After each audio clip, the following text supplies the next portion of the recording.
Hi, everybody. Uh, let's hear the watch a funny video.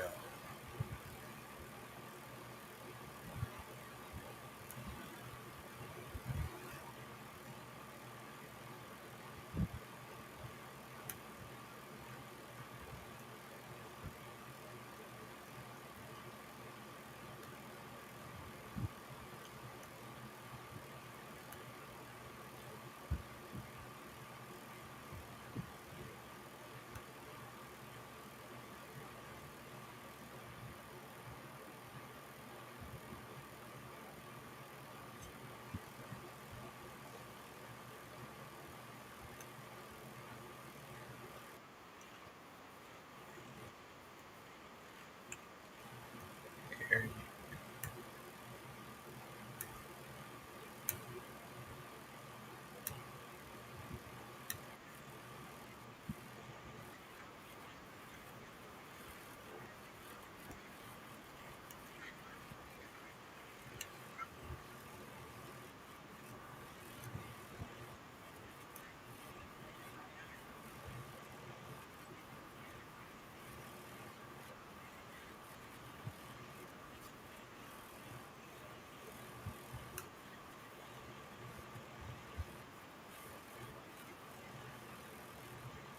Oh, hold on.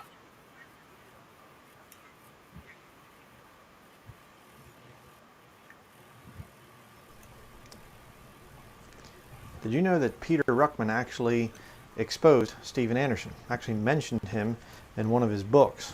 I was not aware of this, and had a brother send me this, one of the last books that Dr. Ruckman had written, the commentary on the book of Daniel. Right there you can see. And my wife had a question about Daniel chapter 8, and so I said to her, it was like last night we were talking about it, and I said, well, I don't feel like going up, and getting the commentary. I'll remind me to get it for you tomorrow. So I brought it down, and we are discussing this thing at the breakfast table this morning. And she's reading through, and she goes, "Whoa, he actually mentioned Steven Anderson in here." I said, "What? I didn't know that." And I'm going to read you the paragraph here where he talks about Steven Anderson. He exposes him. He says here, this verse, it's talking about Daniel chapter 8. This section is on Daniel chapter 8, verses 9 through 14. He says here, the verse is a prophecy of the renewal of the Jewish sacrifice, and for that to happen, the temple will have to be rebuilt. Very true. With the modern revival of Calvinism among conservative evangelicals, there has been a revival of the amillennialism of Augustine, Roman Catholic teaching, in other words. That is accompanied by replacement theology, where the church takes the place of Israel, which Anderson has openly admitted. You teaching replacement theology? Yes, I am. He openly admits it. I have video, showing the proof. It says here, that means God is all done with the Jews, so people like Tex Mars and Steve Anderson teach that the Jews don't belong in the land, and they would be sinning to reconstruct the temple since it was done away with by the sacrifice of Jesus Christ, ignoring the prophetic nature of Colossians 2:17. So right there you have the paragraph. I'll show it here.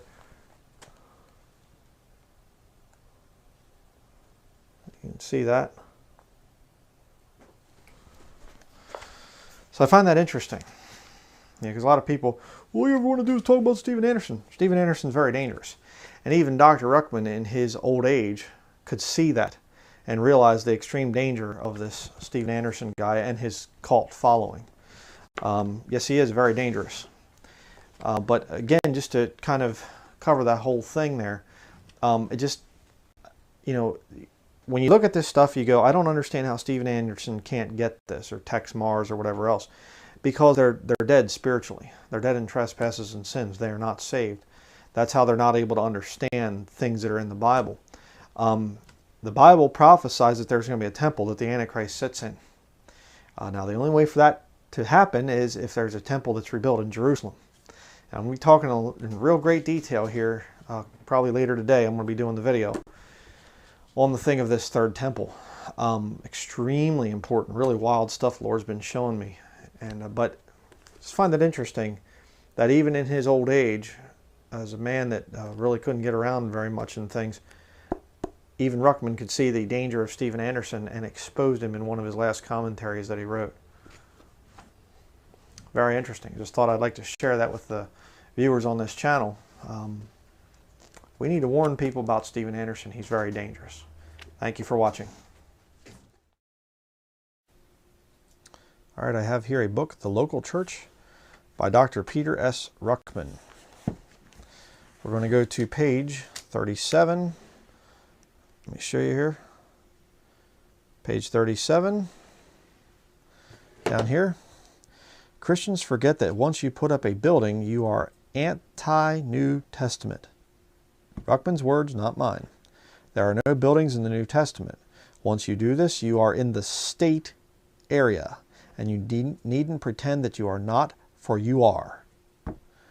The words of Peter Ruckman, not me. And some of you people will get all upset at me. What do you think about Ruckman? Or what about Ruckman? Like, you know, I'm going to somehow say, oh yes, well, Dr. Ruckman told me that church buildings are okay, so I'm just going to throw out my King James Bible and I'm just going to listen to Peter Ruckman. All right. Ruckman never taught that he was the standard. He always taught that this book is the standard. And that's why for years and years and years I've followed Dr. Ruckman's ministry, and I've recommended him, and I will continue to recommend him. I'm not like some of the baby Christians out there that would say, well, you know, Ruckman's wrong here and here and here, so throw him all out. When you study under the guy and you watch a lot of his stuff and everything else, you see the blessings that God has bestowed upon the man in terms of teaching the Bible. You realize this guy is a very unique, very rare teacher of the Word of God. Dr. Ruckman is a phenomenal preacher and teacher, and you don't throw a guy like that out. If he was not of God, there would have been a whole lot more errors that he would have come up with. It's just as simple as that. And I believe a lot of the problems in Ruckman's personal life, a lot of the problems with other things like that, was because he knowingly was disobeying the New Testament. And I'm going to show you some things in here today, and some of the brethren are probably going to be like, well, I don't see how you can be saved saying that stuff like that. There are all sorts of areas that you can compromise in as a Christian. And when you do, God will just whip you and beat you, and you will have health problems, you will have financial problems, you have marriage problems, you have all kinds of problems. And we're going to see he knows about it and he admits it. So I'm going to show you a couple things here in this book. First, we're going to start out on page 31. Okay, talking about things here, he says, finding a building will be the problem. Wendell Zimmerman patched up a garage he found the Kansas City Baptist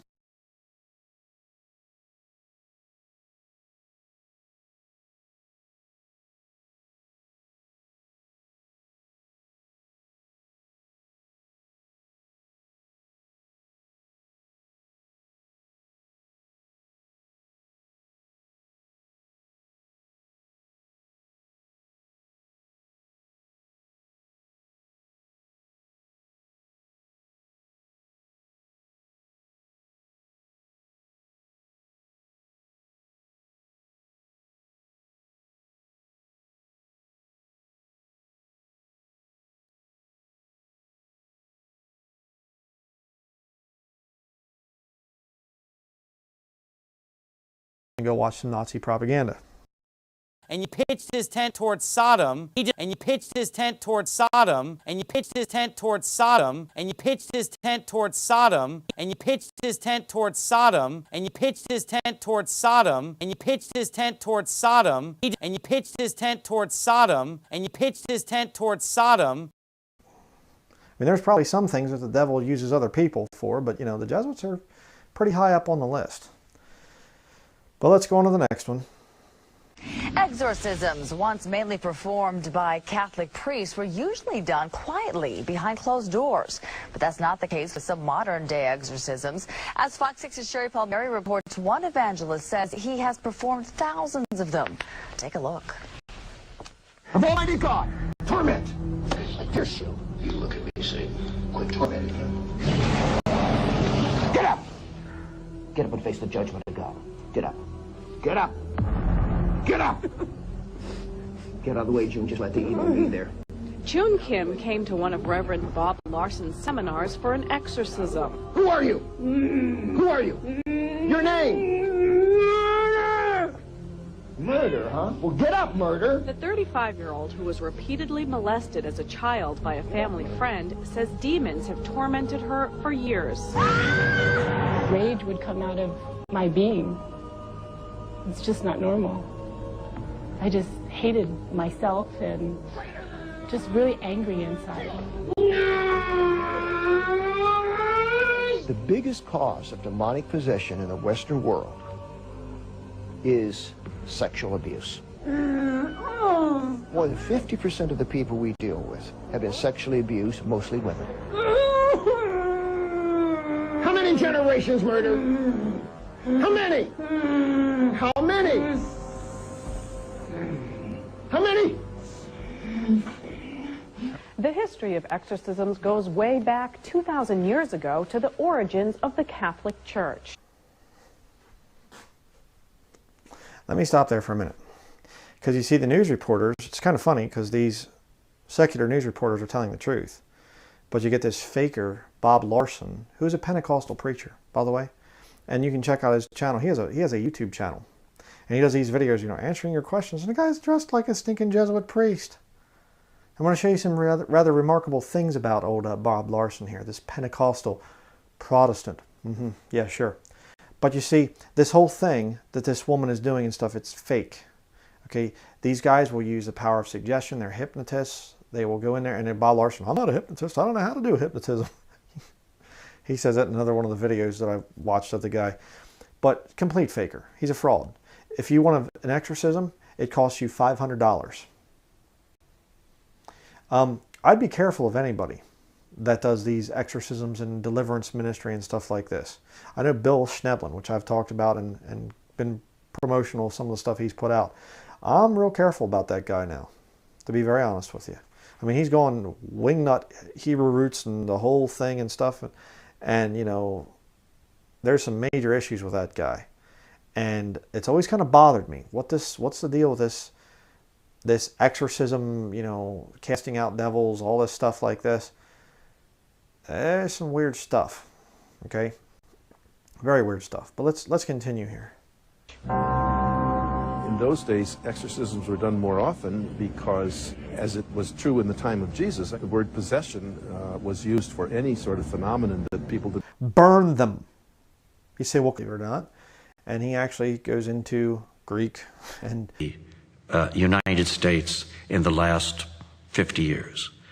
This concerned a boy in St. Louis. Here, the thing of vomiting. Remember that, okay? Because we're going to see a Protestant exorcist. You think the Jesuits are behind everything? You think the Jesuits are behind... Well, I get real sick and tired of people saying to me, you think the Jesuits are behind everything? You think the Jesuits...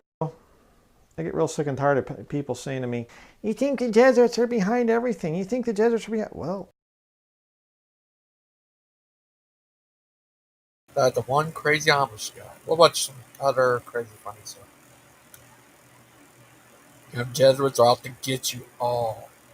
Especially Brian Dingerture. They're especially out to get him. They're going to get him. They're going to attack the great Amish man.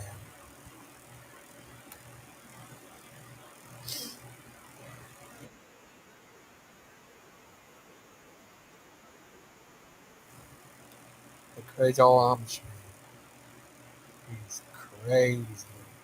He's Amish. And he's a man. Crazy old Amish man. Crazy old Amish man.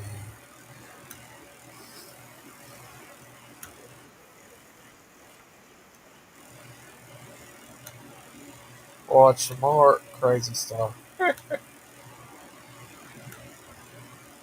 Steam gets high. This is my old video.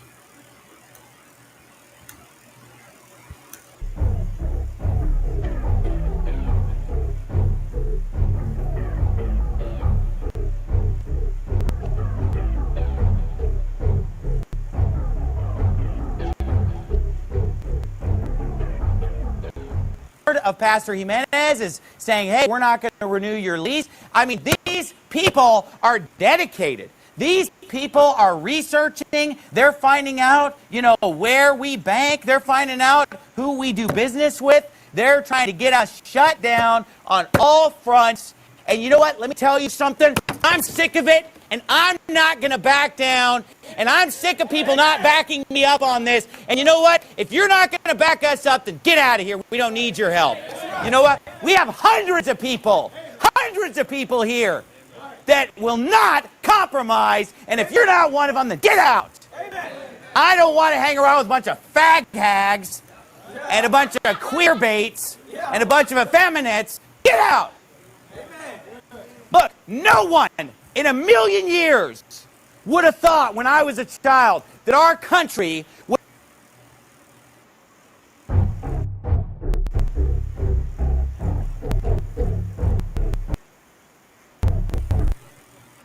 The church, a place of business, a place of work, a place where people are doing work, and they go in there to take a break from the work that they're doing.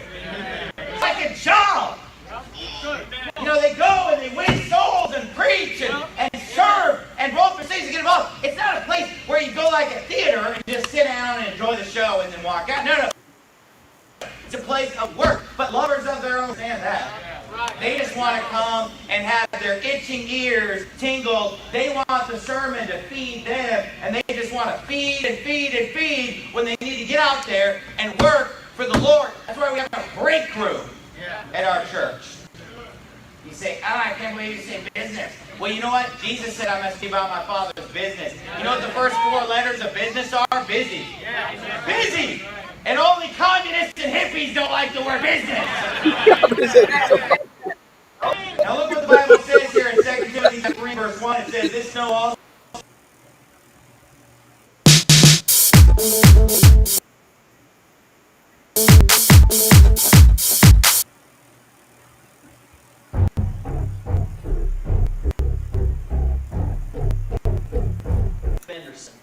Steve and his family have started coming just fairly recently, several months now.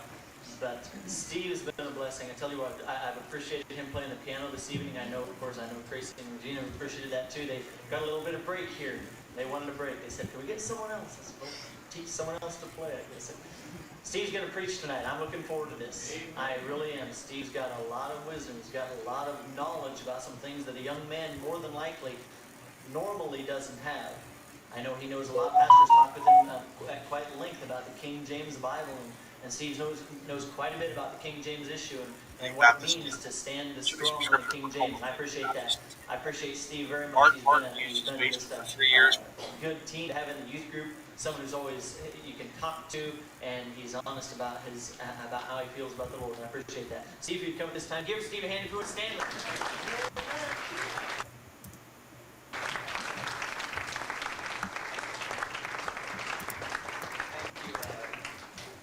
Please turn your Bibles to Mark 1:14.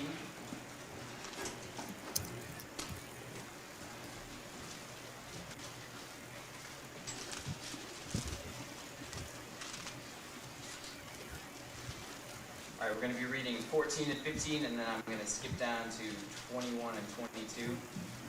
Now after that, John was put in prison. Jesus came into Galilee, preaching the gospel of the kingdom of God, and saying, the time is fulfilled, and the kingdom of God is at hand. Repent ye and believe the gospel.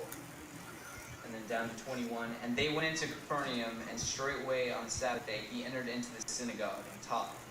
And they were astonished at his doctrine, for he taught them as one that had authority, and not as the scribes. All right, and then if you would turn to Luke 4:33 through 37.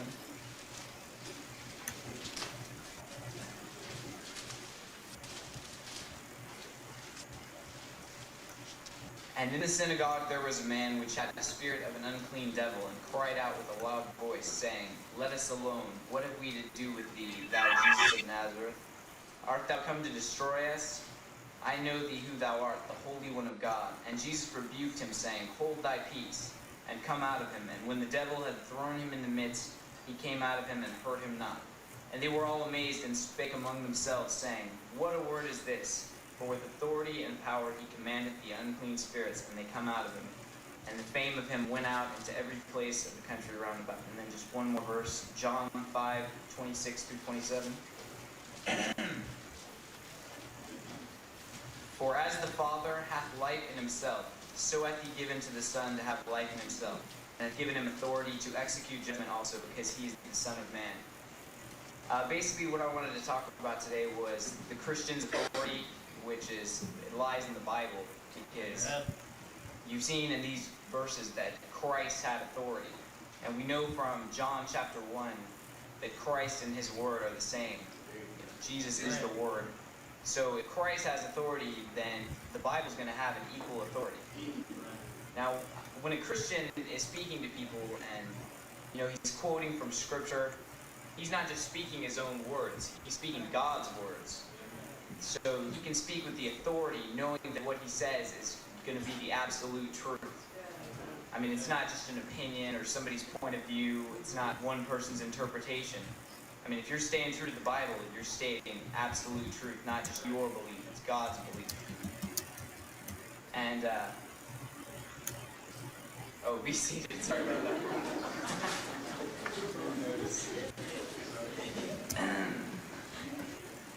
I mean, when we talk to people about the gospel, when we tell people about God, we need to be talking to them from Scripture. Because God's word has power, and if we're speaking from the Scriptures, we don't even have to worry about if what we're saying is right.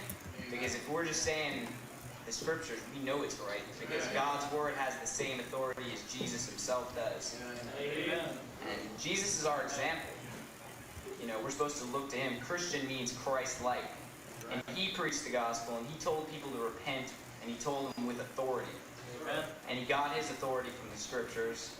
So we should preach the gospel in the same way, because we've got our hands on that same authority that he had. And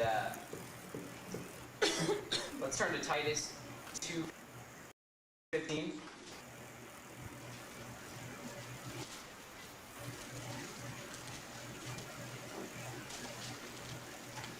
Titus 2:15 says, These things speak and exhort and rebuke with all authority. Let no man despise thee. Alright, let's go back to what he's talking about. Starting with verse 11. For the grace of God that bringeth salvation has appeared unto all men, teaching us that denying ungodliness and worldly lusts, we should live soberly, righteously, and godly in this present world, looking for that blessed hope and the glorious appearing of the great God and our Savior, Jesus Christ, who gave himself for us that he might redeem us from all iniquity and purify unto himself a peculiar people, zealous of good works. These things speak and exhort and rebuke with all authority. Let no man despise thee. So if we go through that, we can see that in verse 12 it's saying, that all those things need to be spoken with authority. So let's go verse 12. It says that we need to deny ungodliness with authority. We need to deny worldly lusts with authority. And we need to live soberly, righteously, and godly. And then if we go down to verse 13, he's talking about the second coming of Christ. We can say that with authority. We can tell people that he's coming back because we know it's true. No one can deny that because it's said in the Bible. The Bible has authority. Go down to verse 14. It talks about Christ redeeming us from iniquity. That's another thing that we need to tell with authority. We need to be redeemed from iniquity. These are all things from Scriptures. Let's turn to 2 Corinthians 10:8.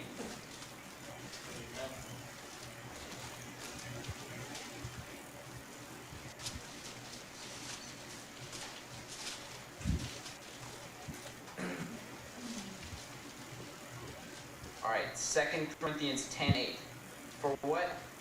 For though I should boast somewhat more of our authority, which the Lord hath given us for edification and not for destruction, I should not be ashamed. So that's saying that the Lord has given us this authority that we have, that I've been speaking about, for the edification of others, not for their destruction. But I mean, if we're giving God's word to people, like I said, if we're speaking to them from Scripture, we're always going to be edifying them, because the Scripture can do nothing but edify people. I mean, the Scriptures are what bring about the fear of God, and that's the beginning of knowledge, and it's a fountain of life, according to Proverbs 14:27. And even though a lot of the Bible's teachings are going to be painful to an unsaved person, we're telling them, it might hurt them, but it's only hurting them because they don't want to conform to God's standards. If they were willing to accept it, in the end, it's going to help them. It hurts a little bit, but it's going to help them in the end. So basically, the point of this is when you go out soul winning, or even if you're at work or at school, wherever you have any kind of a ministry, there's no reason to be ashamed if you're speaking from God's word because you know it's right. And you don't even have to think about it. You know it's right. And you know that no one's going to ever prove you wrong on that. And you can speak with the authority of the Bible. And that's another thing. These people that believe that there are all these versions of the Bible, they don't have the same authority. We know that the King James Bible is the end of all arguments. So anyone and a preacher preaching out of the NIV, he can say, oh, this is the way it is, and read his verse. But then anyone else can whip out their living Bible, find something completely different. God wouldn't do that. God is the author of confusion. That's why I'm thankful that God gave us this Bible, King James Bible, that I can just say, hey, look, Romans 3:23, all have sinned, and that's end of story. I don't have to, think about if that's the proper interpretation. I know that that's what it says. And I mean, we know we have a pure Bible, and no one can undermine the authority of a pure Bible. Amen. That's all. Amen.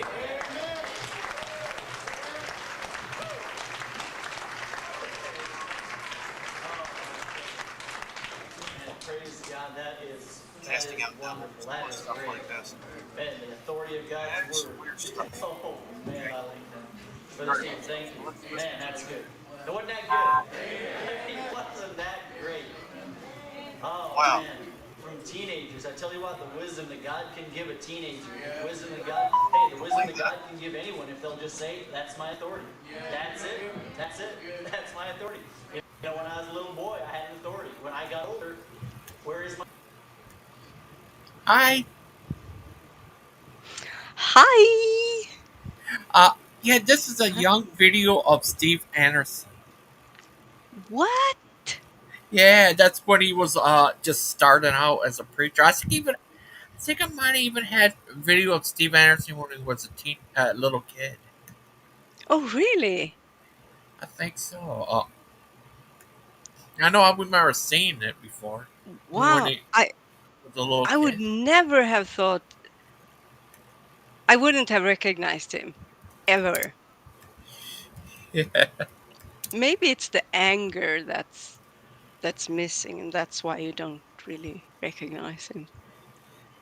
Yeah. Uh, I think I even seen a video of Steve Anderson when he was a little kid. Is Wow. that crazy? Right there, that's when he was starting out. The before he became completely crazy. Oh, Phantom says Anderson was born in 81, so his teen years would have been right when Saved by the Bell was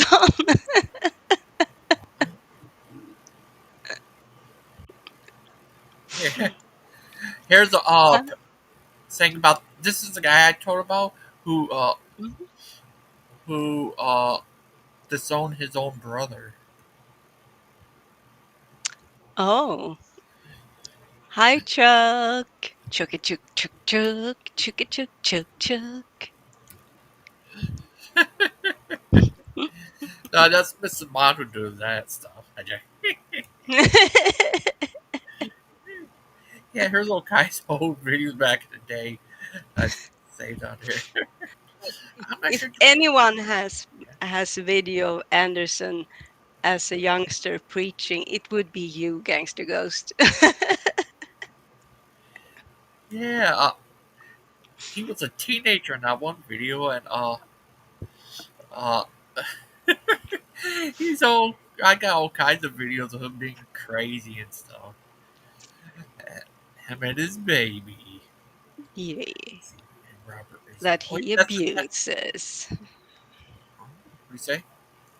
No, mm, no, that was dark. Even though it's true, it was very dark. start stoning gays that early? That's tough. No, I don't think he got crazy then. No, But from what I heard of the video you played yeah, just before now, uh, he he didn't have that hateful gusto that he has today. He sounded much more level.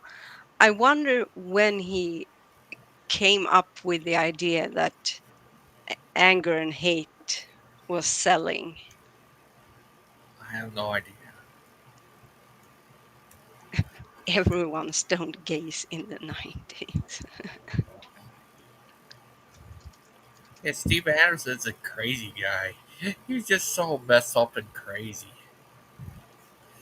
Look at the crazy little guy. I'm not sure. I think I have a video of him when he was a kid. I wasn't sure. Is this it?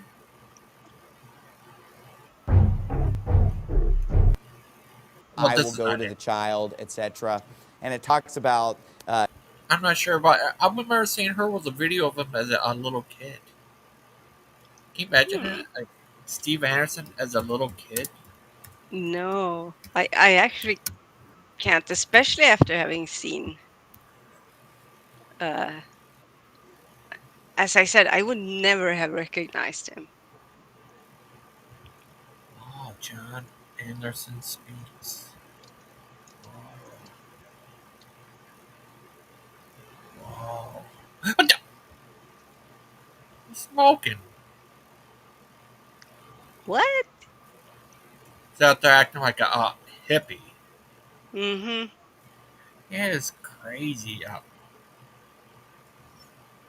What? What? Sad news. He died? Oh, that's sad. Can you check that up? See that guy? Did he pass away? Who? With what? This guy. Which? Oh, his name. Oh, Owen Wilson. No. Yeah, I think so. Yeah. Wow. Can you check, make sure he didn't die or anything? Sometimes you find Let's stuff see. where they said someone dies. I saw it on Yeah. Facebook before, and turns out they didn't. Like, they saw Steve, what's his name? Stallone guy passed away, but he didn't. Hmm. Oh, Mm, that's nice. no, he seems. Uh, Is he? He's still. no. He attempted suicide in 2007, Oh, but um, obviously survived. And there is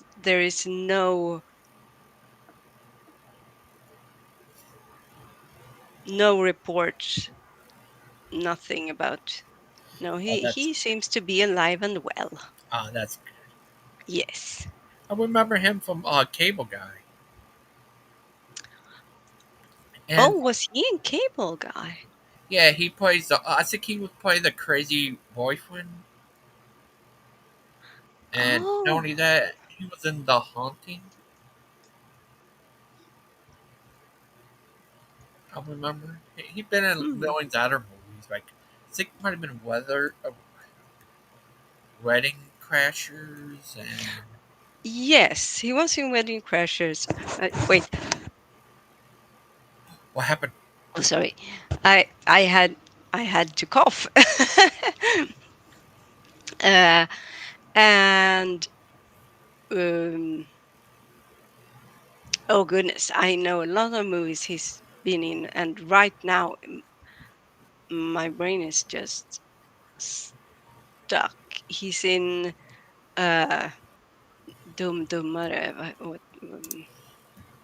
A lot of movies. I know the Swedish title.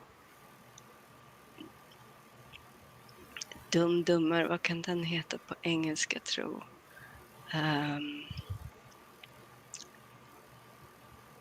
Oh, here's this the kid. He's all grown up now. Uh, Turn in your Bibles to Genesis. that's Solomon Anderson. Oh, wait, is that? No, that's not one of the guys, the sons that have spoken out, Yep, or is he he? is. Yep, Oh, he's the one he with is. the one with the weird background. The red. Oh, right. Yeah, yeah, yeah. With like red lighting. Yeah. Yeah, is that crazy? Oh, this is what I remember him. I remember the time he went with his dad preaching. It's weird. They're all grown up so fast. I know. Isn't that Isn't that crazy? yeah, yeah. Steve, have you Even really? you, Yeah. even you are almost grown up. Oh, thank Huh? you. But you're only 21, right? Of course. Of Okay. course. Yes. Back in the day, I used to make all kinds of videos of Sid because he's just so crazy.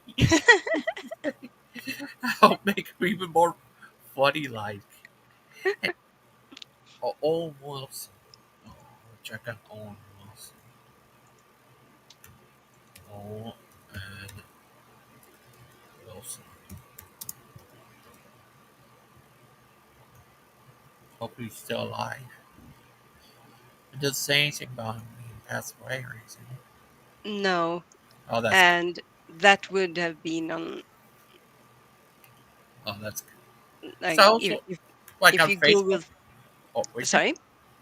Well, on Facebook, I seen someone try to say that Steve Stallone passed away.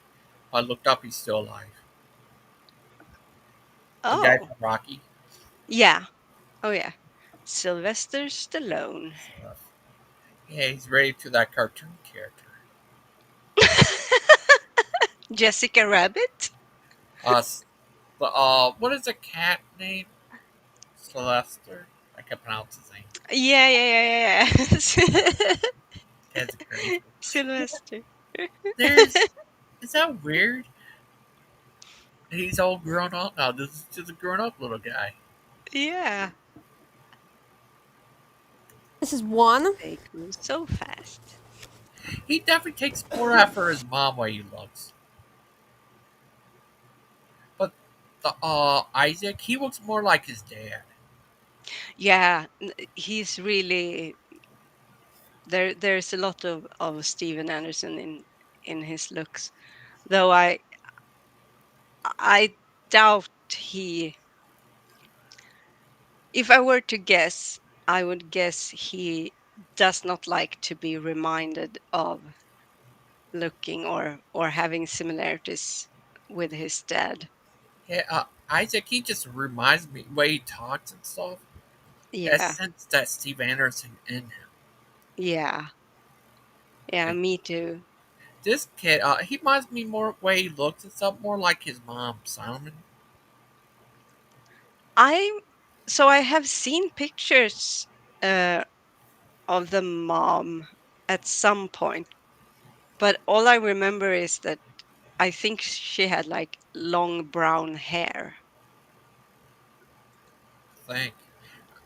What's her name? She has a weird name, or weird but unusual. I forgot. And I know Claude knows. He talked about her name, something banana. Something banana. I forgot, but yeah, she had a show on YouTube. She doesn't seem when she talks stuff. She doesn't seem like a lady who would be violent or anything. Is that No, weird? I would guess it's because so she's abused. I see it as kind of a trickle down effect. So, of course, not all women who are abused are going to be abusive towards their kids, but some are, and I get the feeling that it's the trickle down from Steven Anderson. I can even imagine her having been beaten up by Steven for not uh, being eh, being violent enough towards the kids, because so if it's uh, her job in the family to correct the children, um, and but he's the one who decides what's right and wrong.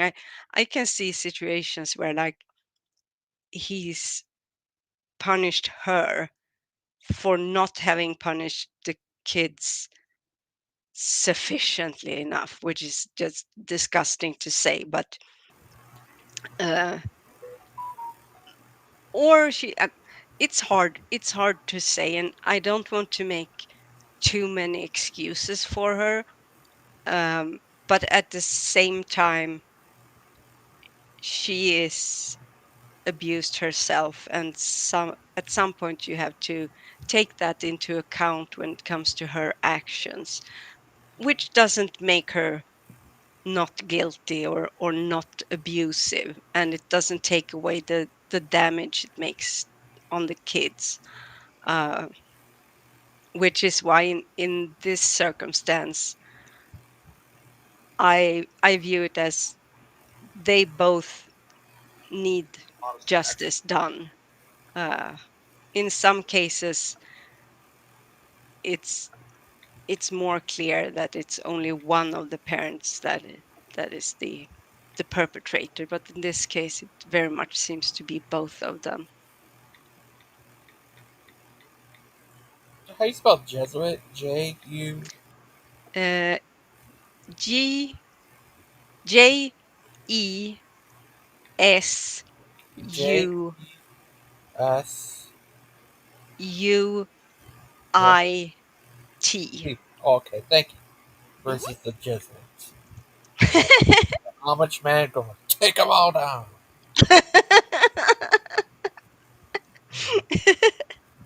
Yeah, he's like the Jesuit. He's still making videos today. The Amish man, Oh, really? Brian guy. Yeah, Yeah. he's a crazy guy. He's like the Jesuits are out to take over the world. He's a crazy. Poor guy. Poor guy. Yeah, he thinks everyone's who doesn't like are secretly Jesuit.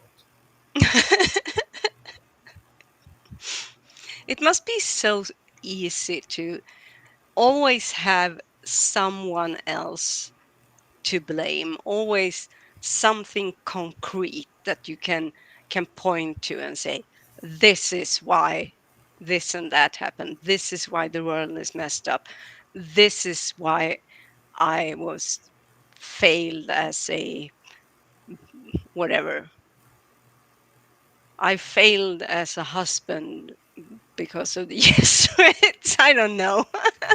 The Jesuits are out to get you all. Part of the Jesuit world order. The Amish man will take them all down. Crazy old Amish man. Crazy old Amish man. Crazy old Amish man. Oh, Oh, Logan, you are so, so wonderful. thanks. Look, the Three Stooges, Larry, Curly. Oh, here's Stephen in Scotland.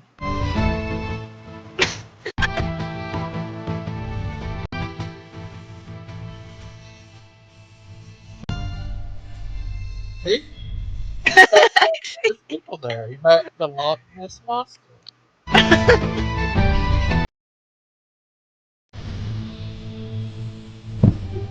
Come on.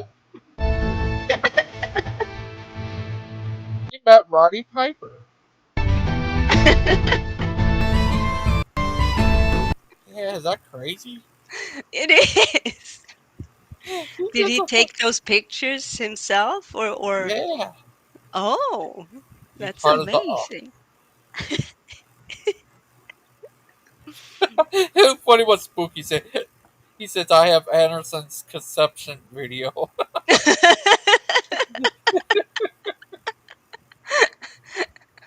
Well, if anyone had it, it would be you.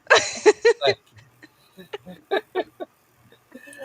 Yeah, I remember seeing her as a kid video of him in the past, but I'm not sure. Did I have it or I have no idea. Hmm. I have no idea. But do you think Stephen might be a Jesuit? I I wouldn't I wouldn't rule it out. I mean, he, he's met the Loch Ness monster. He's uh, touched the finger of Noah's wife. Um, yeah, I think he might be a Jesuit. No, Stephen. Yeah, he's going to have a show today. Not today. I think the 7th about Noah's Ark stuff.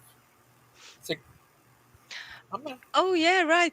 You told us yesterday about they were gonna have that uh, Noah's Ark versus the Gilgamesh epic, the Epic of Gilgamesh, yeah.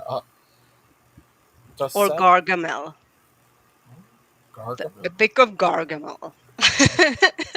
Yeah, the 7th. Tomorrow the 6th. They're going to have their line show about evolution of religion. And Oh, didn't they have that at some? I I thought they had already had I think that all their one. shows talk about that, about evolution being a religion where they believe in the fine spaghetti monster. Oh, Yes, that is doctrine. oh, Stephen, several others also eye with Joseph the tech guy. Ooh, He's finally back. Joseph the Tech Guy. Yeah, he's a tech guy of Kent Holbein. Oh, right, right, right. Is that crazy? And, I, y- I would say yes. and Ryan, he's going to have a show. And did they have a show last night? Yeah, they did. Yeah. Oh, do you saw what happened earlier on Missing Mod show? No, I didn't. I didn't see that. It was crazy. I don't know where Steven showed up. Oh, Steven showed up on Missing Mode's show? How are you? Yeah, yeah, I was there. It was crazy. He talked about all kinds of stuff on there. It was crazy. Mm. He's a crazy guy. Even Achilles joined. Oh yeah, I'm sure. Oh. But I went to bed early, like in the morning. He's serious. Like they're Dead missing. ass serious. You think they're crazy? I see. Yeah. Oh, Aiden goes crazy. weird. He's always been Out of crazy. nowhere, he He showed never up. came back. I'm just kidding. Yeah, crazy. You think what if you did a show on Harvard guys? We're living in Oh, clown world. you think that would happen? Hey. I said Harvard guys, and Steven showed up. You say that name 3 times, Steven shows up. But especially staying in the mirror, he shows up and get you. Yes. Ooh, I need to lock the door. I see.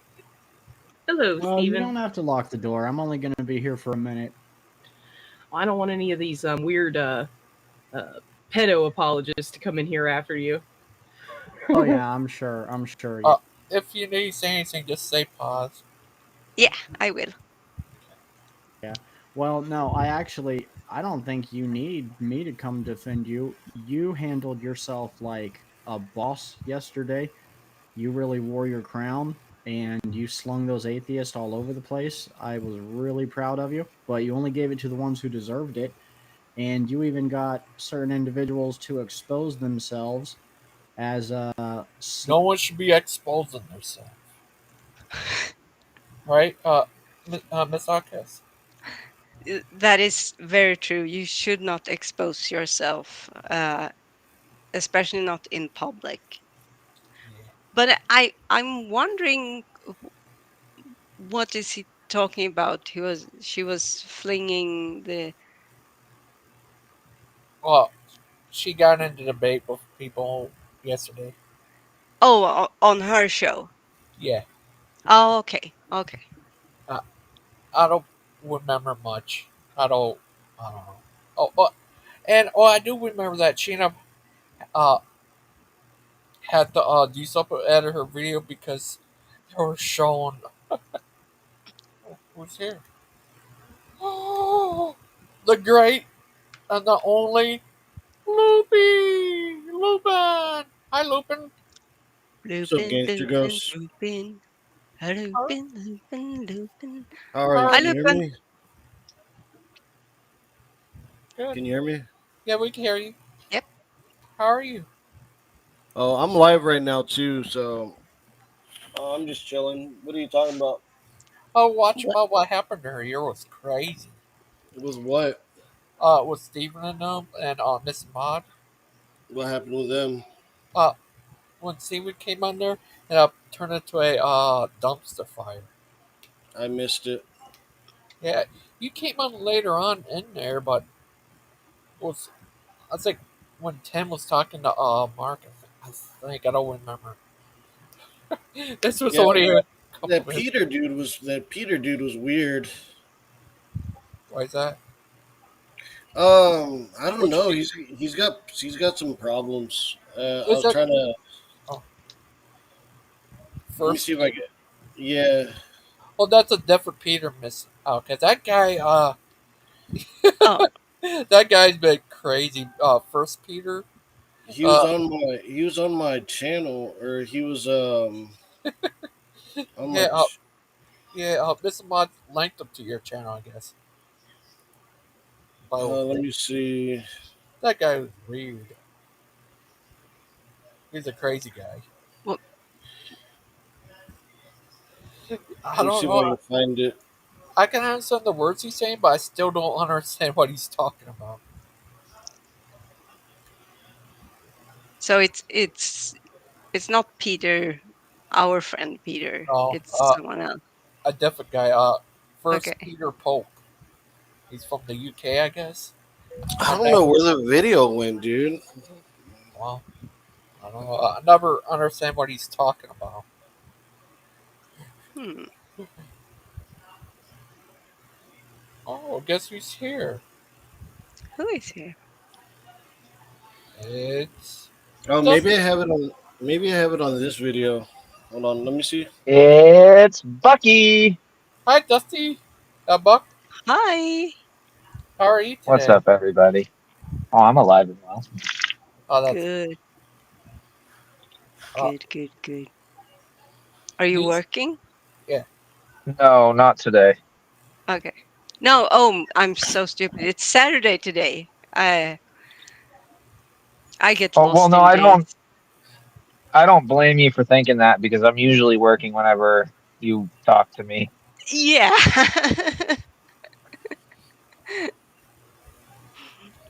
Uh, earlier Steven came on uh Miss Mod show. What today? Yeah. Right here. This is the video of it. It was crazy. Yeah. Interesting. uh, and it turned into a dumpster fire. I think. Oh, Oh, Achilles. everybody had it out. Yeah, especially with Steven and yeah, especially with Steven. But Kaylee's came on there. I told him happy birthday. He told him happy birthday. Is it his birthday? It was, I think, yesterday or the day before. It was when they did the Interesting. Thames show. It was his birthday. Yeah, he turned 21. My little buddy, all grown up. What, Achilles? Achilles Yeah. older than 21. Yeah. Where did Loopy go? I don't know. He doesn't like me. Oh, sorry. You don't have Uh, to apologize. I'm okay with that. It's the feeling's mutual. He just uh, doesn't have an actual reason not to like me other than I won't play games and pretend like he's special for some reason. oh, And rightly so. Well, no, yeah. look, I mean, okay, like I don't want to be a bully. I'm not a bully. He just won't acknowledge certain like blatant facts that I guarantee I'm not the only one that has tried to point it out to him.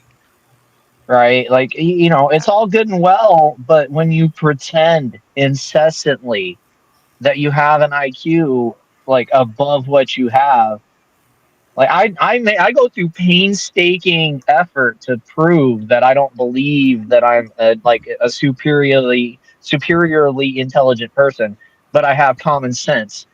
And I Yeah. know when something's being fed to me is a little fishy, and I can parse out the questions that need to be asked. But like Lupin, he comes at it like you're just dishonest if you're denying the existence of God. And that's the center of his argument every single time. And I try telling him, look, switch up your What is it? tactics, change it up a little bit. Huh? What is it? What is it? Don't you claim? Isn't one of the center claims of your argument is that you're just dishonest if you deny the existence of God? I never said that. Yes, you have. You Well, you multiple have times have said claimed, that. You said you're just being yeah, dishonest. many, What did I many say? times. You have Many multiple times. times claimed that people are dishonest for denying the existence of God. You have on many different occasions. That is the center No, point of your argument. I don't say that they're Okay, dishonest. you can I say that they're say I say that. that I say that they're lost, and you can say whatever you think I You, said, but you don't have any. you might There's not no use the evidence of me word saying that. you might not have used the word dishonest, Oh, but he you has. have claimed He on has with many Mark. So okay. what's With your Mark, point? he has What's your point? multiple occasions. What's my point? My point is, Yeah. if you come with the same argument, but I give you credit for trying to make different variations of it, but you still don't change the argument, right? Like, try a What are different we tactic, arguing man. about? We aren't arguing about anything. I'm talking about your tactics. About what? Well, when you come into these rooms and you start having conversations, you pretend like you're smarter than you are. Not running away from that claim. You absolutely do, right? Okay. And Sorry you then feel you that you way. you use the same arguments every single time, right? I'm just saying, try changing it up. Okay. Try something different. What are we arguing about? We aren't arguing about anything. Again, I'll repeat myself. Like this is a Man, part of the okay, problem. You're not okay, listening to what I'm saying, right? Like you're reading which into is what I'm saying. You want me to say more than what's actually being said. well, what you're Like if you saying have a just really problem, isn't making sense, and I mean, it's oh, it's like not. okay, Okay. so you have a problem with the way I argue. Okay, that's good for you. Sorry to hear that. Okay. What Productive else you want me to? conversation, Lubin. What else you want me to say? I don't want you to say anything. I'd prefer if you didn't say anything to me. I prefer if you listen to my advice, right? Take a look at the structure You broke up. of your argument and maybe change some things about it. You're breaking up, man. Yeah, you're breaking up, Dustin.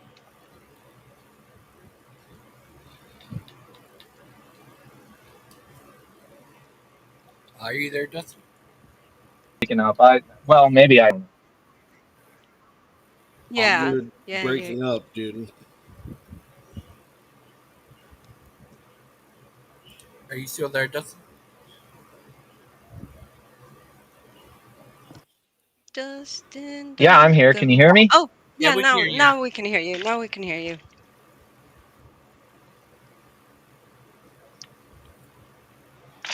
This fucking app. Sorry about Uh, that. What can you what phone do you have? Do you have an Android or an iPhone?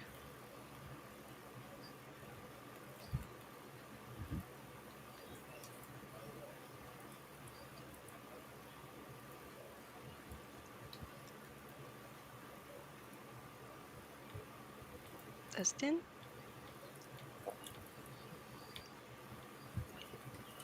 What you been up to, Deviant? Sorry? So what you been up to? Oh, not much.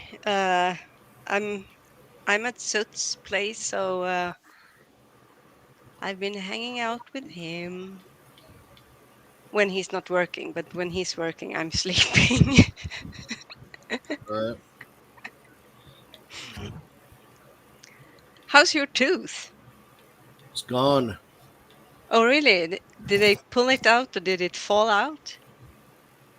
Nah, they pulled it out. Oh, will you be getting a an implant or like a false tooth? Hold on 1 second.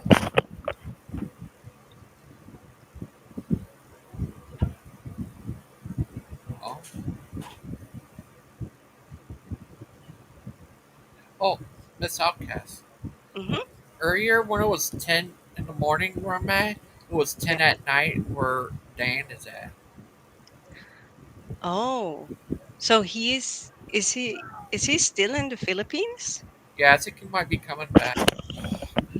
Yeah, I'm gonna get an implant, Oh, but so it's which gonna it be a was one of while. your front two teeth, Yeah, right? my front. If well, I mean, it's my right tooth, but yeah, if you're looking at me, the left tooth. Are you going to give Okay. it to the Tooth Fairy? No, they crushed it. Oh, you It's should like sue them shattered. for lost money because you can't give it to the Tooth Fairy. That is true, man. I do kind of feel like suing them, man. Dude, they cut me up pretty bad.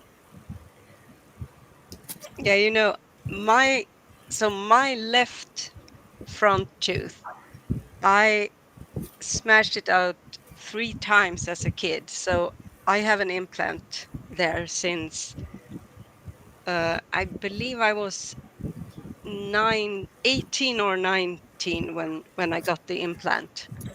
Yeah. How much Yeah. it costs as an adult over there? Uh, it was actually free because I it happened when I was a kid. What about when you're an adult? Uh, it would cost me. I have to think. I think it's like 250 Swedish, which is in American dollars around 20 to $25. To get what? I have to look that up. I don't Yeah, believe you.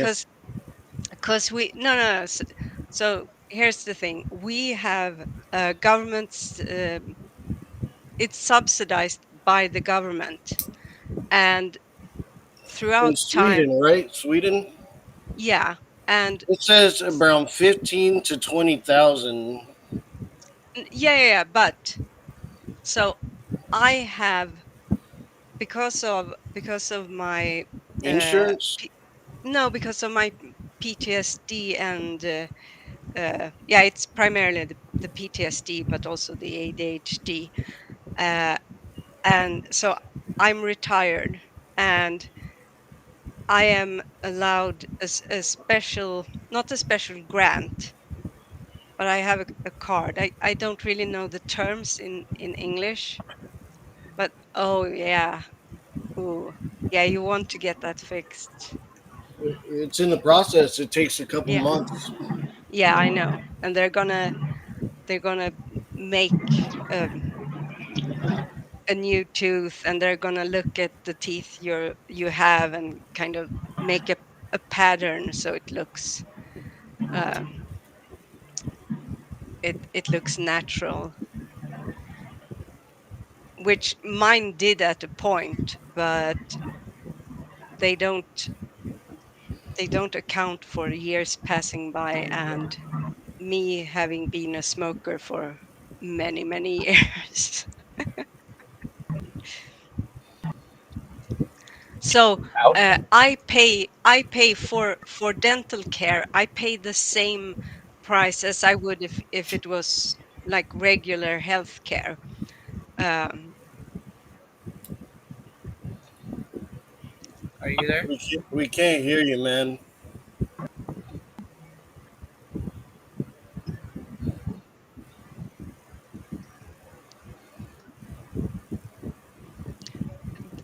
Dustin, if if you're on your phone, try using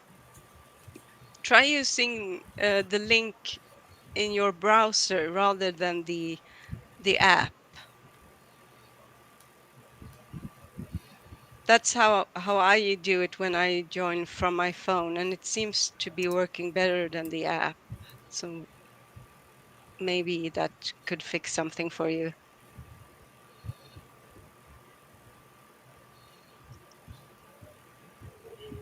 What do you think of that? Think about what? I don't know. But yeah, I did a video about Stephen in Scotland when he met the Loch Ness monster and he met Roddy Piper. Rowdy Piper? Yeah, is Did that they crazy? did they get into a fight? I don't know. Oh, oh, little guy. You could have made a lot of money off your tooth from the Tooth Fairy. Probably. I have plans. Oh. Speaking of, I need to do something.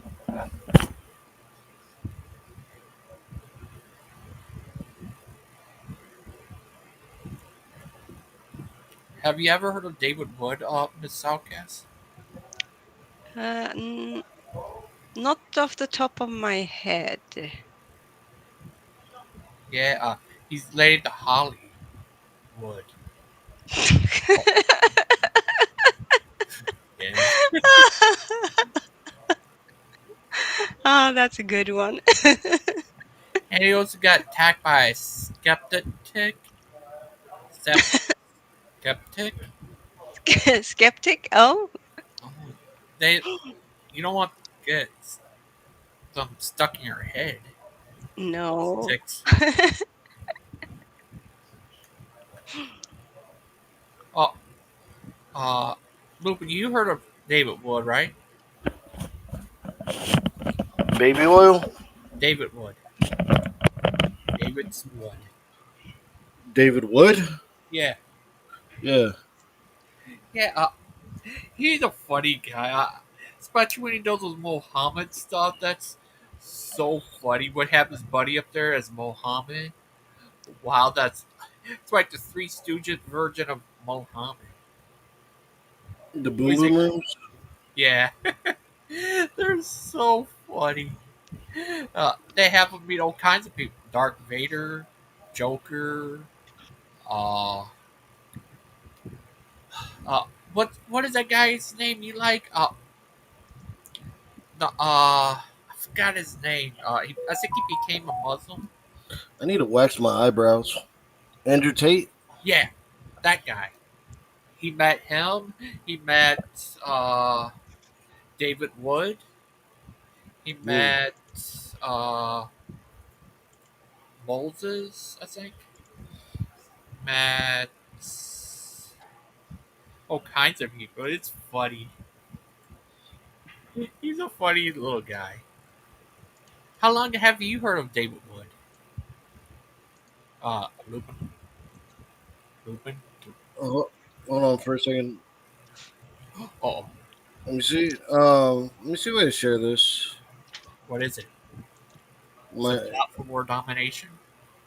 No, it was funny interaction, but the volume might be low. Oh, be- before I I mean, can. so Okay, okay, sorry. Go ahead. boneless chicken breast, and it broke my tooth. Can you hear it, or is it very low? Very low. Very low.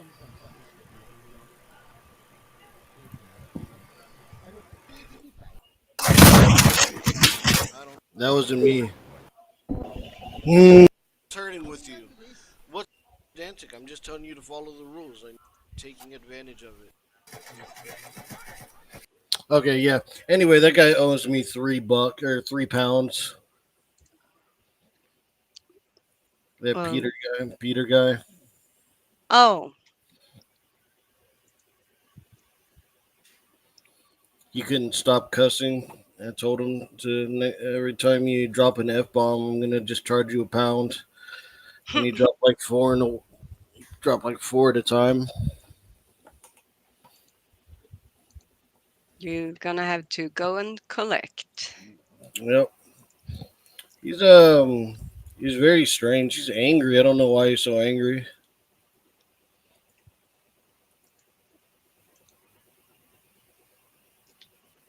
Now, what you up to, gangster? Hello? What do you say? Said, what are you up to? Not so much. What are you up to? Well, I was just going through some of my old videos. You can show them if you want. Let me see if there's any decent ones. They're old, but I mean, they're still pretty good.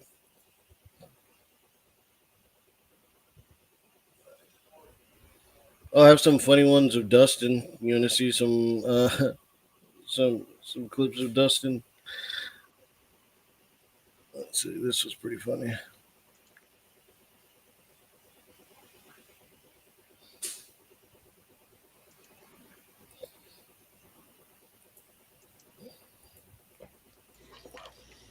I don't know what you guys think. What do you guys actually freaking think that what was I trying to do? You think I was trying to beat up some guy I don't even know the dude. I just told him the truth.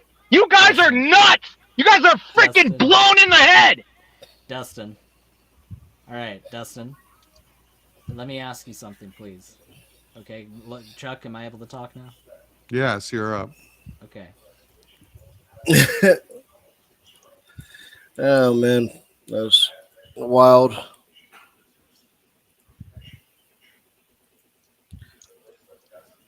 Let me see. What good ones do I have? Let me see.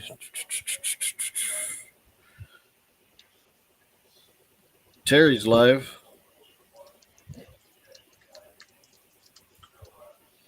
Hello? Anyone there? Am I all alone? Hello? Hello? Okay. Hello? Can't Hello? you hear? Can you hear me? Yeah, I hear you. Okay, good.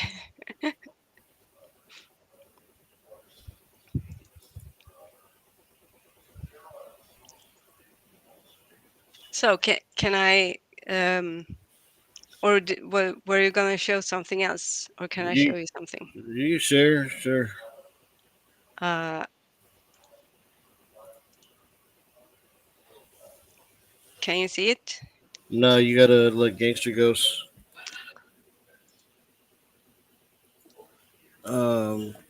put it up. No, I think it will pop up if you stop your sharing. That's usually how it goes. There. Maybe I have to share it again. Oops, I did a Oh, boo boo. what happened? There. No, nothing. Okay. So can you see it now? Yeah. But give me Yeah, a second. sure.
What's up? What are we watching?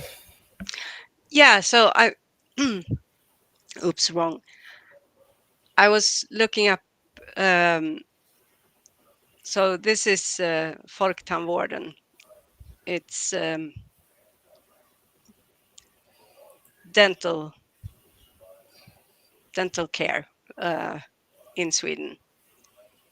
So you can go to like a private dentist, and their prices are going to be higher. And you can also go to one that is run not by the government, but it's part of the county, I guess. So either I think you should see it the way I see it. I translated it from Swedish to English. You're gonna So have to maximize it. What am I looking at? Just how much a thing cost or whatever?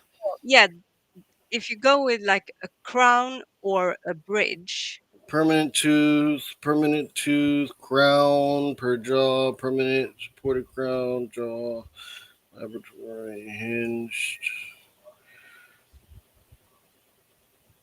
yeah, I did a quick Yeah, they're on the same price. yeah, if you remove Mine's $4,000. yeah, so if you remove a zero, the US dollar today is, let's see, so for 1 Swedish crown you get 0.096 US dollars. So Right. it's almost, if you remove a zero from the Swedish, you get the US price. Real quick, Nerdy Rodent, what do you do on these channels? Why are you here? Your content is all over the place. It's very strange why your content has nothing to do with this stuff, but it's kind of interesting high level content. I don't really know. I mean, I know Nerdy Rodent. I've seen them in He's got chat. 51,000 followers, but Oh, that's a that's a I would say a large channel.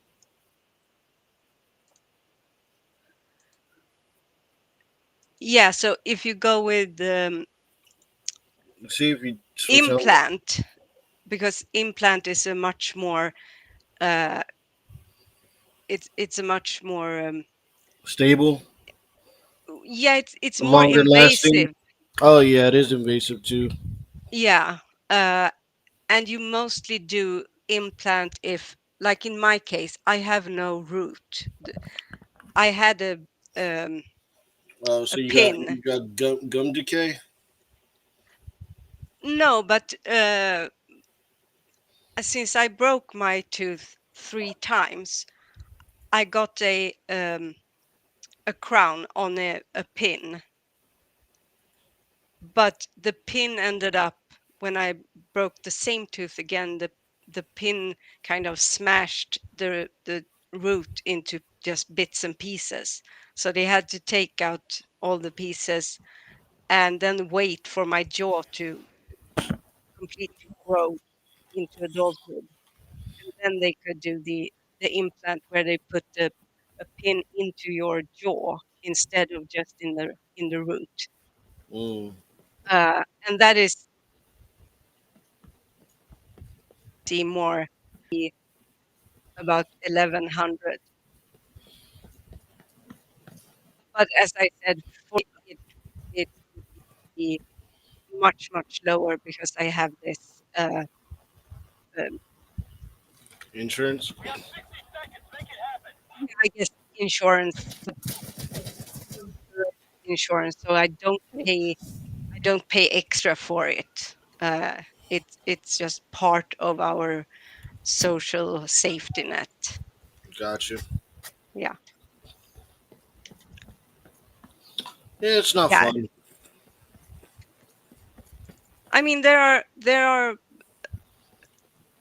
positive parts, and of course there are negative Mm. parts about having socialized Oh, I thought you were talking healthcare. about breaking a tooth. Oh, there I would say it's mostly negative. Not so many, not so many upsides to breaking a tooth, Yeah, unfortunately. you get to see how technology is advanced. That's true. That is true. I mean, my implant, I was one of the first. I wasn't the first. I was one of the first people to get an implant in Sweden.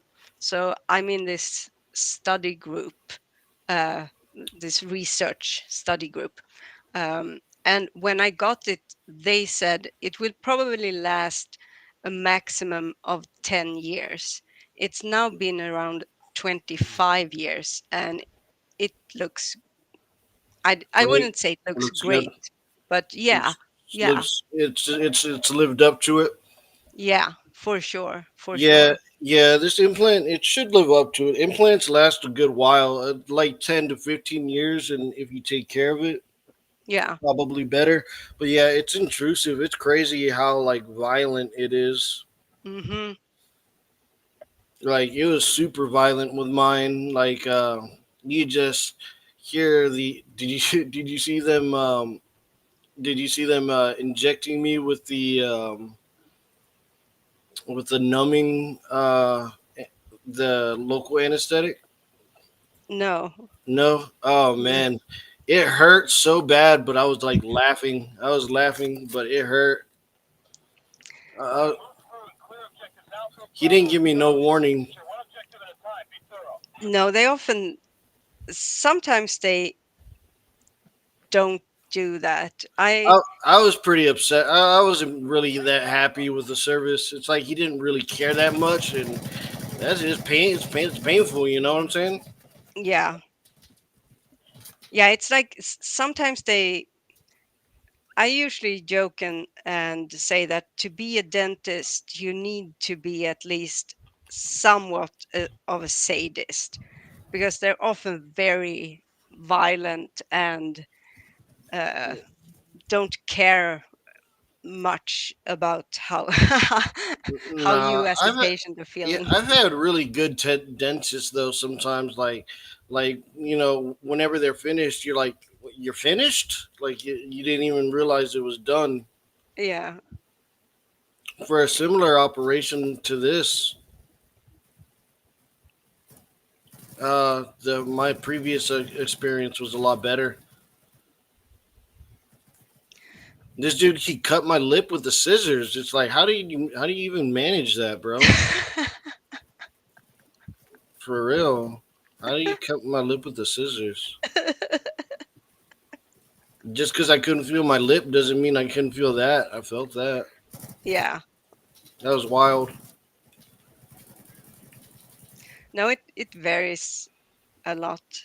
Fortunately, I have no, a lot of people are afraid of the dentist. I don't have that, but I am afraid of so I'm not scared of needles, like drawing blood or anything, no problem. But as soon as it comes to um, the, the numbing at the dentist with the needle, I Oh, just those. freak out and Well, I those don't are know those why. are those are the most. That's the most painful process. Yeah. And you hear like the crunching and Oh, that doesn't uh bother me as long as I can't feel it. But the first initial shots for the local anesthesia, yeah. like those things hurt. Like those that had me tearing up. Yeah. Oh yeah, then if you see the needle, it's not a thin little thing either. It's quite massive and I guess that's because they need to be able to get in the Yeah, bone. So, and they drive it in deep too, mhm. Yep, and they sure do. they last a long time in there too. Like it's deep, and then it takes a good while. Yeah. Uh, yeah, usually they tell me, all right, look, we're gonna give you the shot. It's gonna be a little bit painful. Just bear with me. This guy did not give me no warning. Man, dude, I was really upset at that. Yeah, I get that. I get that. Dentists hate haystacks. Hey, what? No, it's Nerdy Rodent says dentists hate haystacks. I hate whenever I go to the doctor and I feel like I could have done a better job myself. Yeah, me too. Like I was like, man, I bet you I could have pulled this tooth out better. Like honestly, I think I could have pulled this tooth out better than he did. But then you wouldn't have lost all that money to him. I know exactly right. Like I could have saved like $300. And they're like, oh, well, you can mess up your tooth and everything like that. It's like, bitch, my tooth is gone. Everything on my tooth is gone. What do you mean I'm gonna mess up my tooth? It is messed up. I mean, that was the dumbest. In hindsight, that was like the dumbest thing I ever heard, man. Yeah. Oh, but you might break your tooth. You just It's shattered my broken. tooth. You shattered my tooth into 200 pieces. I could have at least gotten it out in one, and I could have saved it for the tooth fairy. Right? You didn't even save They didn't even save the shards for me, because then I could have had like a whole, like the tooth fairy would have had to pay me in pennies. You're right. Because they You could crushed like dole it they out. crushed that tooth up, man. They left no evidence. It's gone. I'm telling you, they're kind of like psychopaths. Yeah, it's Like pretty mesmer. barbaric. Yeah. I like to look at it whenever they're doing it, though. I'm weird. No, but I do too. And I want to see it afterwards. I want to see how hard you can hit me with the hammer and me not feel it. Like, Yeah. I want to see that. But then again, after I saw that, I will probably like pass out. Like, Yeah. Like my mom, when she had a brain tumor many years ago, and it was large like a chicken egg in her frontal lobe. And they took it out, and she wanted them to save it so she could look at it, because she's weird like that too. But they refused. They wouldn't let her. They thought it could be like traumatizing, and she was very upset about that. She's like, it's mine, I grew it, I want to see it. yeah. Oh, that's But I weird. get it. It's like you have this thing in your frontal lobe that messes up a whole Oh, bunch of things for you. shoot. Hey, is Donald Trump live? Hold on. Lupin! It's the Tooth Fairy! I wanted to know where you wanted your 50 cents. Can you hear me, Lupin? You could send it to my Cash App or GoFundMe. A Cash App, what is that? It's an app on your phone. Let's see. My phone. To the White House! Hey, Gangster, I'm going to go and stream this on my channel.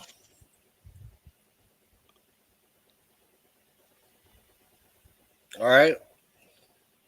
You do so. I will look for your Cash App and give you your 50 cents. Please leave the remains of the tooth under your pillow. Oh, no, then I'm screwed. You got to go to the dentist to go get that.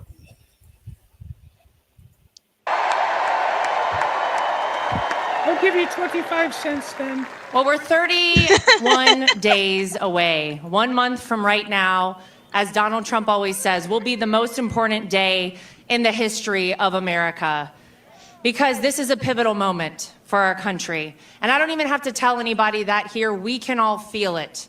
This is no longer a fight between Republican versus Democrat, left versus right.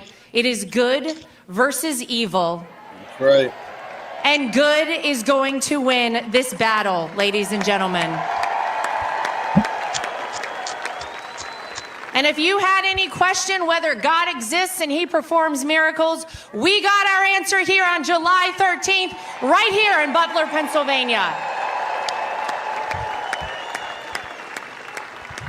He spared Donald Trump's life because he was not finished with Donald Trump.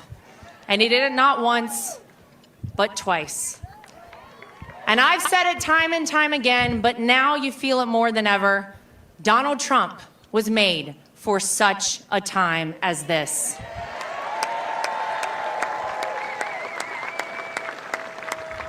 It's such an honor to be back here in Butler. And you know, I knew before Donald Trump even said he wanted to come back here that he would come back to Butler, Pennsylvania, because in life, you can operate with fear and cowardice, or you can operate with strength and faith. And that's what Donald Trump operates with, strength and faith. And that's the kind of leader we need to see back at 1600 Pennsylvania Avenue. We need strength in this country.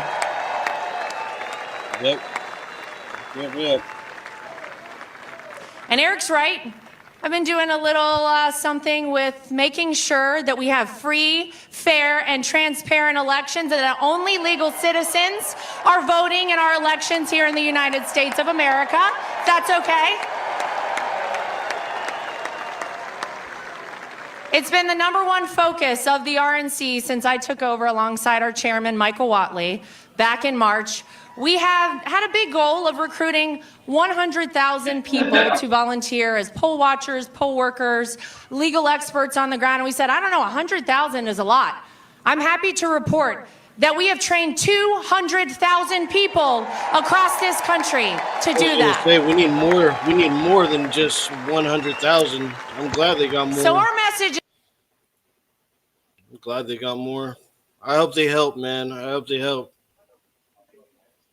Is very clear. If you are a person who is considering cheating in our elections, we will find you, we will track you down, and we will prosecute you to the full extent of the law. And if you're an illegal citizen voting in our election, we'll track you down and prosecute you to the full extent of the law, and you're leaving this country. How's that sound? Don't do it. So it's not worth they're it. the only ones who are doing that. Such Doing heroes. what? Going after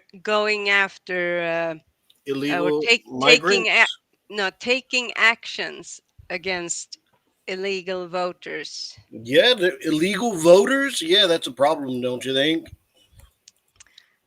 Illegal voters.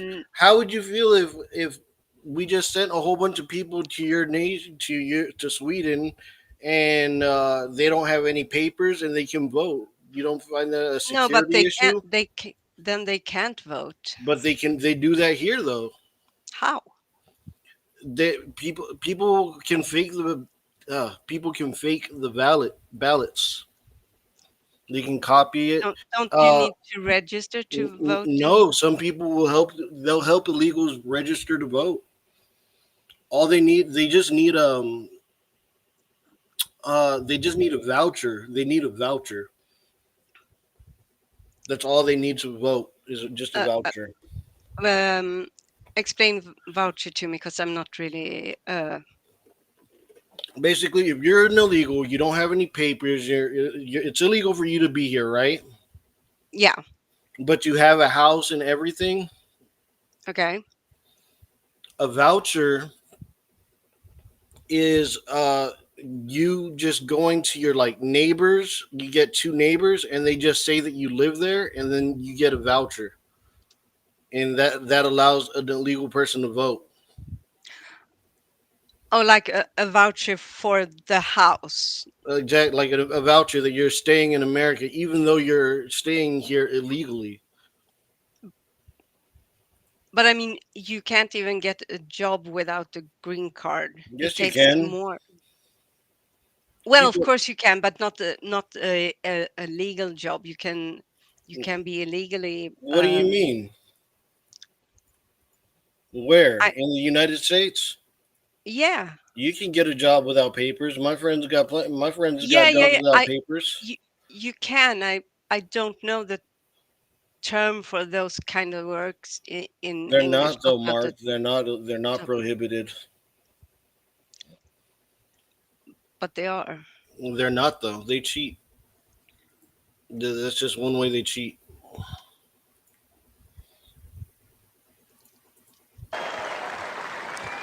But real quick, before I go, is everybody in this crowd registered to vote? Well, Do you know where this is at? No. This is where Oh, right. It was the first assassination attempt. right. For him to be back there, that's amazing. it could be that you've heard of someone who's been doing so much voter registration right here in Pennsylvania. His name is Scott Pressler. And he has done an incredible job. We have flipped Bucks County and Luzerne County from Democrat to Republican in terms of voter registration. And I would like to invite my friend Scott Pressler to come up and say a few words to you folks. If you would welcome him, please, to the stage right now.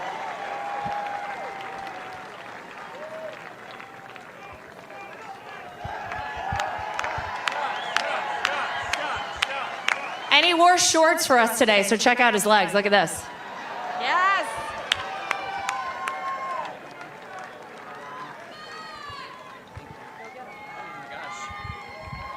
I wish I didn't wear shorts today. Wow, what is Mom this? Who and is Dad, this? I honor you on the stage today, Captain Robert Pressler and my mom, Carol Pressler.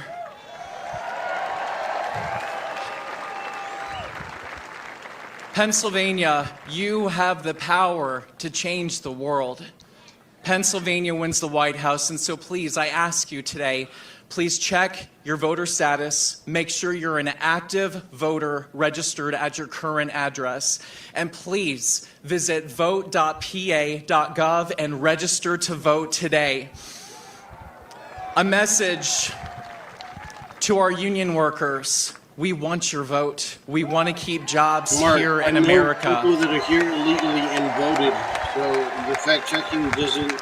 To our beautiful Amish and Lancaster and across the state, we will saw it with my protect own your raw eyes. milk, your dairy, your farming, your school choice, your religious freedom, your ability Wait, to afford to can you have pause- 10. Can you pause for a second or mute? So if you saw it with your own eyes, did you go to the police? Did you No, it was my turn them friend. in? It was my friend. And you had no issue with it? It bothered me, but he could vote. But he's my friend.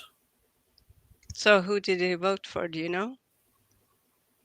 I'm not gonna go that far.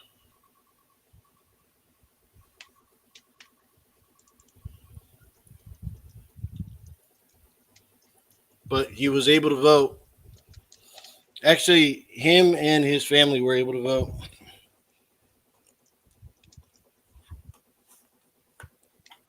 None of them had papers.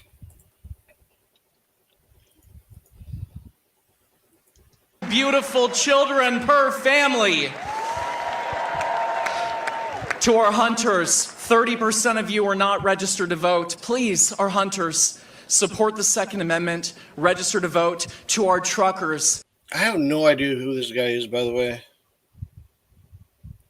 Me neither. That service us every single day, please request a mail-in ballot or vote early, lock in those votes. To our sorority sisters and our fraternity brothers, please, you have the power. If you're going to school here in Pennsylvania, register to vote legally and lawfully here in the Commonwealth of Pennsylvania.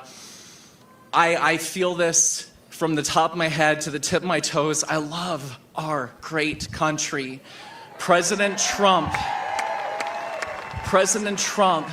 took a bullet for us. Please use your ballot and have his back on Tuesday, November 5th.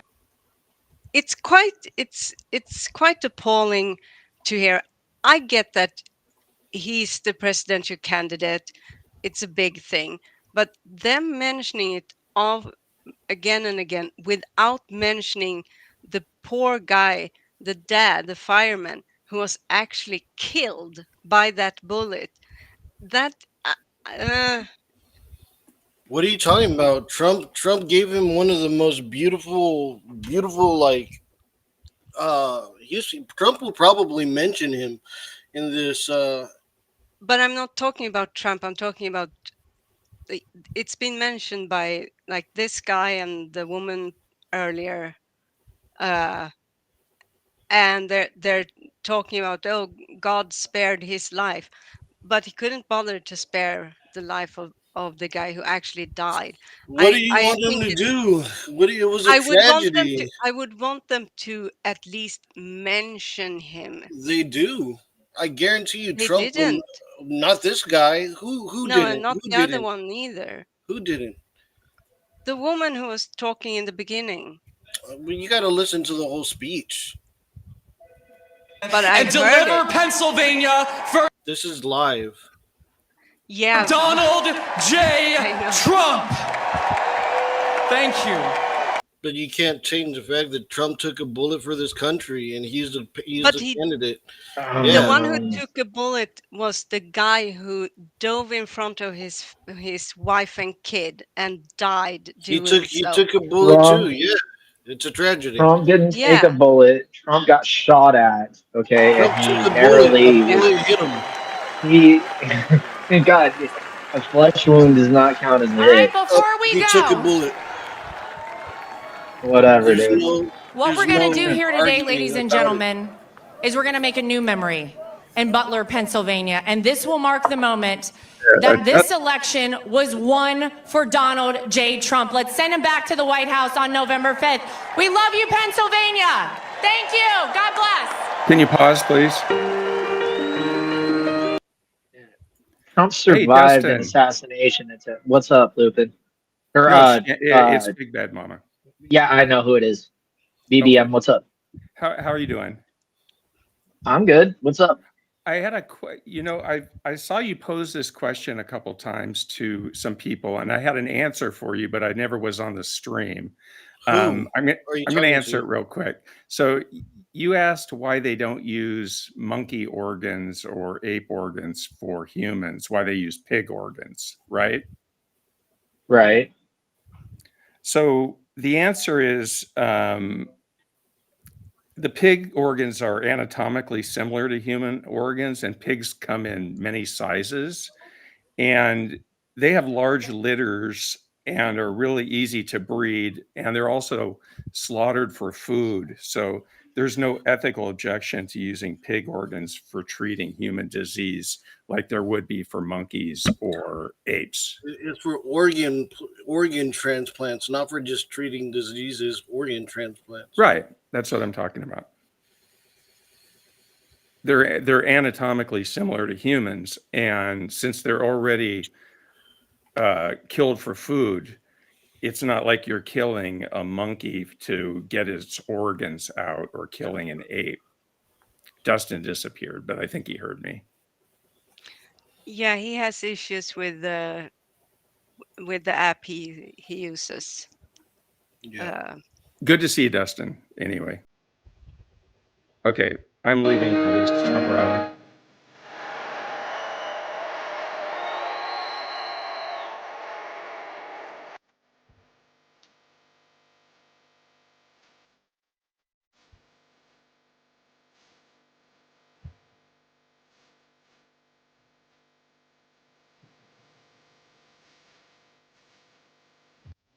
I'm gonna mute it just because I don't want anything to happen with the music. Yeah, that's a good idea. So I'm well aware of the medical reasons why certain pig parts are used. What doesn't make sense is the tissue rejection when there's examples of it being done with monkeys, right? You're telling me that that is our closest relatable ancestor, but there's nothing interchangeable between the two species. That's the crux of the question, right? Like, I understand the medical reasons. I understand that. What doesn't make sense, though, is that not only can we use pig parts, but we can filter our urea through their kidneys. We can filter our blood through their liver. Actually, you can even have transplants from the liver. But every time we try these experiments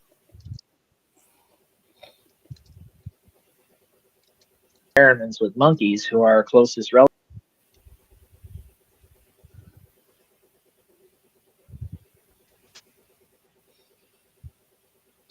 You're breaking up again. What's up, Tim? Oh, not much. I was putting in my headphones real quick.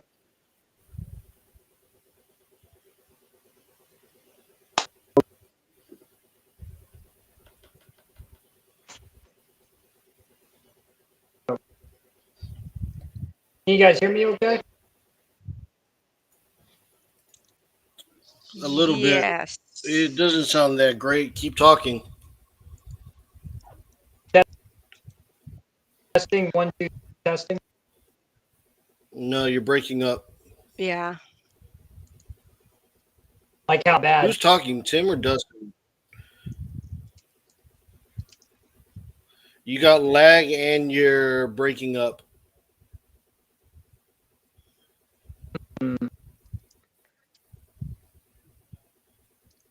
Just keep on talking. Just keep on talking.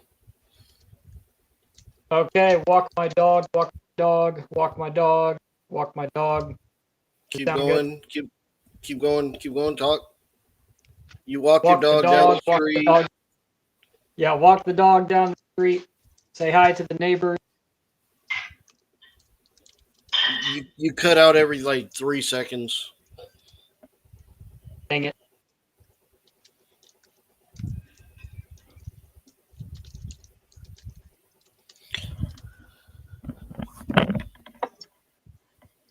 Something is making a noise in my room. I don't know if it's from upstairs or what. Let me turn the fan off real quick. Is this thing gonna quit? There we go.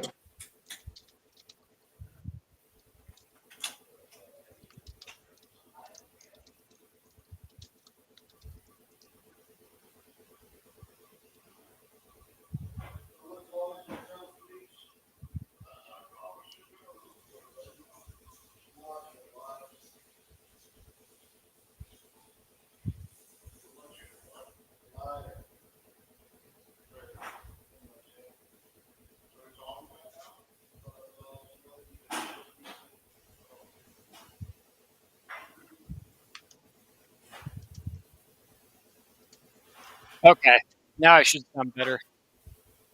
Yeah. Yeah. You know, I have a gig of internet, fiber optic, and the Wi-Fi is just so horrible. Dang it.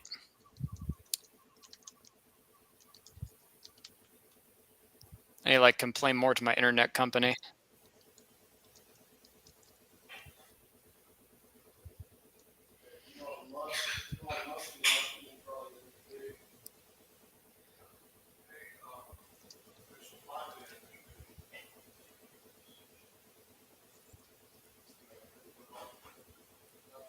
Are we, like, waiting for Lupin to get back or something? I think so. Okay. Hi, Tim. Hey there, Gigi. How you doing, buddy? Good. You don't want to be called Timmy? No. Definitely not. From you know that guy from South Park? I know. It's, yeah, I've heard it many a times in my life.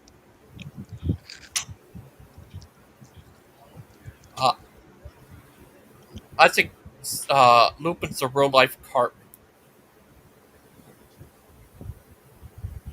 You think so? Get him a cat and tell him to say, no, kitty. You say that to the South. No, kitty. Did y'all get your mics working or what? Yeah, no, it's I tried to join on my phone because I was going to hang out with you guys while I cooked my dinner and stuff, and my Wi-Fi is horrible, and I got a gig. I got literally 1,000 upload, 1,000 download speed. There's no reason why it should be doing that. It drives me nuts. Mm. Maybe it was going in Maybe and out. your between router works like a bottleneck. Maybe I don't know squat about tech stuff like that. So I've Let had me them look at it see. several times, and they tell me, oh, it's fine, and then it's just not fine. As you can see in the left-hand corner above the podium. How you been, Tim? Oh, I'm good. Get ready to cook me up some hamburger meat and make me some buffalo sauce. How about you? I'm just chilling. I'm just want to see the speech. Right. Okay. This is a Trump rally. Yeah, in Butler, where the first assassination attempt was. Oh, okay. So I'm expecting it to be a pretty good speech. Right. President Trump will be as not many predicted. I mean, it just I goes think on it would be for a as long as the eye can. disjointed, confusing Here jumble he of is. nonsense. Here's the big man himself, the Great White Hope. Did you say the Great White Hope? The Great White Hope, baby. Love this man. Trump is funny. He's pretty witty with some of the stuff he says. Oh, he's hilarious. He's a natural comedic genius. Like, There's going to be so much winning. So much winning. So much winning. We're going to be tired of all the winning we're going to be doing. You're going to be like, let's win another one. No, let's stop the winning. We're going to win so much. We're going to be tired of winning. Let's watch big man up here, man. Let's watch the man right here. Look at this guy. Look at this guy. Look at that crowd. Yeah, that doesn't look like a small crowd, Kamala. Lion witch.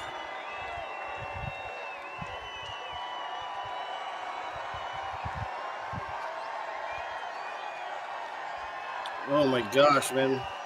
This is crazy in Pennsylvania. Oh makes me man, wanna puke. right in Butler. In Butler. Why? Narcissistic butthead. He's an idiot. Why do you say that? Because he is, and it's demonstrable. He's a self-serving Thank you very much, really, narcissist. and thank you. A very big thank you to He Pennsylvania. doesn't We care love about Pennsylvania. the US. And he cares about himself. as I was saying, He doesn't care about the world. He cares about himself. He doesn't want to make America better for people. He You seem wants to make to it better know an for awful lot about himself. his heart. Are you What's psychic? that? What's that? I don't know. Deviant seems to have a real problem with Trump, and I was just asking. Yeah. You seem to have a real like you keep naming off things about him like you know his heart. Are you psychic?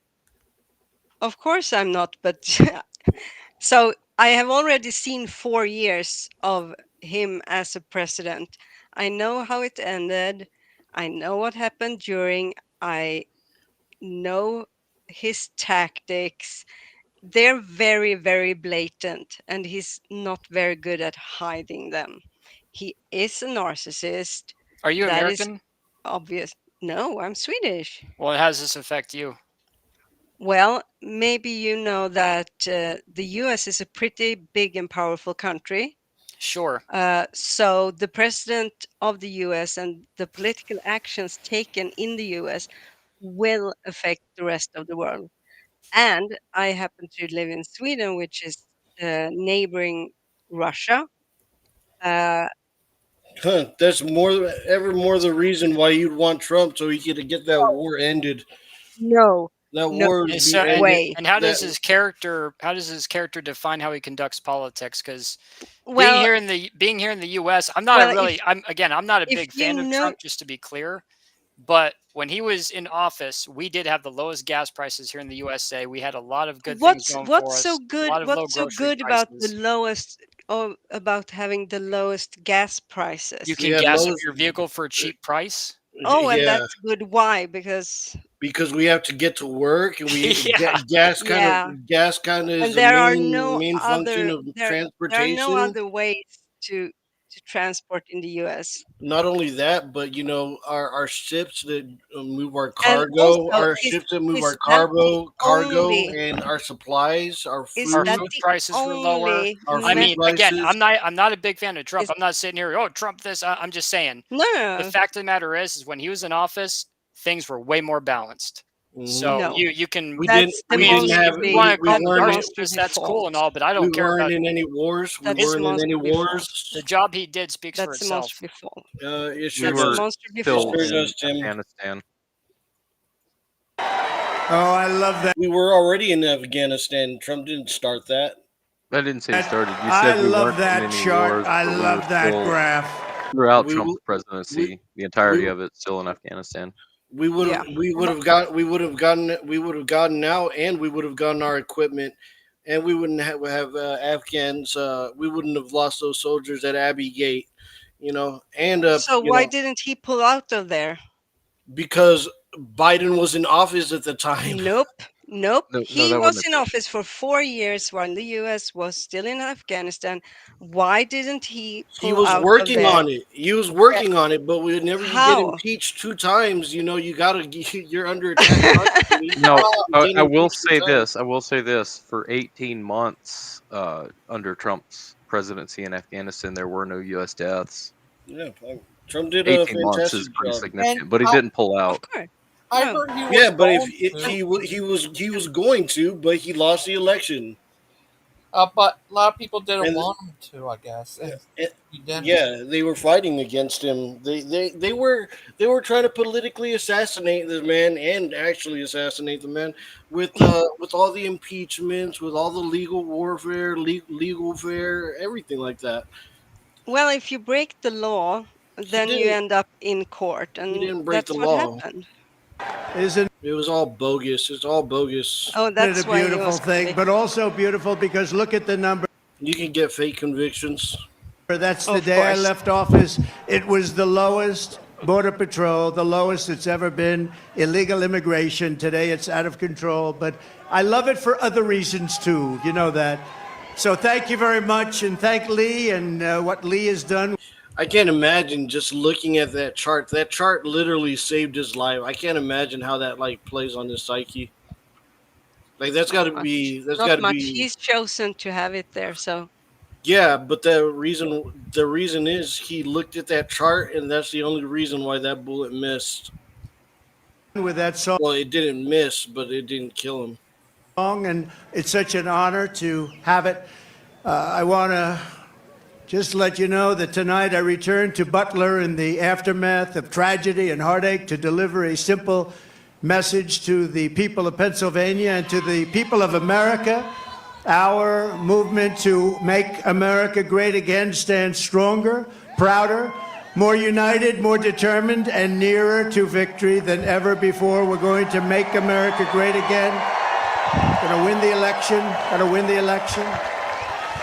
And to all Americans, whether you are Republican, Democrat, Independent, Conservative, or Liberal, or you have no label whatsoever, it makes no difference. Our movement, it belongs to you. It belongs to our country. Belongs to our country. And together in just 1 month, we are going to usher in a new golden age of American security, prosperity, sovereignty, and freedom for our citizens of every race, religion, color, and creed.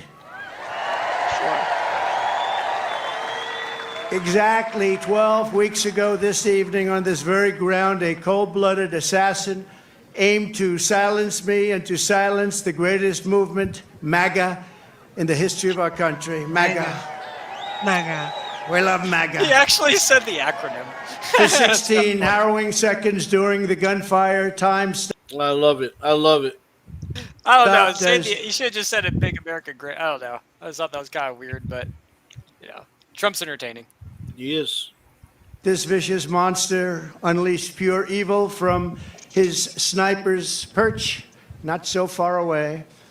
But by the hand of providence and the grace of God, that villain did not succeed in his goal, did not come close. He did not stop our movement. He did not break out our spirit. He did not shake our unyielding resolve to save America from evils of poverty, hatred, and destruction. Yet we are here this evening in record numbers. This is a big crowd. This is a big one. This is a big one. Not only to mark the triumph of American spirit, but over, and you know that this is really, truly, in the truest sense, spirit over evil and adversity, but also to pay. I don't understand when people say that he rambles and is incoherent. This is the most like coherent speaker I've heard in a long time. I think far better than Obama. Pay tribute to some of the best and bravest we have ever known. This field is now a monument to the valor of our first responders, to the resilience of our fellow citizens, and to the sacrifice of a loving and devoted father. There you go. I told you. Yeah. I told you. Wow. I told you he'll mention him. Really great Yeah. man. You know that. The guy wasn't sacrificed, though. He was murdered. Forever afterward. Yeah, he was murdered. It's not Boring, boring, boring. Was They're that saying the no. They're saying, wow. They're saying Corey, I believe. As in the man who was killed over there. Okay. You're not going to hear Trump's crowd yell boring. No. No, I was this confused, is but a- I really this is couldn't a make it out. tribute. Yeah, this is a tribute to Okay. the Yeah. person who died Yeah, there. that makes much more sense. I was legitimately confused for a second. Mm-hmm.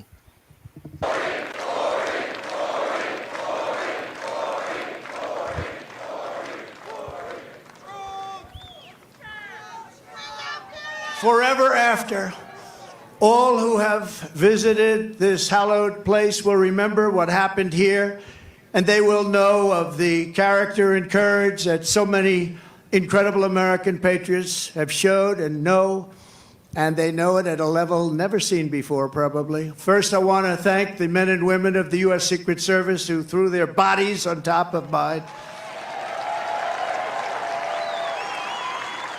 without even a thought for their own lives. They were on top of me so fast. They were on top of me, and there was not even a moment of doubt in their minds. You watch those tapes, not even a moment of doubt. I want to thank Secret Service. They're great people. They are great people. And in that moment, It's considered hallowed now because people gave their life to be there. That's So- kind of not a good way to put it, though. He didn't go there to That's give a- his life. He didn't go Yeah, there but to it be happened, though. sacrificed. It He go there happened. to attend No. a Trump rally. He wasn't sacrificed. He was murdered. Yeah, Yeah. and now that ground is hallowed ground. He wasn't offering his life to this Trump rally. He was just No. there as a spectator and a participant. He was murdered. There's a big Yeah. difference. He was Soldiers he was sacrificed their murdered lives because on of the political battlefield. for political violence. Look, I'm not trying to diminish the guy's life in any way, shape, or form, but to make him a martyr in this is wrong Right. because he Yeah. didn't go there to give his life. He wasn't there He wasn't sacrificing anything but his own time. Trump is honoring innocent him. victim. Trump is honoring him, and you guys are having a problem with that. That's weird. No, I'm those just saying what agents you, the displayed way a you devotion phrased to duty him that cannot be sacrificing his described, life and they is not did it appropriate. yet again less than 3 weeks ago when they really did a fantastic job. Another attempt. It was another attempt. We have an evil world. We have a very sick world. My gratitude to them is beyond measure. We also owe a tremendous debt, thanks to the Secret Service counter sniper and a local police sniper who returned fire within seconds and stopped the shooter quickly. and saved many lives. If he didn't stop, he saved many lives. He had a lot of bullets, a lot of ammunition up there with him. And we are, I mean, just amazing when you think they did it so quickly without any knowledge of what was going on, boom. And had that not happened, it would have been a very different story. It would have been many, potentially many people. I also want to express our thanks to the Butler Township Police Department, incredible people.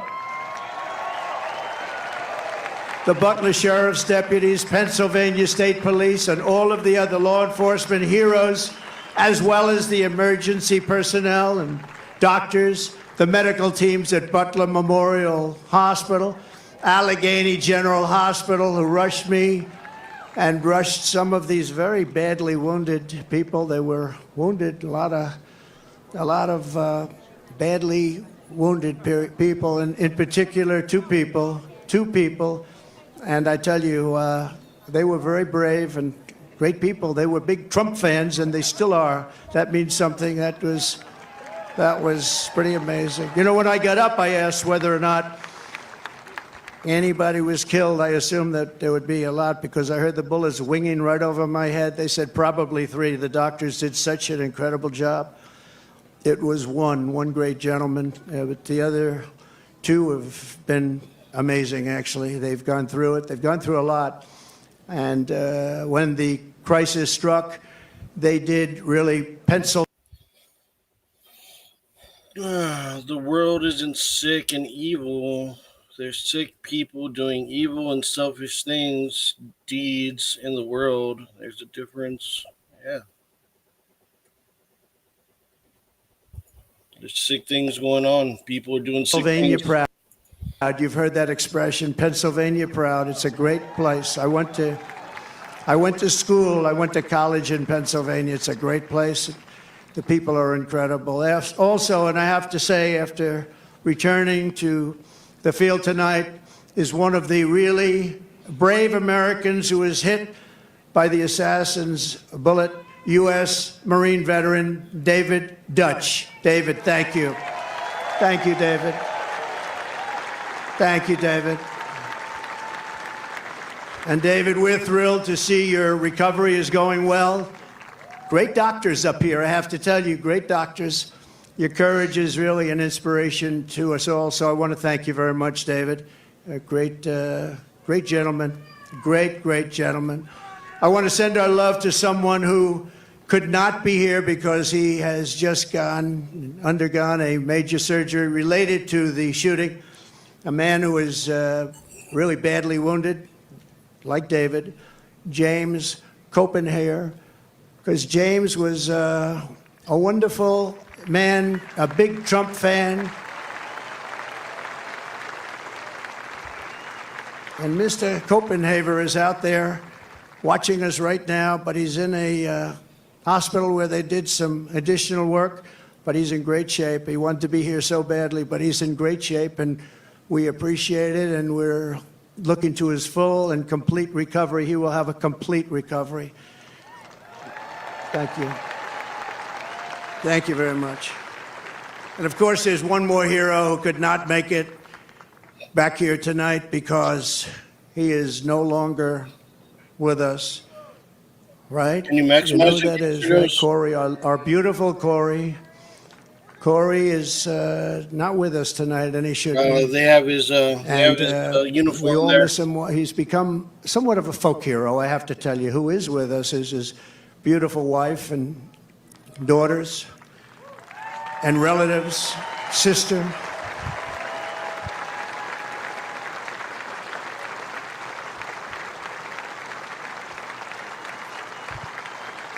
Please, where are you? Where are they sitting?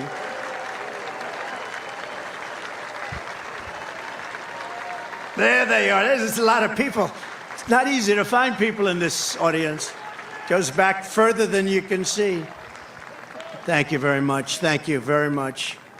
Thank you very much. Great family, a great, incredible family. And he loved you a lot. And, you know, his wife said, Okay, can you put it back to where we can see the people on the screen? Let's see. Who do we have here? Okay. No one left. Interesting. If you guys want to change the topic, we can. Well, let me see a couple minutes of this real quick. Just a few more minutes. Said something very beautiful. It's The almost over, anyways. public, a lot of people, all of us. Is it? Yeah, yeah. Look at your. Do you see that it's like literally got a small quarter to go? No, this is live. It It's should be live. fine. A lot of Oh, people okay. have been very generous, and she said, "I'd rather have my husband." That's a good thing to say. And Trump will talk for 2 hours That's straight, easy. a good thing to say. I'd rather have my husband.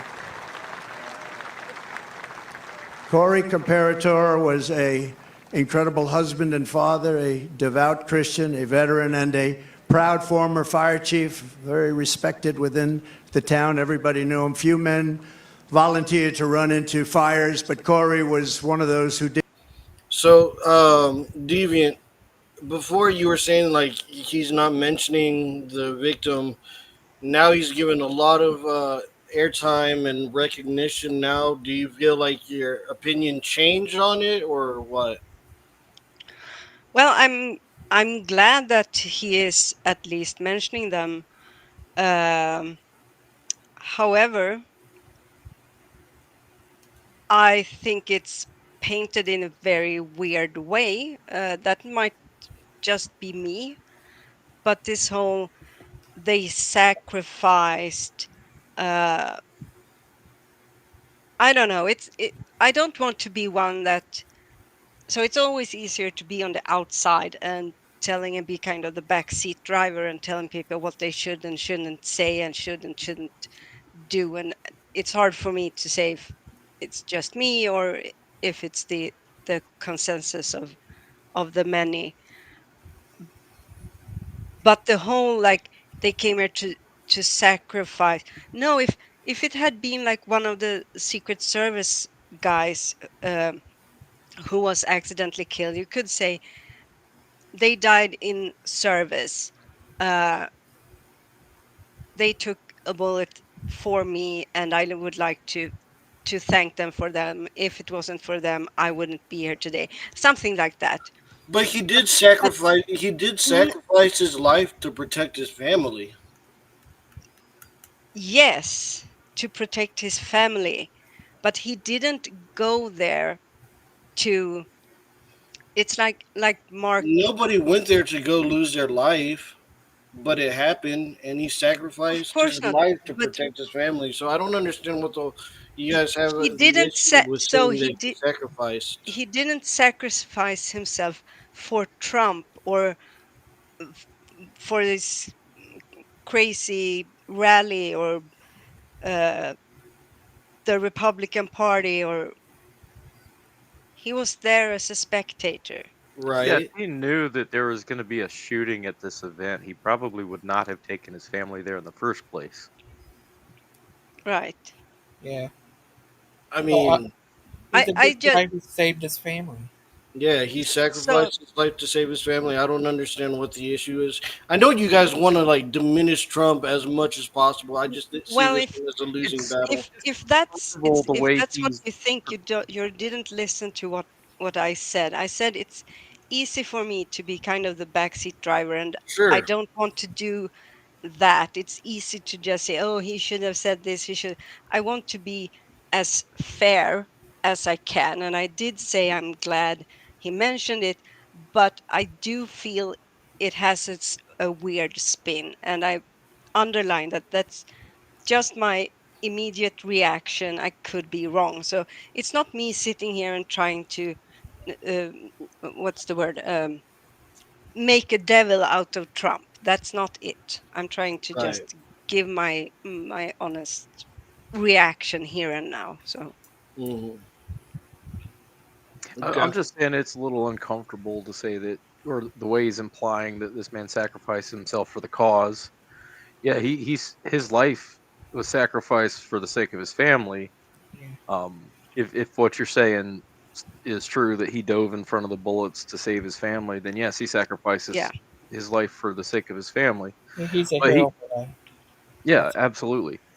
But he didn't come to the rally to be a Yeah. victim of an assassination attempt. Nobody goes to the rally to accept.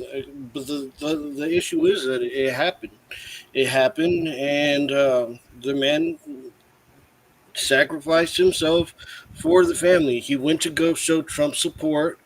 Of course, nobody was expecting, anything like that to happen. But actually, whenever you go to a Trump rally, you kind of have to be alert because something like that can happen. Well, now obviously. Well, no, even before then, you have to be on alert. Like sometimes Well, you got to be, again, again, willing to take a risk. To go to a Trump rally is actually kind of risky. again, all I'm saying is the way that Trump portrayed him as sacrificing his life for the cause, for the campaign or for the rally, is a little uncomfortable. And I'm not I don't taking think he away said from that. the sacrifice he made for his family.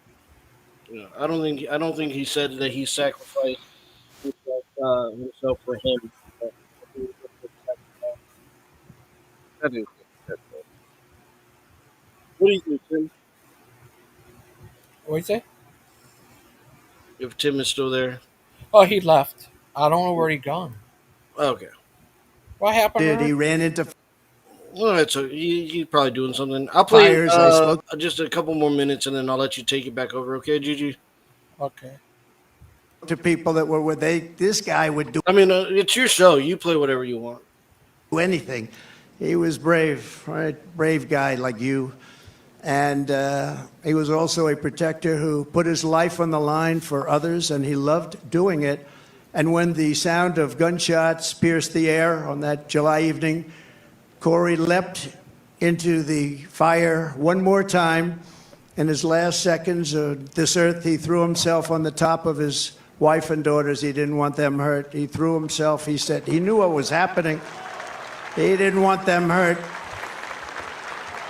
And he was hit hard. He was hit hard.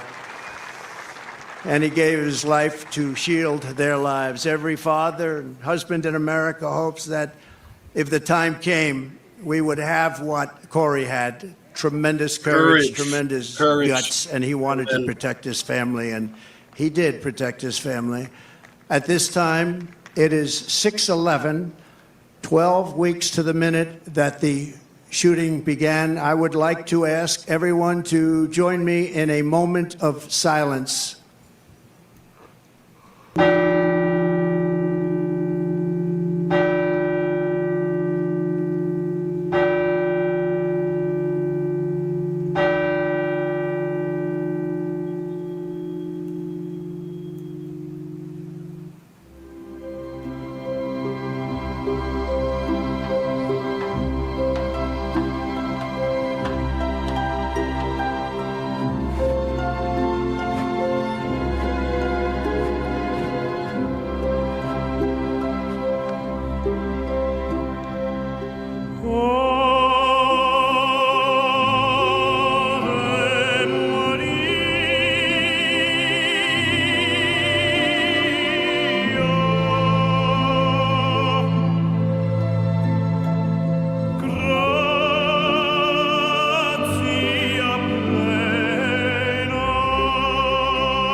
Yeah, I don't know. There's not much that you could tell me that Trump did wrong in that memorial. That was like such a flawless memorial. That was beautiful. That was beautiful. That was he obviously is doing this out of his heart. This isn't just fanfare. This isn't just stage acting. This man is really giving this man the honor he deserves. I don't think I don't think you can be any more genuine than that. What do you think, Gangster Ghost? Yeah. Uh. Here. Do you think that was good? Yeah. No, Trump wasn't. That guy who did that, at least the first one, he read Republican, but he supported leftist groups. Yeah, No yeah. different That's yet than uh, Robin. She she's registered Republican, but vote Democrats. So yeah. That was beautiful. Anyway, I'm gonna be playing. I'm gonna finish the rest on my show, Gangster. okay, I'll let you go. okay. Thank you. Yeah, thanks for letting me swing by. You're welcome. Miss Outcast. Yeah. Well, sorry, I was busy doing something. I came back. What happened? Is everyone all right? Yeah, I think so. Last I saw, Big Bad Mama came on here as the Tooth Fairy. Yes. Yeah, that was crazy. I'm not sure. Are they having a show today? Um, the The Tooth PG. Fairy. Oh, I don't know about that. I don't see any shows for today.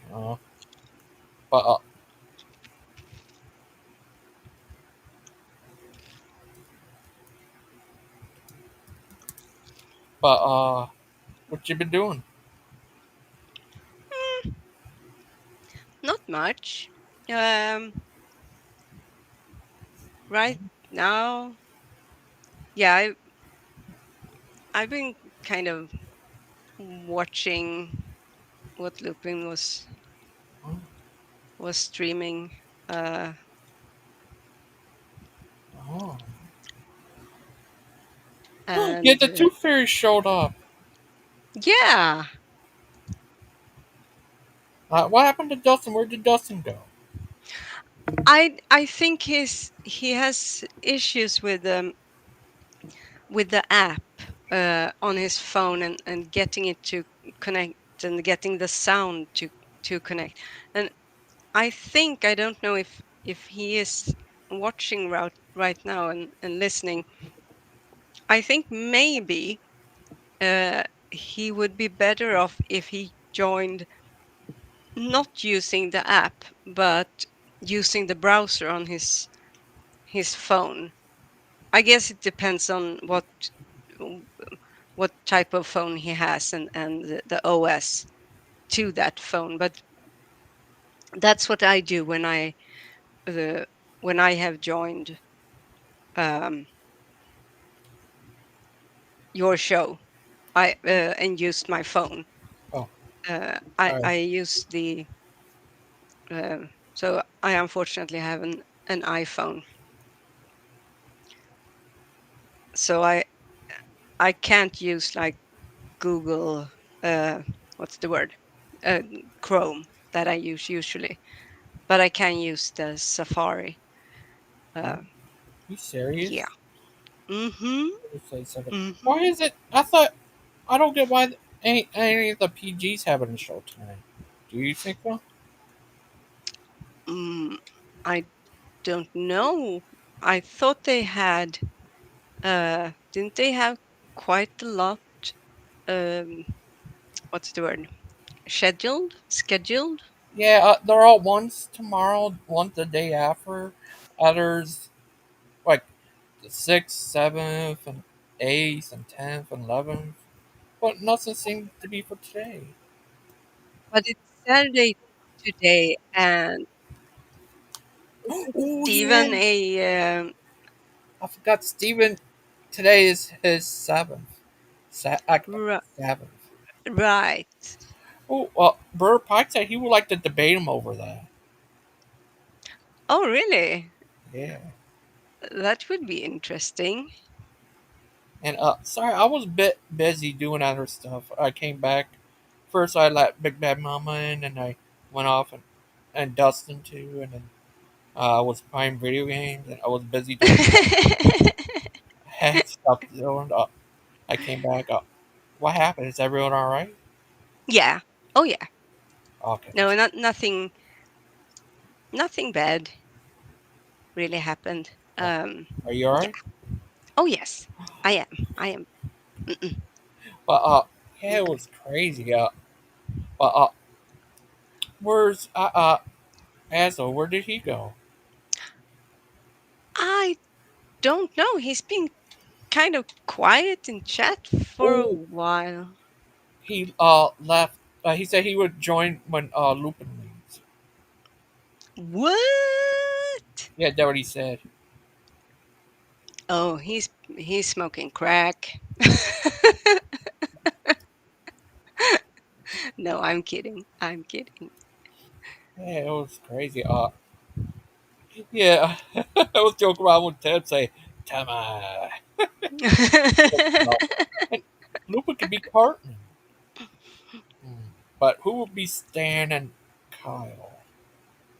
Ooh, Stan. That kind of sounds like Dan. Stan Dan. Stan Dan.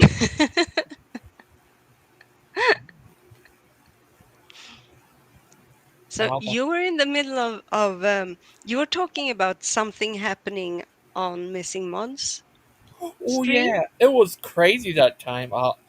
Steven came on there. Oh, you want me to show you it? Yeah. It was crazy.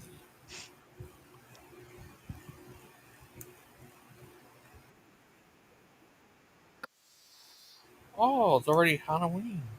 It, uh, yeah, Steven came on and it was crazy.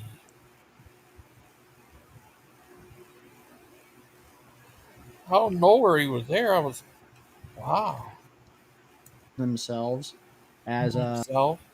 But one thing, no one needs to expose herself. That's not something they should do, right? That's okay. Yeah, That is true. I forgot I found some funny memes. you think, Sorry, go ahead. what if he, you think they're crazy? You think, what if you did a show on Harvard guys? We're living in clown world. Yeah. Hey! Ooh, I need to lock the door. Hi, Steve. Hello, Well, you Steven. don't have to lock the door. I'm only going to be here for a minute. I don't want any of these weird pedo apologists to come in here after you. Oh yeah. You need to say you want to say something. Just tell me to pause it. Okay, I will. Yeah, I'm sure. I'm sure. Yeah. Well, no, I don't think you need me to come defend you. You handled yourself like a boss yesterday. You really wore your crown and you slung those atheists all over the place. I was really proud of you, but you only gave it to the ones who deserved it. And you even got certain individuals to expose themselves as slowly letting their faith slip away, which is what we see as the reprobate mind slowly seals itself over someone's life. So you did really good yesterday. I'm very proud of you. Thank you. You don't need Proverbs guys to come save you. You handled your own business yesterday. Aw, thank you, Steven. That's Told you. nice. Yeah. Yeah, they are reprobate. Yeah, well, and Gigi, you too, and you handle yourself like a boss, and I don't think they see Yeah. it coming from you because even though they treat you nice, they don't always seem to remember that you're really, really intelligent. And sometimes I just watch you leave their jaw on the floor. It's amazing. Oh, thank you. Yeah, he did good yesterday. Can I you forgot about pause? I'm that. telling The you. Bible. Yeah. Who is he talking about who don't know you're intelligent? I don't know. The Illuminati. Probably. Oh, But we all know that we're always 2 steps ahead of the Illuminati. oh. So Stephen said he exposed himself. Oh, good. Oh, oh, wow.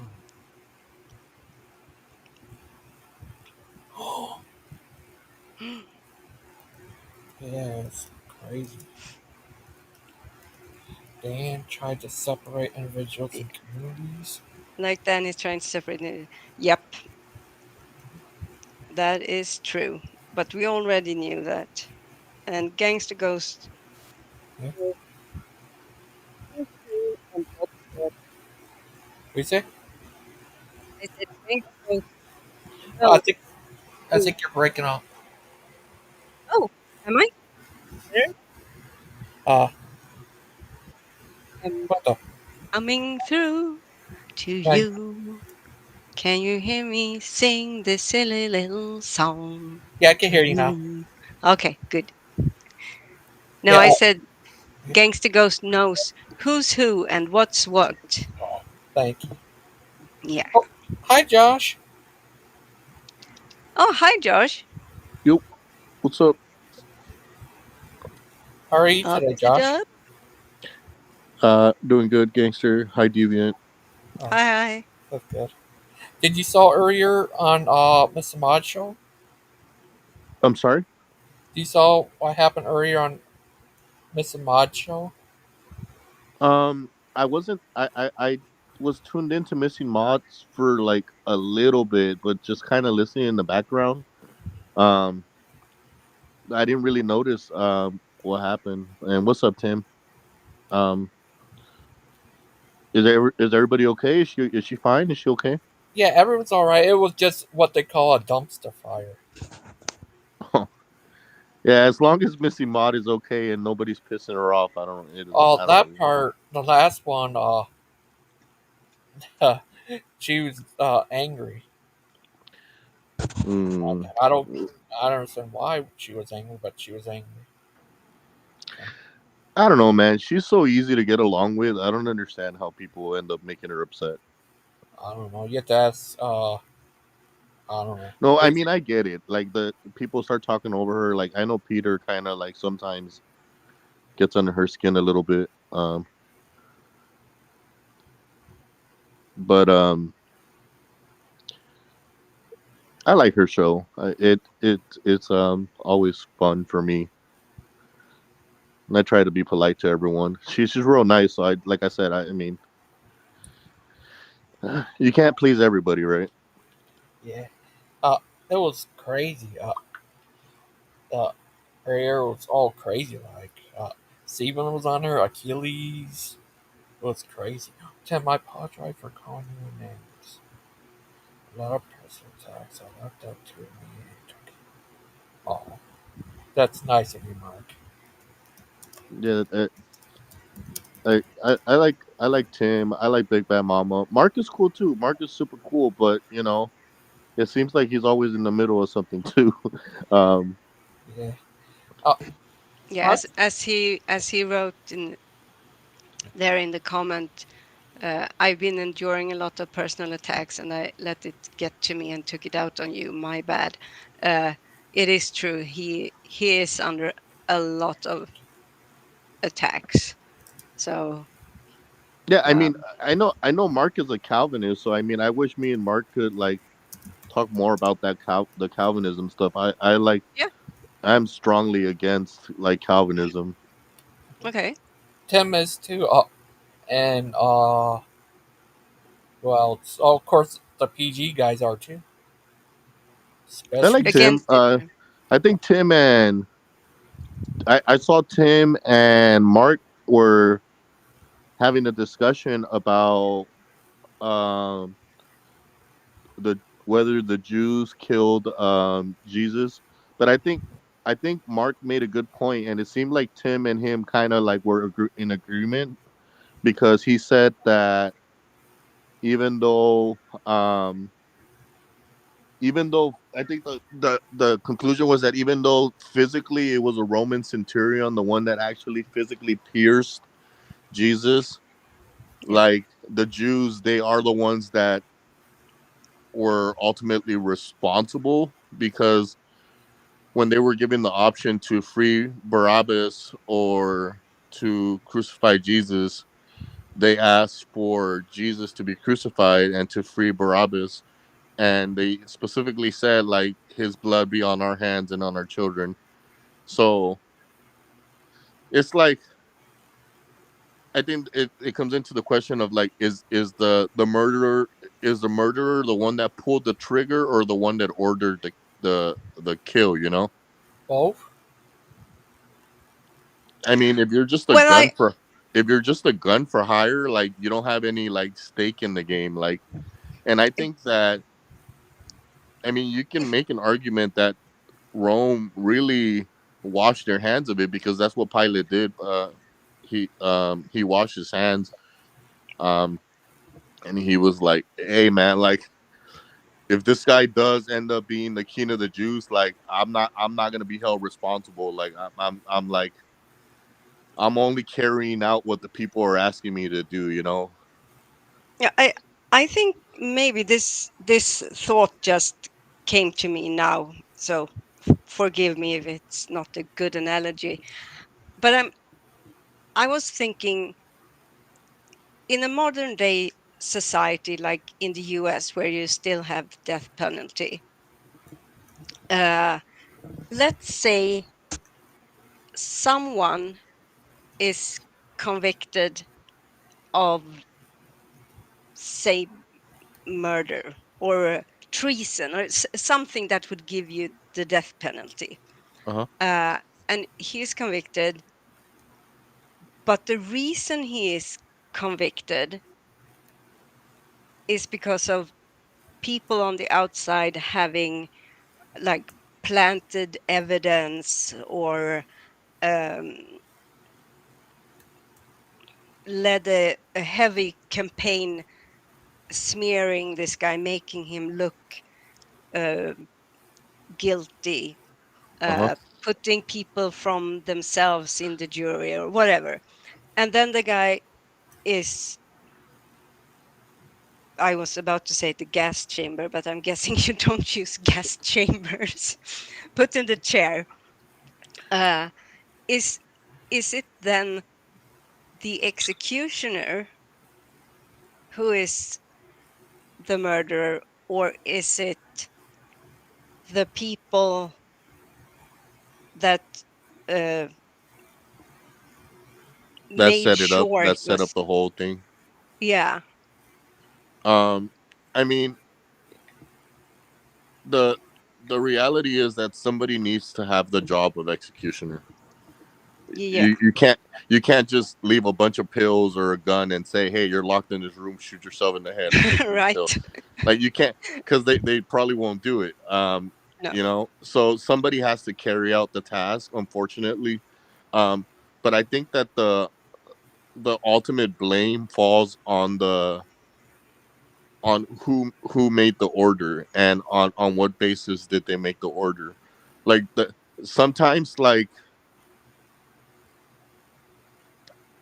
they like the let's just say for example, right, like the executioner, like it's just his job. Like he shows up to work, like he shows up to work today, and he doesn't know who he's gonna kill or why he's gonna kill. He just knows that he needs to kill them yeah, because that's his job.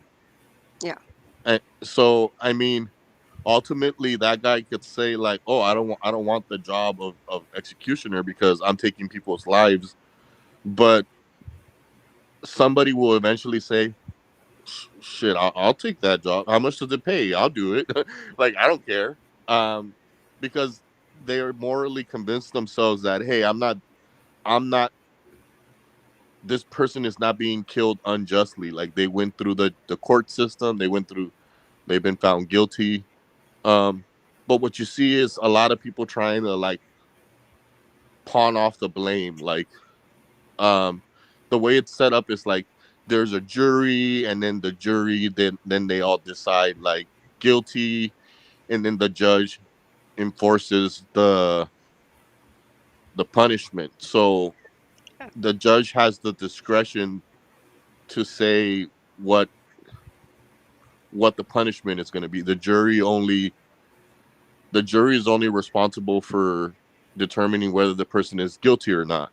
And the judge can say, I'm going to impose maximum penalty, which is the death penalty, or they can just say life in prison, or they can say 25 years with parole. So, I mean, like, it gets really tricky because honestly, like, anybody involved can ultimately be like an accessory to murder. Like, if because this is how they would treat it. Like, if you were in a like if it was like three of us, right? Me, Yeah. Deviant, and Gangster, and we decided to break into a bank. And then Gangster ended up shooting the security guard, and the security guard died. Me and you, Deviant, were accessories to that murder. Right. Like, even if you didn't pull the trigger, even if you tell them like, I begged him not to do it, I begged him not to do it, he didn't listen to me. Yeah, but you were there, so now you're literally guilty by association. You might not get like first degree manslaughter. You might get like a different charge, but they can still hold you responsible for some part in that. Yeah. But I think Uh, when it comes down to it, the statement, I agree. The statement, the Jews killed Jesus. I agree with that statement. I agree with Tim, and I don't think it's anti-Semitic to think that. I don't think that because no. you believe the Jews killed Jesus, that means that you naturally hate Jews. As a matter of fact, Christians are called to love Jews, and even if they don't turn to Christ, like they are the ones that carried the oracles, and Jesus himself was a Jew. So to be a Christian, it's very difficult to accuse a Christian that they hate Jews because Jesus was a Jew. It would be like, oh, you're a Christian, you hate Jews, then you must hate Jesus too. So I don't know. I don't think Tim hates Jews, and I think that's why he No. was getting real like defensive because I don't think Mark necessarily who it was another guy. I think it was Peter. Somebody else was talking, um, and they were kind of trying to make it seem um like Tim was anti-Semitic because of the statement the Jews killed Jesus. And but I agree with that statement. The Jews they did kill Jesus just because they're not the ones who physically pierced them with a rod. The blood was on their hands. They're the ones that made the decision. They're the ones that asked Pontius Pilate to give them the crucifixion. So I mean they are responsible whether they're the ones that tied Jesus to the cross or not. I mean, so I can say I'm not 100% sure if I'm looking at it from like a moral standpoint, and outside of the whole Bible context and like the people involved, but moving the situation to some other to another scene. Uh, I I think there is blame to be given on both sides at the same time. So at first glance, I would say what you said probably, but at the same time, it's like with the scenario I painted up with a guy being convicted and The executioner carrying out the exactly. So the executioner wouldn't be of any blame, uh, as far as I can see. But the judicial system, the judge, they should have the fortitude, and me, and somewhere they are the ultimate authority, and Yeah, shouldn't be like bent. why doesn't the judge grow some balls and do the execution themselves? Yeah, or like made sure that the case was actually that people hadn't infiltrated the jury, or you see what I'm trying to. They are, the judge is the one who is res- responsible in the courtroom, and in the case of Jesus, that would be then the Romans. They were in charge, but that's it. I don't know. It is muddy, and uh, also I haven't like been thinking deep and hard at it. What I can say about Mark is he definitely have been thinking long and hard on whatever position he came to and however he came there. That doesn't necessarily means you're not necessarily right because you have been thinking a lot about it. But I I can tell you, if he has an opinion, he's most likely spent a whole lot of time researching it and thinking about it and checking himself. That I know about Mark. I think the real question boils down to who gave the final blow, like who gave the final blow that finished him off, because this I think both, you can argue that both of these statements are true. The Romans killed Jesus. You can argue that. You can make a Yeah, very good claim for that. You can also make a very good claim for the Jews killed Jesus. I don't think either one of those statements are wrong, and they don't have to. They can both exist at the same time. I think um, to be comprehensive, you would want to include all the details, and then you people can make their own judgment, including all the details and comprehensive. What I mean is, you would say the the the Jews requested Jesus be crucified for blasphemy, um, and the Romans carried out the crucifixion. That would give you the most comprehensive answer, and then you decide. I mean, if you want to say killed them, well, who was responsible, who took the blame, or yeah, the Jews, but they were both acting. They were both acting parties in the crucifixion of Jesus. sure. And also, what in this, since this is quite a special uh, case in judicial history, uh, if no one, if everyone, if the Romans had said no, we are not gonna do this, he seems very innocent and very benign to us, and we're not just gonna kill some Jewish dude because you guys want to. And if the Well, Jews had said, oh, we're not gonna uh, kill this guy because he's one of us, then the whole plan of God would have failed. And obviously, that's not possible because it's God. His will happen. I think So, I think Pilate which basically did say that. Like, I don't see any reason. yeah, but he basically pushed the ball uh, in front of him, kicked the stone. Where'd he go? I don't know. Oh, there he is. There he is. Uh, I think Did, Tim is Oh, a that's all right. I think Tim is a very reasonable person, and he can have good conversations. I mean, I just don't, you know, some sometimes I understand where Mark's coming from too. It's like you got people coming at you from all different angles. Like, yeah, I mean, I would get defensive too. yeah. I don't blame him for standing his ground.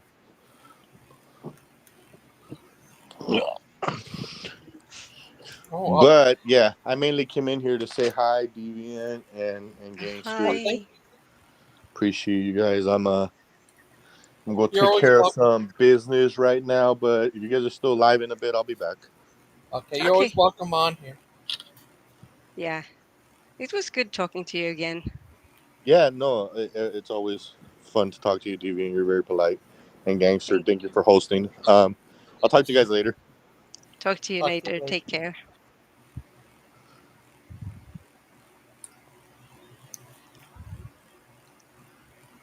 Hi. Hi. Yeah, it was so crazy on that show. I'll show you. Yeah, you guys Oh, don't forget, if you want me to pause, I'll pause it for you. Just say pause. Yes. both did good defending what you believe. I'm Well, Tim proud that you helps a lot. guys didn't compromise and sell out. Yeah, and become an atheist. I know. Yeah, I know. Shame. I I'm mean, proud of Tim. Tim is like one of our favorite Proverbs guys now. yeah, he's pretty He's a awesome. fierce warrior. We got like a bunch of more Proverbs guys coming out of the woodwork soon for you all to meet. So by next week or the week after that, we're gonna have like 12 to 14 hosts probably. Is Isaac one of them? What about Isaac Keely? is one. Isaac's gonna be doing his show as soon as he gets back from he's doing lineman work right now, so he's very busy with the recovery. Where's Achilles at? Achilles got a new toy and he has been tweaking it and readjusting to riding again. So whenever he gets done, Hi, Big Bad Mama. Big bad mama. Hi, can you guys hear me? Yeah. Yes. I'm sorry I missed Josh. Oh, that's all Um, right. you know, there's a reason why Mark goes through personal attacks that other people don't go through. And that was the fact that he was able to leave Kent Hovind's cult. And so the people that weren't able to leave Kent Hovind's cult and are still part of it, which includes the Proverbs guys and includes Lupin and even Missing Maud is part of Hovind's cult. Those people have a problem with Mark because he was able to break himself free of Kent Hovind. And I just wish I could have explained that to Josh, that there's a Yeah. reason why Mark gets the personal attacks that perhaps atheists don't. Uh, Yeah. he said he might come back on here if we're still on. Okay, well, I'll maybe let him listen to that later. Oh, But sorry about earlier. I was busy doing something, and oh, that's I, okay. that's why you had to text me to let you in. I was Right. and same thing with. Oh, that wasn't me. I mean, I saw the Tooth Fairy was on, but Oh yeah, yeah, it must have been somebody else. and yeah, it was crazy. And uh, earlier that was crazy. Out of nowhere, Steven joined the show. Yeah, trying to butter up Missing Maud and yourself in order to pit you against other people of the community. That's how I Yes. interpret his appearance. But nobody, as I said in the chat, Missing Maud doesn't remember the scheme that they concocted for her to make her look like a fool. Yeah. And she conveniently I don't know if she just forgets that or what, but anyway, yeah, we can keep watching it. Okay. Mm-hmm. Just tell me to pause it if you want to say anything. Okay. Yes. playing with it and riding with the wind in his face, he'll be back. Oh, okay. I was just wondering. I I talked feel to him like I in don't the see him that much. last night. Huh? I talked to him Oh, in you the did? yeah. It was on Bible Bites comments. Oh. Oh yeah. Krista was gonna start her show yesterday, but we're having issues connecting her mic to the laptop, which is really weird because it was working fine, and now nothing we try is working on any streaming platform. So I'm not sure what we did, but I've got to go in there and try to figure out how to undo it. Yeah. I know, but she was ready and she was really disappointed. But she'll be doing it next week. And yeah, Proverbs Teens is coming back too, but under new leadership. It's going to be ran by Jonathan and Philip. Huh. Oh, that's I not. don't know who that is. Can you pause it for a Philip is second? Dan's son, right? That's Dan's son. Okay, Claude made a joke when this was on originally that Chris Jones and Brady Byram were going to run the teen show on the Proverbs guys. That's wow. He's a crazy guy. You can keep going, Logan. Okay. Yes, Dan Dan Jr. or Mr. President 2.0, whatever you want to refer to little Philip, the guy who tells the naughty snowman jokes. Achilles, hi. Achilles. Oh, Okay, good. I'm like, what's the it's? Yeah, I identify as a heart. You know, I'm an it. Oh, yeah. Did you Did just say you're an somebody- idiot? That's not nice. Did somebody call for a technician here? What is going on? I called for an Yes. Achilles. You were invoked by the gangster of ghosts. Gigi, I sent you an email about all the trouble that I had getting on Restream. Hey, Lupin. Hey. It asks for my Google account. I'm like, okay, let me remember the password for that. I got codes back and forth. I got it, and then it won't go in, like it doesn't. So I change the browser. I go to Brave. Brave doesn't load. I've had that since doesn't load Restream. I've had that since I was going on Red Kinso, and I've been waiting for it to load for like 2 hours, and it just wouldn't load. So then I tried Chrome, and Chrome doesn't give me the Google option. It only says Facebook. And I'm like, you know what? I've had enough of this. And I send you an email about it, and then I check mod, and I see you guys all here, and I'm like, oh, okay, we'll all meet here. I instead. actually only came by to congratulate her on how amazing she did yesterday. And then I was going to find my way to a back room and shoot you an invite. What was yesterday? Yesterday was the day before today, but it was the day after the day prior. Ah. So why?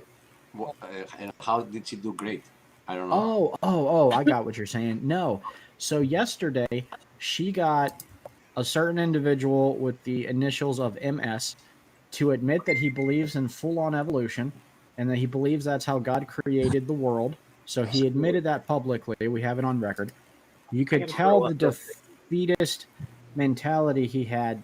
I mean, Maud just put pressure on him, and he really conceded so much. Can you And pause she it? called him out. I mean, she called him out. So he's out now lying here. And Mark, good to see you. Hi, how's it going? I heard this, and Mark said, I believe in special creation and punctuated equilibrium. Which is, and so I was there. He said it twice. And Mark, you can verify that. But so Stephen's saying you're a full-on evolutionist now. And That's what he's saying, yeah. right. And He's the lying. implication there is that I've rejected God and creation, and I have not. Right. And like you said earlier, all he's trying to do is split up the community, divide people against one another. Right. And Maud's got her own reasons for being mad at me, which have nothing to do with what Steven's talking about, but he's jumping on the bandwagon and taking advantage of an opportunity to disparage me for whatever nitpicky reason he sees fit. Yeah. And of course, Lupin jumps in because he wants to break the community apart as well. What did Lupin say? I don't think I was watching at this point. I don't know. We'll hear. I think he just got there, but okay. He's looking to cause trouble. I mean, he's there to cause trouble, as far as I'm concerned. out that it was due to his hate for Kent Hovind. He sold out his faith. Like, she just did not hold back, man. I was wanting to call 911 and be like, hey, I think someone kidnapped Missing Maud and replaced her with a Spartan warrior. With the And child. then Gangster too, dude. Gangster just opened up a whole 6-pack of butt whooping on them and left them speechless. The sneeze. Hey, he's here. Should I let him in? Nah, Was we're this having on a good Missing time Mod? already. Was this What'd on you say? Missing Mod show? Yes. Yeah, this was yes. our mod show yesterday. Pause. I don't endorse people. So yeah, I tried to go on Missing Mod show to stand up for myself because Steven just said that I sold out my faith, and that's a pretty big accusation against a Christian. And I wanted to refute that, but no, he didn't want to face me. And of course, like I said, Missing Mod's got her own reasons for being upset with me, and that's neither here nor there. But they're just cowards. They don't want to put any kind of supporting evidence or proof behind what they're saying. They just want to throw out accusations and belittle my character or demean my character because you're right, Big Bad Mama. It's because I got away from the Hovind cult and they can't. And once they did this, I decided I had to go on there when you were blocked and couldn't get on. So Yeah. I show up at some point here. Oh, okay.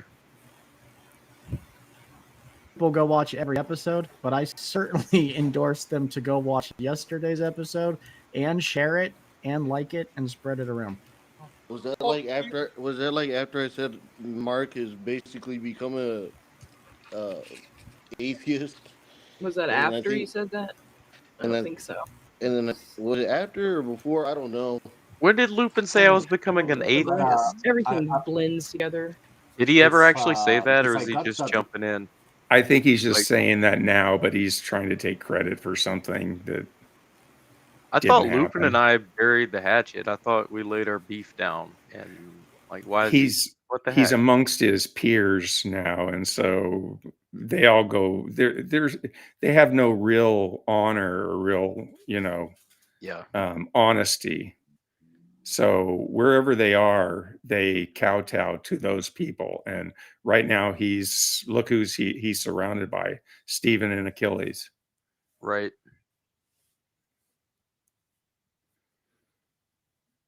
right, this is a very good point by the mod boss.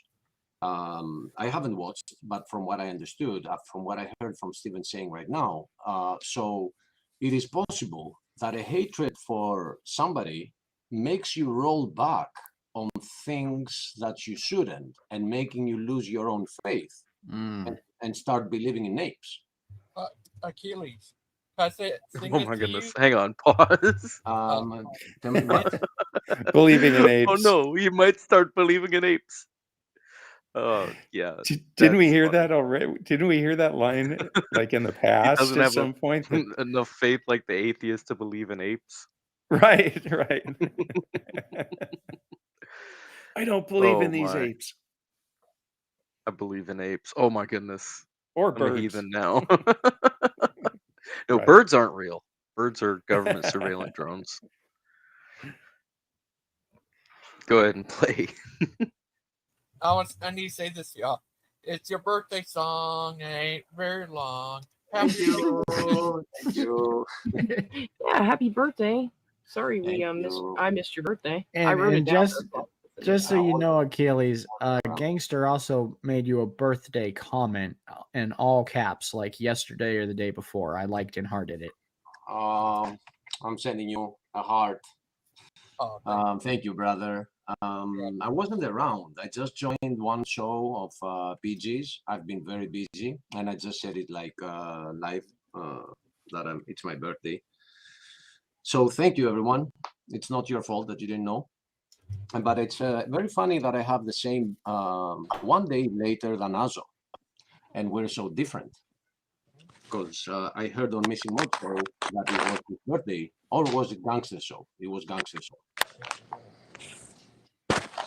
So happy birthday to Azo as well. Well, happy belated birthday to you too, Achilles. I didn't know. Maybe yes. Grown up now. I'm so proud of your kids. And by the way, Steven, you should check out Trey Smith's video on evolution that I managed to see like 5-7 minutes in Okay, loopings. guys, I can't not let Big Bad Mama in. I'm sorry, but he won't yell. Big Bad Mama. Hey guys, How is it going? how's everybody doing? We're good. Fantastic. Did you see the interview I did with Isaac? What? Oh yeah, that was interesting. Did you like it? Yeah, yeah. I think thought the you more, would. I think the more interviews with those kids, the better. To get the word out. I heard Praise I Am though defending Steven Anderson and his wife. Did you see that? I did see that. I have a lot of respect for Praise, but I totally fundamentally disagree with him on that one. I think that's really bad discernment. What, buddy? I'll just swim. Okay, you can. I'd like For to me, this point out the situation is making hypocrisy. me very sad Hang on, pause real because quick.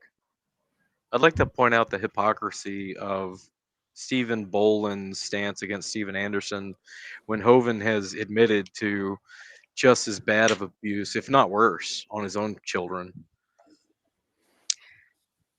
Yeah, I Yeah, mean, what true. happened to Kent Andrews? Isn't that his name?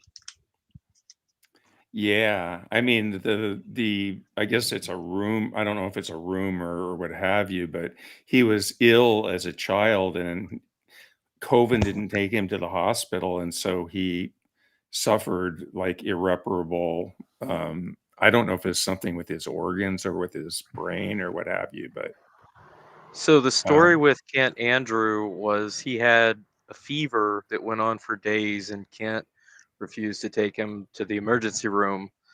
And it got so bad that Kent's brother Mark actually knocked Kent down and took Kent Andrew to the ER, and it saved his life. But he had like permanent repercussions from it for having such a high fever for such a long time. That's severe child abuse. Yeah. Yep. I mean, take your kids to the doctor when they're sick for days with a fever that you can't control. Yeah, it's. I don't know the laws in the US, but here, if you do that, that counts as child abuse and neglect.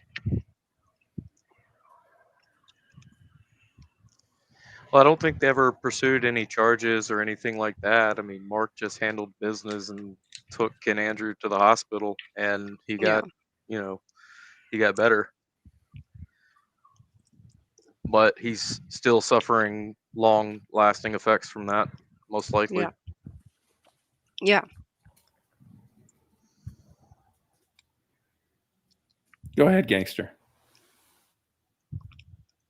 Down, I like Steven Anderson, but I hate hearing these things from his own children. I cannot look away when I hear stuff like that. Makes me very sad. Sorry about that. He's very funny, and he has a way of getting the gospel through to people. But sometimes, he goes over the line, and now we know why. There are some issues there. I wish there weren't. But... Well, behind the scenes, he's a whole different person, it seems. Mm-hmm. Mm-hmm. And that's from his child. It's not like somebody said it on the internet, it's his children. So it can be more credible than that. I had one comment on something Steven said about Mark accepting evolution. Mark on that show said he believed in special creation, but then believed in punctuated equilibrium, which is a rapid type of evolution and natural selection, which is basically what Kent Hovind believes. After the flood, there was a rapid speciation event of all the different kinds. So I really don't think that from what he said yesterday, his view is too much different from Kent Hovind's view on evolution.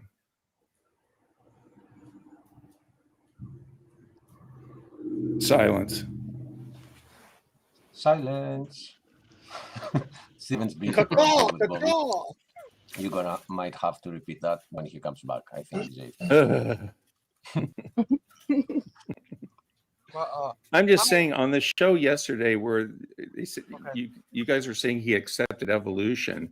He said he No, I said believed he in pushed special. He said he believed in special creation, and then mentioned punctuated equilibrium. I was there, so. Well, can you define that for me? What is the Well, punctuated? so it's a very rapid type of evolution in a small amount of time, which is what a lot of creationists believe happened after Noah's Ark, when the basic, you had a cat kind, say, on the ark, and then it went and evolved into the different types of cat species. Basically, speciation event. Which is macroevolution. So Kent Hovind does believe in microevolution. He believes in macroevolution to a point,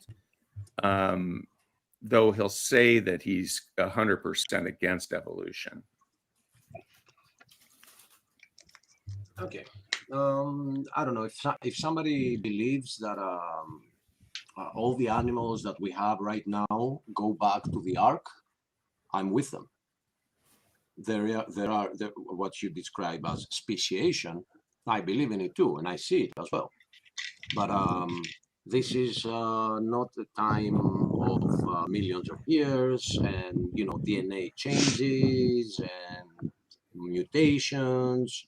No, it's just adaptation, survival of the fittest.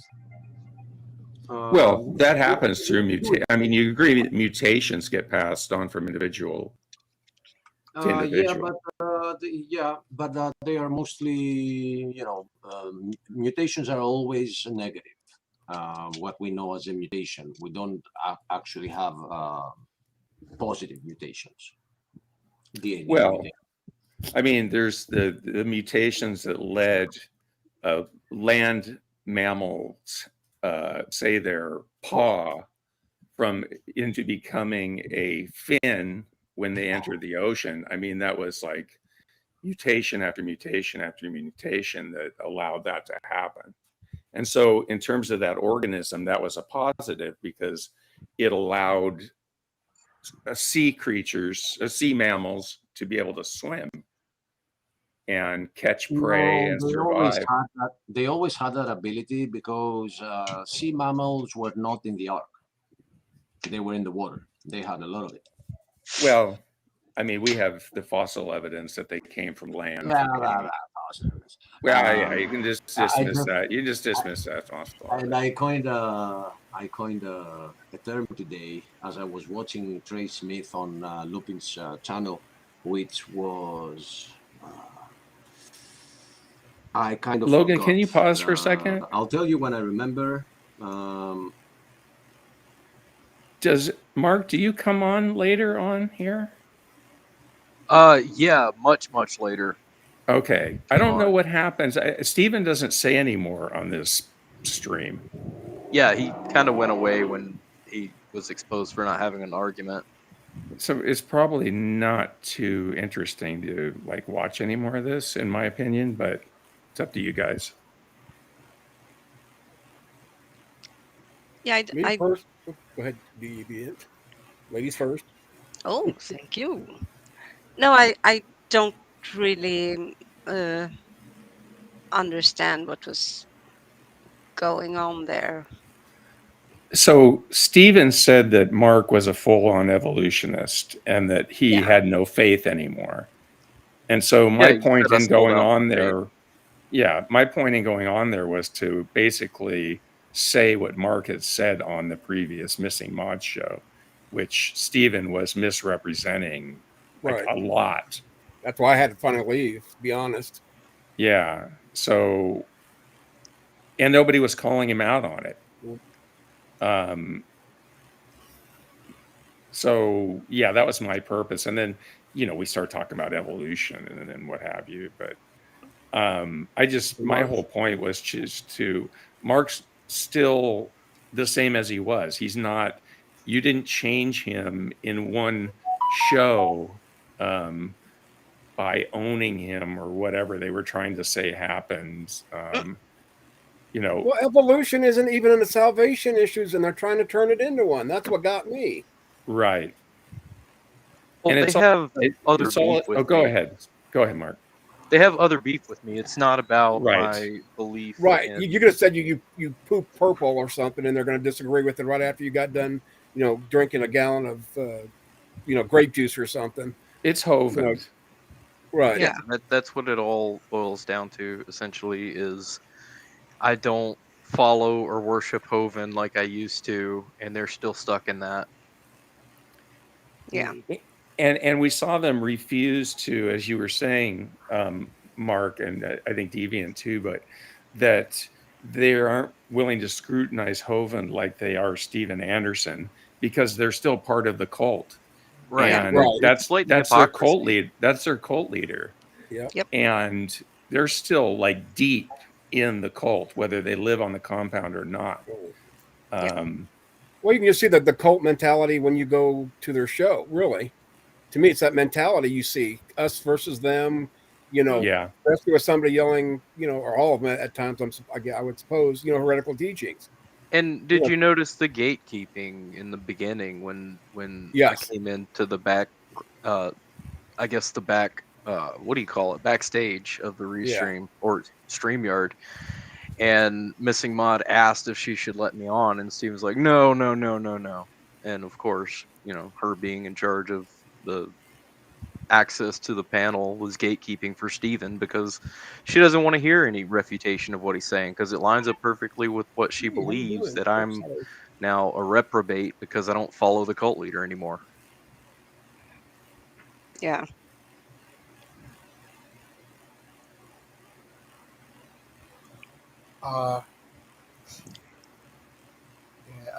Yeah, and it's also, I mean, as BBM pointed out, Stephen made up this whole scheme just to embarrass and shame her, and did it in a really, frankly, disgusting way not long ago. With Achilles' help. Right. Yeah, With with all of them. Yeah, they yeah, completely threw her under the bus. and then he's Thank like, you. sure, I get if she don't want like Why you got a a hair in it? Why you got dumpster a hair in fire it? on her It's show. apple. Yes, I yes. Oh, I can't eat it right now. Whoops, sorry. That's my grandson. I got keep forgetting to mute. No worries. And so I get if she don't want a dumpster fire, but I don't really like the taste of Steven coming on her show and getting her to do his bidding after he has treated her. You're breaking up, Deviant. You're bro-botting, Deviant. This time it's not my fault. I'm a kid. And it's not his fault. It's her. I said so. Not Nope, it's not working. why? Sorry about the Is- massage, guys. There you Why are. is There oh Now you it's are. better. oh okay. What were you saying? Kara? Go back. Yeah, Rewind. I said to when yesterday. No, but I said that I get if she don't want like a dumpster fire on her show, but don't like it when like the impression that's given is Steven comes in there and he gets her to do his bidding, which is keeping Mark out. It's one Yeah. thing if she don't want Mark to be there. That's completely up to her. It's her show, of course. But Steven coming in and kind of buttering her up, and then like smash talking Mark. And Yeah. when Mark comes in, it's like, no, don't let him in. After Right. having burned her so hard and treated her so I mean, what they did to her, that no, that was just Horrible. yeah, Mhm. horrible, disgusting. Well, negative attention, still attention, I guess, for some people. Not necessarily her. I'm Yeah, just saying. I don't know what the no, deal is but because I'm just the opposite. You burned me once, and yeah, it's gonna be. I mean, me and Joe barely talk after what we went through. yeah, Not that I'm mad at him. Not that I'm. It's just kind of hard for me to trust him again. Not that necessarily he did anything wrong per se, but for what happened to go on, even to start with, should have never happened, in my opinion, at least publicly. yeah, sure. No, I but mean, and go on. if Stephen would have been on there discussing some other completely different issue, and he didn't want Mark on there for whatever reason because he thought it was going to create an argument or something, but they were talking about Mark.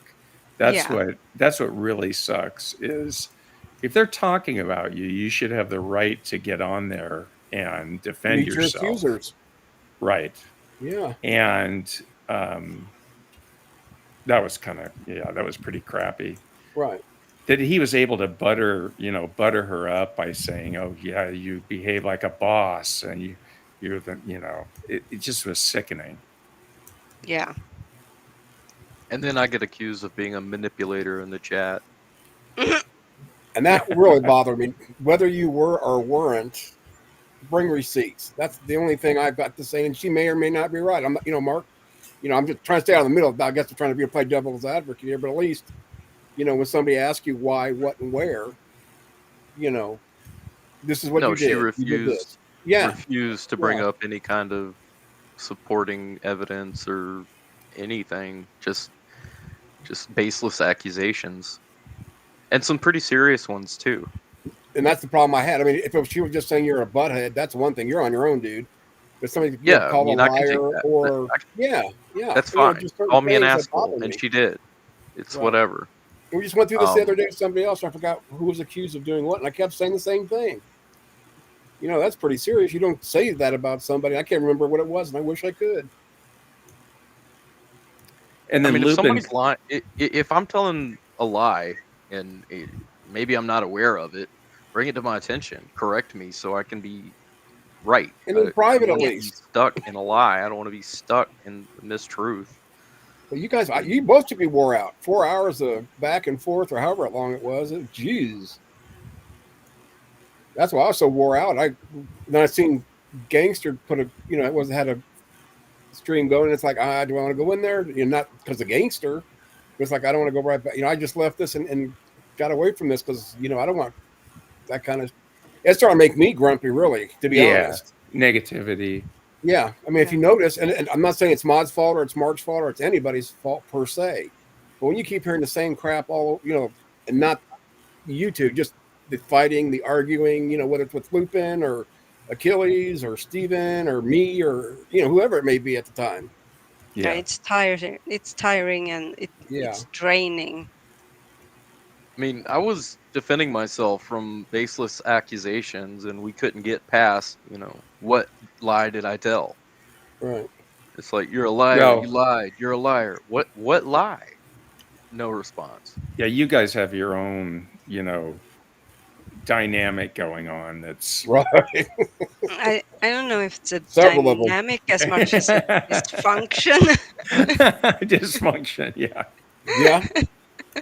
And that's everywhere in this group. I mean, we should be used to it, but I'm not. When I woke up with a great mood today, and it's like, oh, Mod's having, I wasn't even going to get online at all today. It was like, oh, Mod's having a stream. What the heck, on Saturday I will. And then it's like, oh, this was the biggest mistake. And I could just feel myself getting more and more irritated. I Drained. mean, Yeah. yeah. I mean, it had nothing to do with me, and it's just like, wait a second. Then Lupin was in there, and no, I just don't know. I think Gigi, invited me on. Just like, no, it's best if I stay off, with Lupin on because I've washed my hands of him, and I know I said he prayed for me. He'll always hold that place in my heart. But just like an abused woman, I may have loved somebody at one time or thought, something because of an action, but when he acts like he does and doesn't want to take responsibility for his own actions, at least I can say, yeah, I'm an asshole. I'm sorry or not sorry, but I take responsibility. That's just the way I was raised. Yeah. Yeah. And then Lupin came into that stream, and just, if you noticed, he tried to insert himself in it by, oh Like yeah, I was had this? by that time I had it muted. As soon as I see Lupin, Yeah. I Was finally this blocked him today. I just can't take it anymore. Just good? I nonsense. mean, he said, was this before or after I called Mark an atheist? And it's just like, as Mark said, I thought that those two had kind of come to some sort of an agreement, Right. Yeah. and I haven't heard like Mark saying things about Lupin. Because Well, I think he wanted to be part of it one way or the other is what it was. Yeah, they had come to this agreement, but when Lupin got in with these guys, his true self comes out, and he wants to create trouble. Yeah. Well, I've seen Mark even say, what was it, 2 or 3 days ago, that something about, well, I've made up with Lupin and I forgot whoever the rest of them were. Dustin. There you go. Thank you. On and on and on. Okay, cool. And then what's sad is because even Maud and Mark were getting along. Not besties by any means, but civil. Yeah.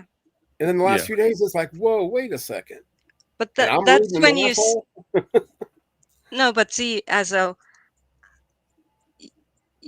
when you've been around here for a while, you're gonna notice a pattern. Oh, that's just the internet. Yeah.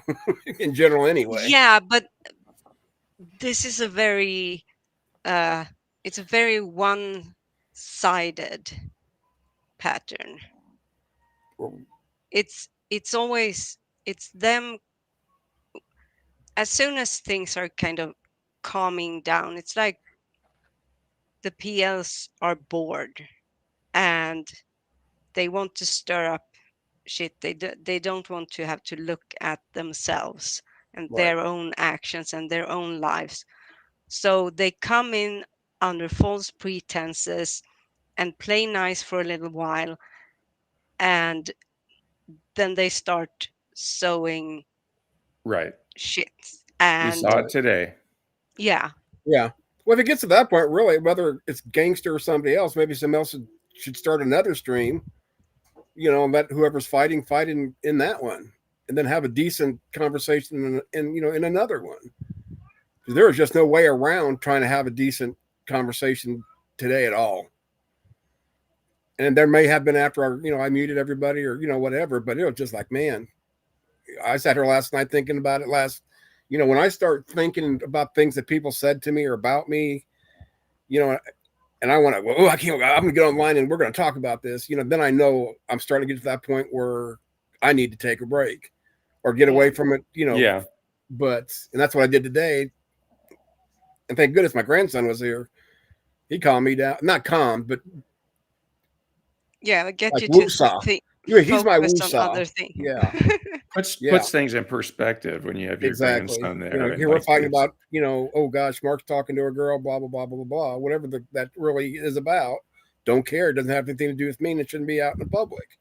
But to basically insinuate somebody is a chomo on top of being a liar, that's, where I'm starting to, get aggravated, because it's like, well, you don't say that lightly, Who said that? Well, just some. I'm not even gonna just basically saying that. Today? Yeah, with Mark, talking. Oh, she's a girl and she's this, and even somebody even said, I forgot who it was. Maybe I think it was or Doubting Thomas. I finally blocked him. I couldn't take much of him. With maybe yesterday. Mark could try a 30-year-old woman or something like that. It's like, whoa, wait a second, that is too far. Oh, okay, that was yesterday. Or was it yesterday's? Yeah, they No, all I think blend that's today together. because But 1, Doubting 2, 3, 4, Thomas, I that's thought Friday. was on yesterday. Yeah, he was on today too. Oh, okay. Yeah, Maybe I yeah, missed yeah, that part. and he was just pushing and doing everything he can to get at Mark. And this is like, Wow. whoa, wait a second. And that's what, because matter of fact, he was, yeah, because then he sit there and asked Rob, or told Robin and Maud if they're ever in their area that he'll take them out to dinner. And Maud said, no, that's too close to Mark, or Mark lives there, or whatever, blah. You know, that was, to me, that's too far. I'm a Wow. butthole, but I don't stick my nose in it that bad. I could have sworn that was yesterday, but No, that I guarantee you that was today, because okay. I didn't have him Okay. blocked yesterday. He was just drunk and a fool yesterday. Today, he was just being an idiot. Huh. Okay. Jeez. I'm losing my voice. I'm gonna probably get off of here. Well, maybe someday you'll lose your virginity too, then, BM. I hope, God. We'll all be wholesome like deviant. Uh-huh. She would never live in sin Nope. unless she was married to a man. No, I concluded that she's like a berserker from the old days. I heard you say that. Yes, sir. Yeah, I called you a berserker. It's like, what the heck? Why would you call her a berserker? I meant that as a compliment. It She is a knows. She compliment. knows what I mean. Oh no, I Yeah. know that, but I mean, even if it's a neutral word, it's just like, why berserker of all things? But if she understands that it's an inside joke sort of thing, kind of like fart and speeding. Now, It's just me telling her I love her. Yeah. it was like today I said something, and it's like, I hope she doesn't take this or somebody takes this personal. And with the heat that was going on today, yeah, Dio is a fart thinker. Sure enough, she said, yes, I am. Blah, blah. I was like, dang, you remember, girl? Happy Of birthday, course. Asho, by the way. And Thank you. I'm gonna take off, but you guys have a great one. Logan, take care. Love you, buddy. Thank you for joining. Okay. See you later, Bye-bye. BMM. Have a good night or whatever you're going to do. Good day. Sounds good. Good day. Good Good day, day. Mike. Take care. Yeah. Ooh. How are you today? We don't tell people that. That's a secret. Oh no. I mean, how are you today? Like, how's your day? I am wonderful and great. Once I got past all the, stepped away from all the nonsense. I even had, like today when you had Lupin, I think I'm going to just start doing that. Why, if I'm going to go on a stream, there's people there I just choose not to listen to. Just mute the sound, and Yeah. talk in side chat like I did. Well, I started with Aiden the other day when he was trying to push my buttons. I know that's how he gets his jollies, and I'm not going to allow him to do that. And hopefully nobody else for a while. Oh, what do you do? Well, we got into it. I can't remember something about. Oh, I think it was a day when I sat there and told Aiden, I said, just give missing mods allowed to have a day off or something. So it escalated from there because he had to shoot his mouth off about everything. I started snipping back, and I just sit there and said, I'm sitting here fighting with a child about nothing. What the heck? What does this come to? So I just went ahead and deleted. I don't have them blocked in chat. I just couldn't hear that voice anymore. Once again, I think that's a negative attention is still attention for somebody. Yeah, I think what happened was an honest misunderstanding on both parties, actually. And then, I mean, that sort of thing. I don't really know what kind of history you two have or don't have. That's We just really don't have one once in a while because generally I don't listen to him. Him or when him and Gunn would get into it, I'd just leave. That's very not very productive. But then this whole in my mind, they both think they're the greatest thing since sliced cheese, and no one can defeat them in a debate. But that's I mean, like yesterday, I wasn't mad at him. I wasn't angry, but I did mute it, so I didn't get to that point. well, that's good. Yeah, that's why I said, fine. I just found the secret. Just mute it. I don't have to hear the stage necessarily. No. I mean, there's people up like when I came in and I seen Steven and Achilles, and I muted it. After it didn't take me too long, but I just don't like Steven's condescending attitude. At least the way I perceive it. He may not. Maybe it's just me, but Oh no, he. I know. But I said that just to maybe give him some hope. Yeah. And I know I'm annoying and I'm an ass and all these things. And okay, mute me, block me, do what somebody has to do to protect their own mental health and well-being. I won't take offense to it. I'll understand it completely. But I can't mute you. See, I'm like crack. Once you're hooked, you're hooked. Oh, would you ever like to join this Amishism, where you worship Brian Dinglinger? Look, I'll show you. Who is that? The Amish guy, or is that who's Ryan? I Yeah, just want I to don't show keep you track of here. I everybody. want you to open. Brian Dinglinger, I call him the Amish guy because he looks Amish. Okay, making sure. Yeah, cause if you said the Amish guy, I know exactly who you're talking about because you're always playing the videos with Amish under it, like underneath it, Amishisms. I watched one, and I can't remember. Yesterday, I watched one of your videos. I can't remember which one it was, and I can't believe I didn't see it yet. And I laughed my butt off. I can't Thank remember what it's about. It's weird because I'll be like, even in a decent mood or just kind of like that blah mood. And I click on a certain video of you know of gangsters, and it puts me in a better spirit because it's like, okay, these are so silly, goofy, funny, whatever it may be. Mm-hmm. Oh, thank you. But you got skills. I gotta say, I wish I could do half of what Gangster does, like the Mortal Kombat eyes on Lupin. That was cool. But Oh, I love that. that was already on him. Oh, Yeah, okay. I just added Yeah. the music to it, the Mortal Kombat song. Is that crazy?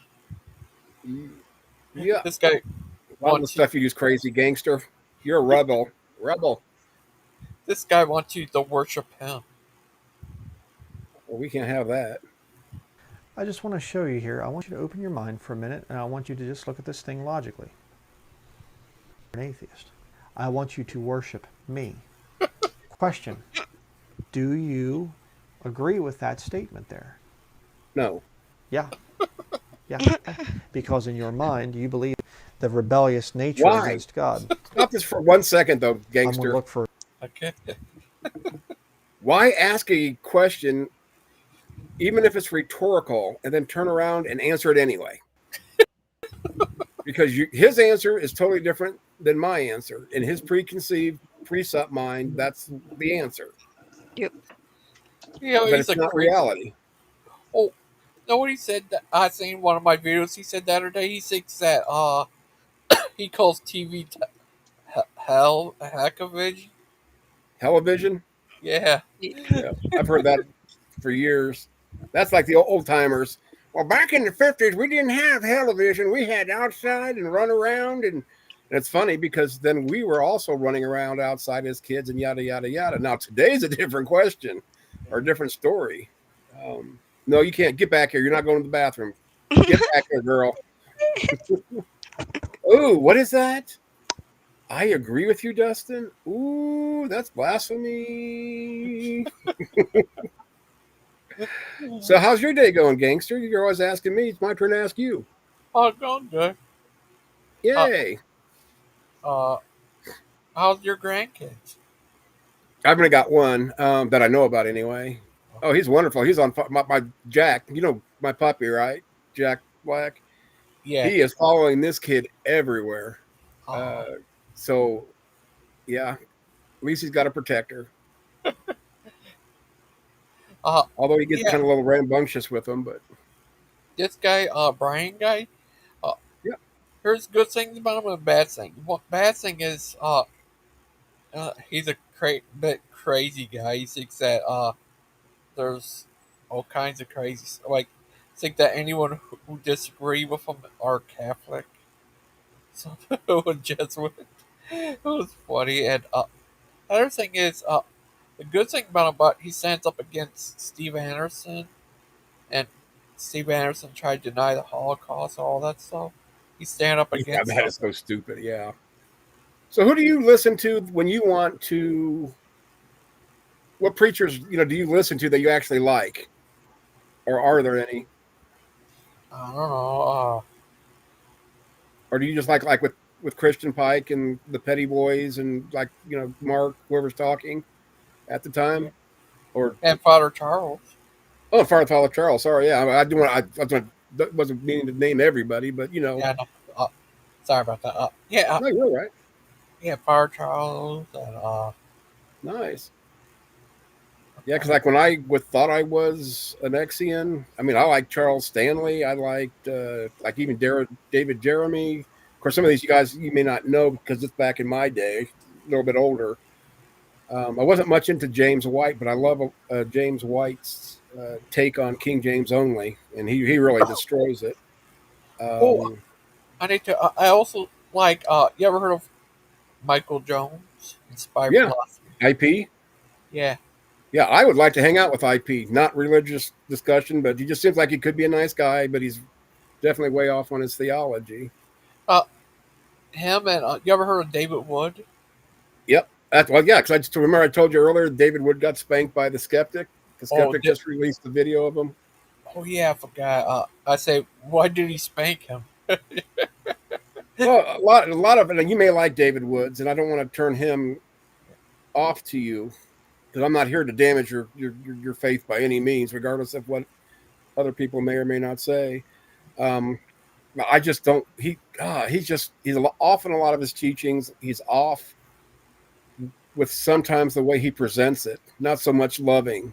Um, and I know we're not here to hug and kiss, but it kind of goes back to the same thing I was saying, like with the Petty Boys. If I was ever to become Christian again, well, actually the first time, because I really wasn't the first time.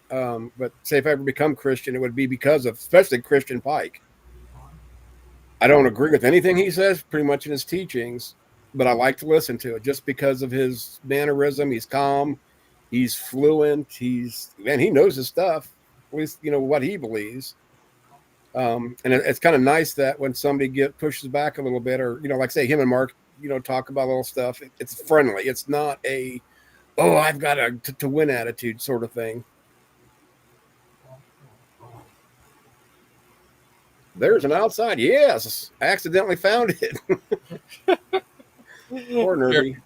Nerdy's inside, eating somebody's cupboard. This Peanut butter, guy, probably. uh, Brian Dingercher, he's a crazy guy. He's Yeah. uh, uh, I I do the same with him and Steve Adams. Adams are video around to make him act even more crazy than normal.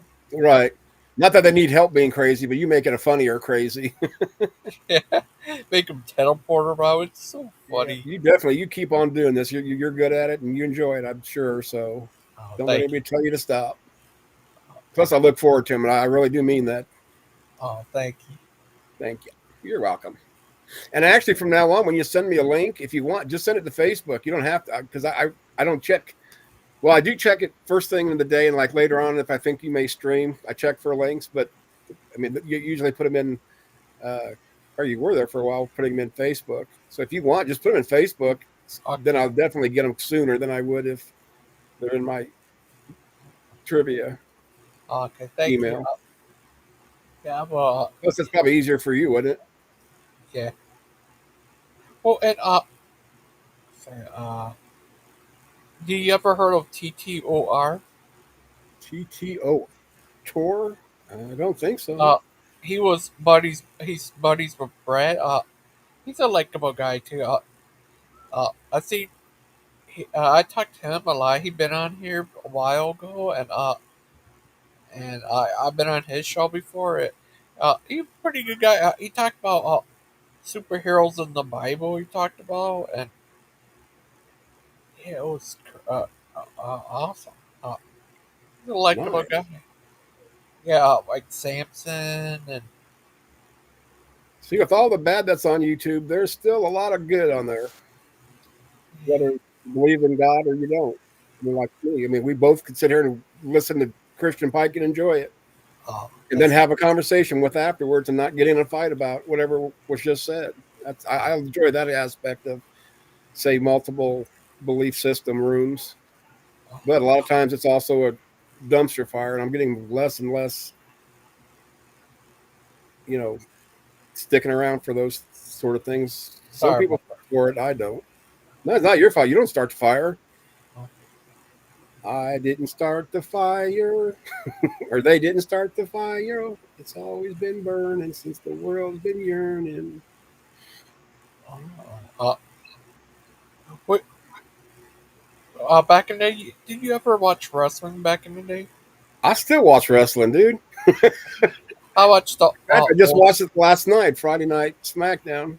Oh, I watched the old school stuff, like I miss the old school stuff. That's one good stuff. Although they're more athletic now. What wrestler did you watch when you were younger? WWF, WCW, ECW. Well, it's all the ones I watched. Yeah. Yeah, I love the when was it WWF? I think at that time and NWO.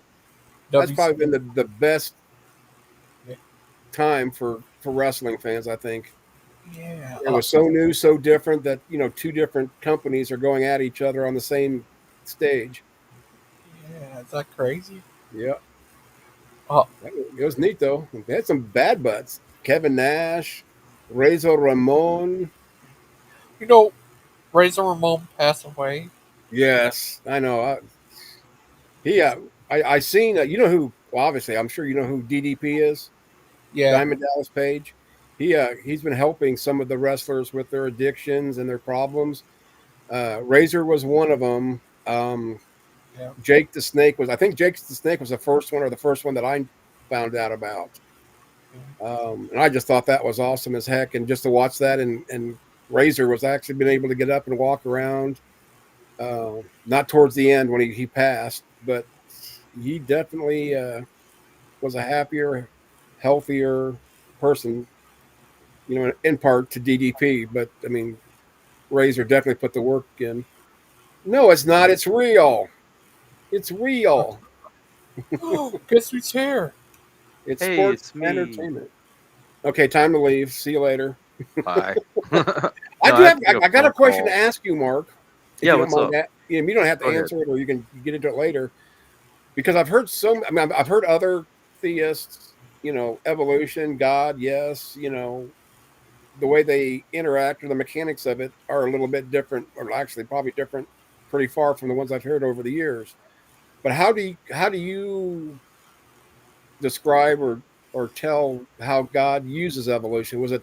I mean, basically, did God just let evolution do its thing once He started it, or did He actually have a physical hand in it, or is it like the? And I never knew that's what it was called, punctuated evolution. But was it more of a stop start? You know, Punctuated equilibrium, which you were describing it very well in the chat. It's the theory that describes the evolution of biological species as a series of short, okay, rapid periods of change separated by long periods of stasis. And I think the stasis is observable just as much as the rapid speciation can be right, observable. When the environment changes rapidly, the species adapt or die. And whether it be through mutation or just an ingrained trait that certain uh, members of the population exhibit that helps them to survive, that's going to be expressed more broadly. And the way I see God's hand in that is He accounted for, the catastrophic nature of Earth and its cycles of, growth and destruction and natural right. disasters and whatnot, and He built it into our genome to be able to adapt and overcome and even thrive despite the fallen nature of this world and the chaos that we live in. Nice. See, I could live with that. I mean, and I think even Nerdy. Let me go scroll back. Yeah, like even Nerdy said, I don't see much of a problem with punctuated evolution. I mean, I still think it's a every minute, second sort of thing. Kinda. But the punctuated. Now there's a word for it.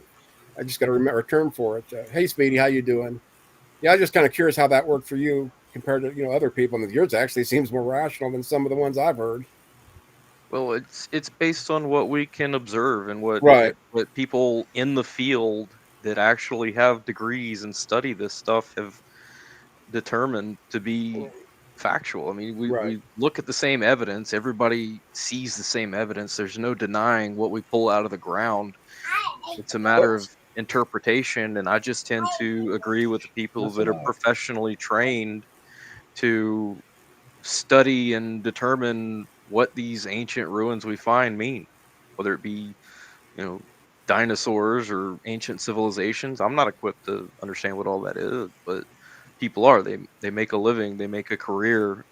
Entire education is circled around understanding that stuff. And I think they have a much stronger case for presenting the facts than, you know, people standing on YouTube saying, "Nuh-uh." I just I think the reason people like the Proverbs guys get so bent out of shape with me accepting what we know about evolution to be true is they want to draw that all the way back to there is no God, because that's the straw man that they've set up. It's either their version of creation or it's n- not.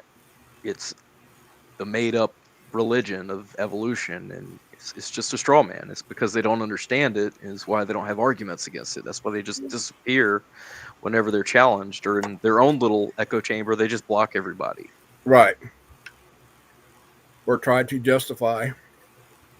It I just mean, doesn't work. I'm not going to sit here and defend evolutionary theory like I know what I'm talking about, but I believe that it doesn't necessarily take God out of the equation. Personally, I believe that it demonstrates his genius, that built into our genome is the ability to adapt and thrive in varying climates, We're still because that's climbing. the reality of the world we live in. The climate's always changing. I Right. mean, not necessarily in super fast rapid succession, but you know, there's evidence that climate has been changing ever since the earth's been here, and that's observable. Especially for us this year. Here, everybody really. How hot? And it I can't and if it remember a time wasn't it was so if hot if everywhere it all over the wasn't world. for if it wasn't for our innate ability to adapt and overcome to these environmental and genetic pressures, then we wouldn't be here today. The environment would have won a long time ago.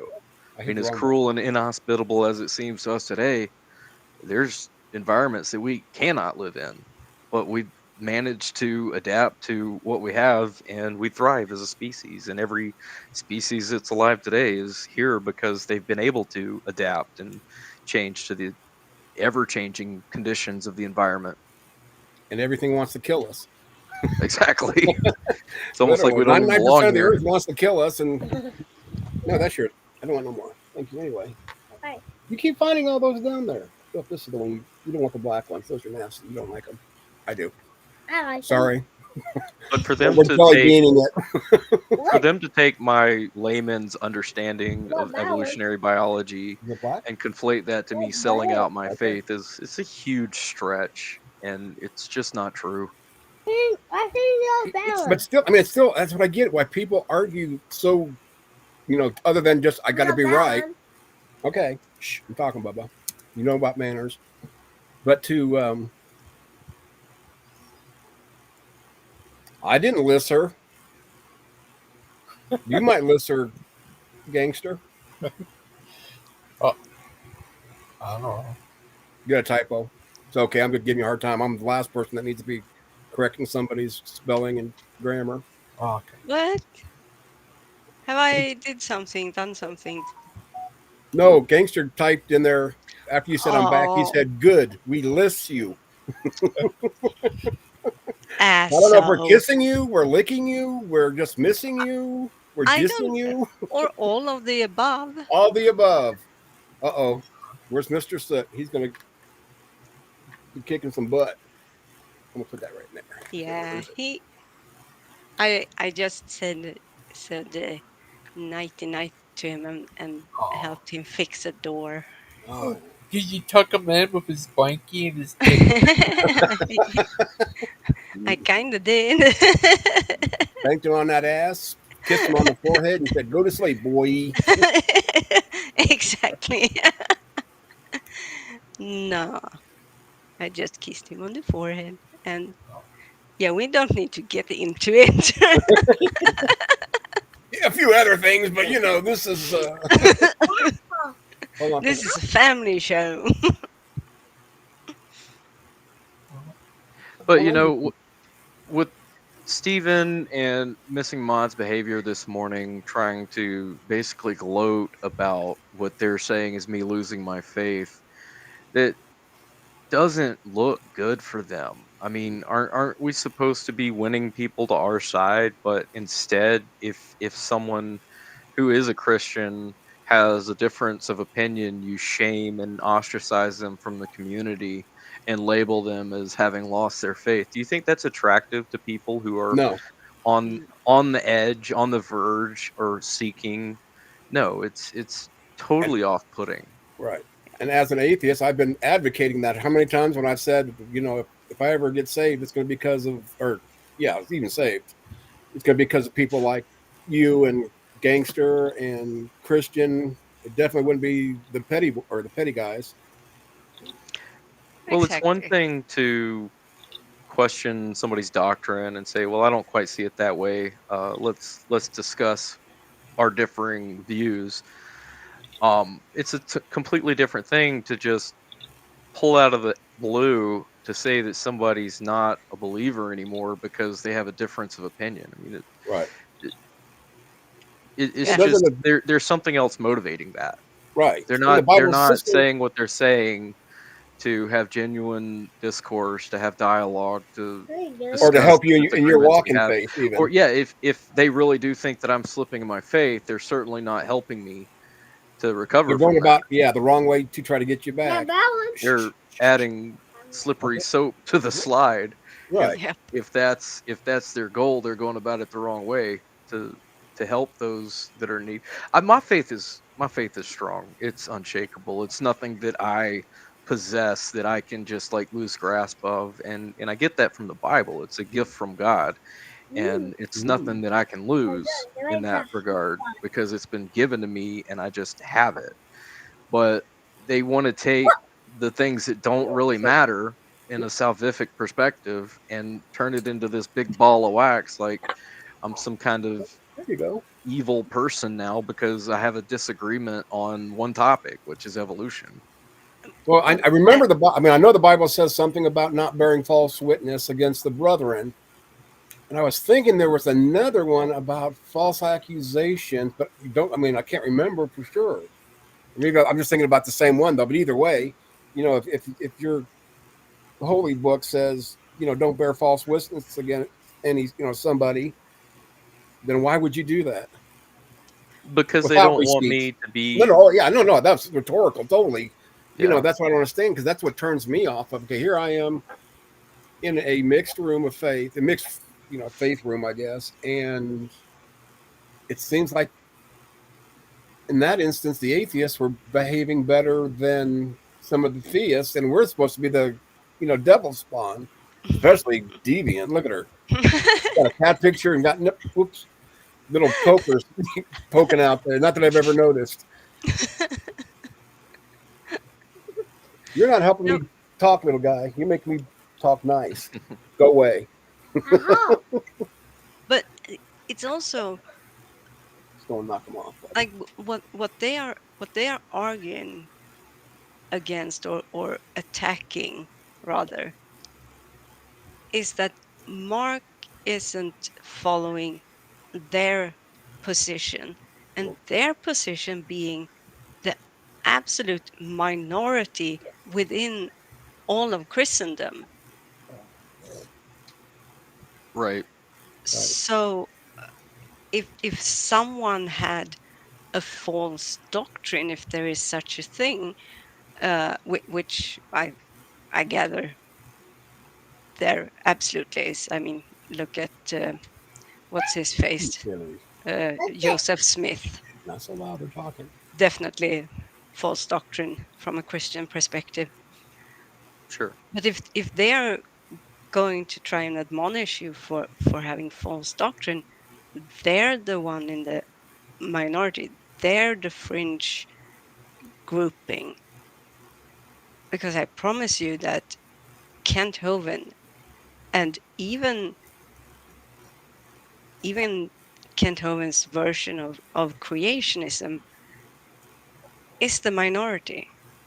Don't write on it. Yeah. Okay. Well, it's a false dichotomy to begin Yeah. with because Yeah. they allow zero ground for God to have invoked evolution as a means of advancing the species to what we have today. They won't allow God. So in fact, they're the ones that are handcuffing God and his creative design and plan. They're saying, "Nuh-uh." Well, what are you basing that on? Where's your evidence? Where's your definitive proof that evolution can't possibly coexist with the creator? Right. You have not convinced me. I reject this false dichotomy and try to base my beliefs in reality and the things that we can know and observe. And I have not observed how evolution rejects God entirely. I think that there are Mm. proponents that say, evolution is an unguided process, therefore it needs no God. And that's fine. They can say that. I just think that God is the one that set it in motion. And the process is observably unguided, but that doesn't mean it wasn't kicked off or set off in the beginning. Exactly. See, they remind me of like one church I went to. They literally had a split in their church over the color of pews. This lady donated money when she passed away to the church for new pews or pew covers, not pews, but the coverings. And they literally had a split because they didn't think one color was godly enough. And, it's like, oh my gosh, you guys got to be kidding me. I never went back to that church again. I don't Never. blame you. But to me, Petty. Yeah. Hey, Mark, Aiden, how's it going? I'm all right. Mark, Yes, I'm sir. here to recruit you into my cause, sir. I'm here to ask you to join me in scavenging the wastelands of Russia in Escape from Tarkov. No, you do not do that in the middle of our conversation, Aiden. Hey, I'm not saying he has to go right now. I'm just putting him on notice that I would like him to at some point. like I within 3 I was minutes. waiting for you this morning, but then all that other crap broke out on some Yeah, nights ago. And admittedly, I probably wasn't in the right mindset to be playing video games anyway. I was a little on the defensive, so but Yeah, I'm is it thinking about better getting that now? game actually. yeah, When you I said think that, it's What's that, better Ezra? now. That I said I'm yeah, actually thinking about getting that game. Sorry, Mark. yeah. Go ahead. Oh yeah, it's fun, but it's difficult. That's what I heard. It's emotional. It is. So's YouTube, So but you still do it, buddy. it's up to you, Mark. Well, I'm cooking dinner right now. Okay. And just hanging out here with Gigi and folks, and yeah, I'm down for it. I told you yesterday I've been wanting to play. It's just, yeah, life No, it's all keeps good. No, getting in the things way. happened earlier today, so I wasn't even asking for a while here because I get it, and I just figured, now that things have kind of cooled down a bit. Yeah, we'll get in some Tarkov here in a little bit. That'll be fun. Cool, cool, cool. Cool. I already got the that mod downloaded and installed, so we should be good to go. Deviant tried running Pac-Man on her PC at one point and it crashed. So That's not true. I have a very sufficient gaming computer, it's but true. I used to not have a functioning screen, but now I do. Oh, But you have a screen now. You have a good yes, monitor. Good. yes. Uh, but at the moment, I'm at Sut's place. But does that mean that you have are you going to bring one back to your other place, or is that just because you're at Sid's place that you have one that works well? No, at my place, I already have it because he sent it to me via mail. Oh, what a sweetheart. I know. I know. Oh, Aiden, uh, I need to tell you something. Brett King has 4 videos and 1.23 thousand subs. Well, that's because he had a whole bunch of other videos on his channel for a long time. I mean, I'll give Brett this. I think this is the longest he's ever had one YouTube channel, and that's because he's been able to keep that horrific Lovecraftian id that's bottled within his very being kind of at bay for long enough to be able to keep this channel not flagged into oblivion. And I mean, I guess I can give him credit for that, but at the same time, it is dreadfully boring watching Brett King content these days. It really is. Like, and that's saying something because he's had, Brett's like the Sahara Desert. There's going to be periods where you are just like in the middle of the just dregs of heat, getting sandblasted by wind, taking cover and hoping that it'll let up long enough for you to make it to the next oasis. That's watching Brett Keane. But that oasis is so far away at this point. I don't even know if it's even out there at this point. Maybe it is just genuinely a mirage that I'm just convinced will be on the horizon and there's just nothing. That is a possibility.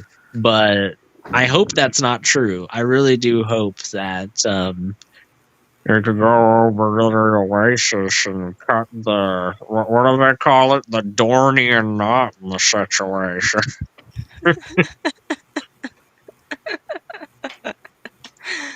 Effing Brett Keane. Brett Keane is a living legend, I'll have you know. And given his current state of health, I don't know how long that living is really going to be. So you got to appreciate him while he's around, all right? Oh. I'm convinced Brett Keane and Kent Hovind are two people that I am very thoroughly convinced have like a stack of hard drives out there somewhere that like have content prepared for when they die. Like there's going to be content that we've never seen of Brett Keane or Ken Hovind. Some of it's going to be old stuff too. Like some of it's going to be stuff from like the old Brett Keane era. Some of it's going to be old Kent Hovind Both of them, I think, parallel each other in this regard. They're going to have stuff being released by the people in their lives for like half a decade after they die. Well, I wouldn't bet against that, actually. I know. No, I really wouldn't be surprised because they just both strike me as people that are like, I gotta leave me a legacy in the situation. It was funny Can when I do? AJ Check when out AJ bronze statue. Oh, damn it, that's expensive. All right, I guess I'll make some videos and put them on a hard drive in the situation. it was funny when AJ went on Kent Hovind's open mic recently, and Kent was saying, "There's not going to be anything you can do when I die. My videos are still going to be here." And AJ was so quick to say, "Well, we can still make responses to them." Yeah. Yeah, like, don't worry, Kent. I promise you, people are still going to be. I think the thing that might get to Kent more than anything else is that there will still be people like AJ making money off of Kent after Kent dies. And the fact that, like, some of that money that he's just dedicated his entire life towards grubbing won't be in his filthy little hands will just send him screaming into the void in his final moment. One can only hope. Hey, maybe the Egyptians were right. Maybe he could take all of it with him into the afterlife. Maybe it was worth it, Kent. You can take all of that money with you, and I don't know. You can do something with it. I'm sure. Look at those old photos of like Weimar Germany kids stacking money and like using it as blocks. I mean, you can do stuff with money, I guess, if you don't spend it. Well, Aiden, I have to disagree with you as far as Kent Hovind trying to like leave a legacy, because for him to be consistent with his eschatological position, this is all he's got. He's not going to have a legacy because it's all going to end. It's all going to end in his lifetime. He's convinced. Oh, right. Yeah, that's true. Why would he leave something for future generation when he's preaching right now that this is the final generation and that we're in the tribulation and the end times is upon us? I have a sneaking It'd be suspicion, woefully Mark. inconsistent with his eschatological position. I have a sneaking suspicion about something, Mark, and you can correct me if I'm wrong about this. But I have a sneaking suspicion that Kent Hovind is full of crap about that, and that Kent Hovind is full of crap about a lot of things. And really No, I like deep agree. down he doesn't actually like believe any of that. So I agree with you 100%. I think once he's dead and gone, I think he's gonna have all those videos, but you know what he isn't going to do? What he isn't going to do is set a clear line of succession. He's going to pull an Alexander the Great on his deathbed, and they're going to be like, Oh, yeah. Kent, to whom does your empire go, Kent? And he's like, to the strongest! And then he just croaks right in that moment, you know? What if Steve Bolin takes over? Yeah, Stephen Bolin is like Seleucus. I don't know. I think Stephen Boland and Kent have had another separation. I don't really have evidence or proof. I just suspect that Stephen has moved on from DAL and that Kent finally realized that Stephen was nothing but a grifter from Do the you beginning. genuinely think that Steven won't like descend upon DAL like the vulture that he is, though, the moment he finds out that, you know, Dr. Dino passed away and now the power vacuum has begun? No, I think Ernie Land is gonna have that place pretty much tied up in On litigation. lockdown. Legal. Yeah, it's not going to anybody. Yeah, but trust me, I'm very you're probably right about that, but I don't think Bolin has the reality of the situation in mind. You know, I think he's Of got course. like an illusion, and then I'm gonna take over, and everyone's gonna like me, and then I'll be the guy that I can make fun of people all day long, and I don't need to be the guy that needs to be made fun of on these videos. I can be like that saved a wretch like Mark Stoney. Oh, wait, he's not here.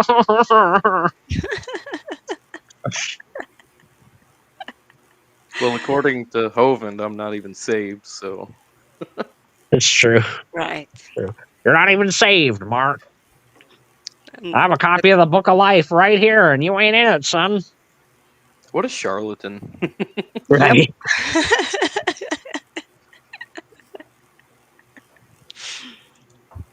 Yeah, anyone Him I and think Stephen Bowlin. should take over Dinosaur Adventureland should be Stephen Bolin, and Achilles could teach the shape of the Earth, and You know, what? I hope he does win. I do. I genuinely hope Stephen wins in that, like, Jim Jones level power struggle because, like, just think of how entertaining it'll be. Him running that into the ground, like the 3 months that he has control of it, and like the power fully goes to his head, and like, oh man, it'd be so great. do you think it will take 3 months? I think 3 months only because Steven is charismatic enough to keep like a tiny nucleus of people probably around Yeah. himself and keep them like inculcated for that long. But by 3 months, even they're gonna be like, no, all right, it's time to jump ship. I don't know. People like Achilles are a rare breed. No, it's true. It's true.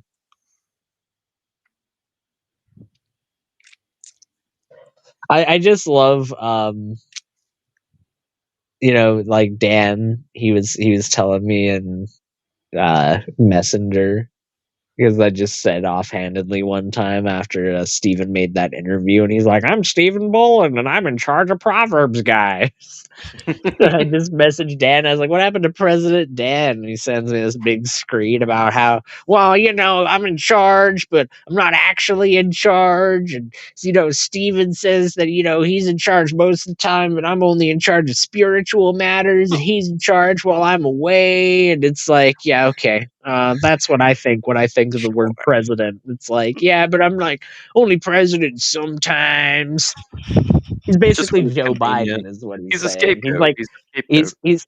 Yep. he's literally the Joe Biden of presidents right now. He's like, I'm president for like 2 hours out of the day, and then you know Steven kind of like assumes power after I go to bed. Yep. Very much. Very much so.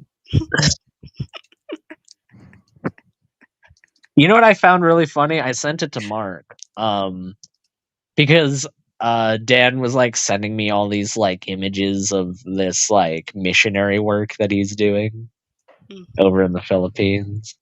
And I just said to him, I was like, I mean, good on you, Dan. You can act like converting a bunch of Christian people who are already Christians to your version of Christianity is something that you can pat yourself on the back for if you want. But like that's your choice, man. You can do that if you want, basically. And he replies with, "Well, I'm just trying to save them from the slavery that is Catholicism." And it's like, Dan, you're not saving anybody from slave. You're literally a slave either way, according to the scripture. And I quoted it in Romans. I think it was Romans 6:15 and 16. That literally says that you're either a slave to iniquity or a slave to righteousness. Like you're one or the other, according to the Bible. And he didn't have a reply to that. So it's just so easy. It really is. Like these guys, this guy has literally like allegedly devoted his life to this religion, and he's acting like I'm gonna save people from slavery. It's like what? Well, I mean, as far as I understand, Catholics believe in Jesus Christ as That's correct. the Son of God. That's correct. And Lived he and was died talking about under Pontius Pilate and resurrected from the death, which is Dan's requirement for believing in Christianity. But what's this up in arms against Catholicism? well, Just another he's talking boogeyman. about works when he was talking about that. He's like works is like slavery according to What? to Dan. And it's just funny to me that he says that because there's people like Bruce that go by their channel all the time that say that like, oh, works is terrible, works is awful. But if you look at his shows they had last night, Bruce All was they're doing literally is on there bragging basically about their advocating. works. Yeah, They brag about their works all the time and then say, "Oh, works are nothing." yeah, it's all filthy rags, but when it's only about stuff that's not about me.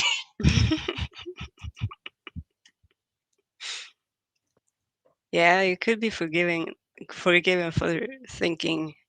At least Kent Hovind thinks works is extremely important, given how often he brags about having saved I've 800. converted 83 trillion people, BVN Yeah. Outcast. 83 trillion people have been converted to the Lord because of me.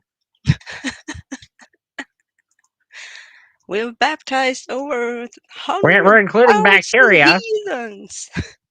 We're including bacteria in that and paramecium because those are about the only new followers I have about these days in terms of the intelligence level.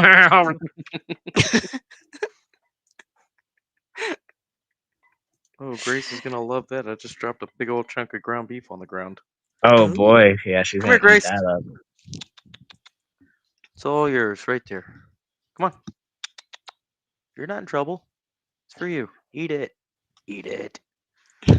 We give Scooby because he's an old fella, so he's doesn't have the best teeth, unfortunately, due to being a small dog and being old. So we need to soften his food. And to help do that, we have these we take bone broth and we freeze it in ice trays and then thaw it out the microwave, like warm it up whenever we want to give him his food so that he has bone broth to soften his kibble instead of just Oh. water. And I gave him 2 things of bone broth today instead of 1. I gave him 2 cubes and warmed them up beforehand instead of just 1. He really loved that. So Nice. He's a good Scooby Doo. he's a very good Scooby Doo. You know what? Scooby Cam. Scooby Cam. Hi, Oh, I can't see it Scooby. because I'm cooking. There. Hi, Scooby. Oh, did you Shame see on him me. yawn? Yeah. He's a sleepy dude right now. Oh, look at him. Oh. He's flopping over. He wants his belly rubs.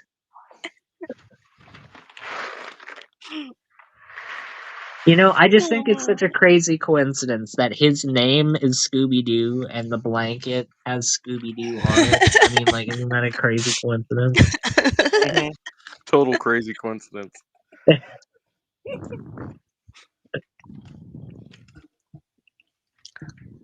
Oh, Scooby. He loves his Scooby blanket. Yeah. Does he He's get a good Scooby boy. snacks? He does get Scooby snacks. He loves his milk bones. Grace hates milk bones. She won't touch them. Why? I don't know. She's a weirdo. Oh, She he's on wants the whatever I'm prowl. eating. Oh, there's a big stretch. Big stretch. He is on the move. Oh, we got a shake. He's moving. Just got to get warmed up. He's having a drink.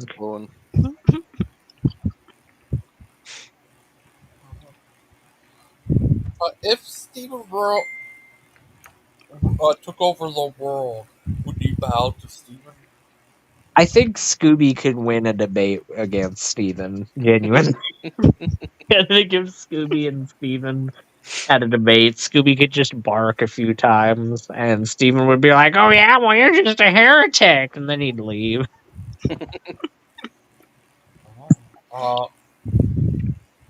What? If I talk That dog looks like a grandpa. I mean, he's 12 years old, man. Come on. Come on. He is kind of a grandpa. He is a grandpa. Aiden, if I could set up, would you like to debate Steven? We'll have a He's not discussion. going to do it, but yes. I've said this throughout the entire time I've known Steven. I'll debate Steven. I don't have a problem debating Steven. It'll be really entertaining for me. I know other people have said, oh, I don't want to do it because it's a waste of time and what's in it for me? Well, I know what's in it for me. I'll be quite entertained, and I know other people will be as well. So,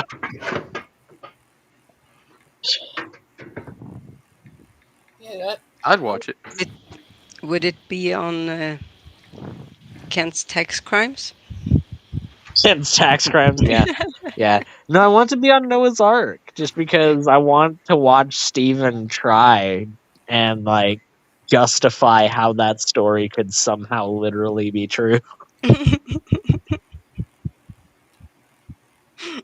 I already know what it's going to be. It's going to be I'm going to see a rock formation in Turkey, and I'm going to see a bunch of polystrate trees, and I'm going to see some stupid prediction that's totally abiblical about the Antichrist needing to sit on the Ark of the Covenant and Noah's Ark and the mercy seat and blah, blah, blah, blah, blah, blah, blah. And it's just, I already know, but that doesn't mean that it's not going to be fun. That is true.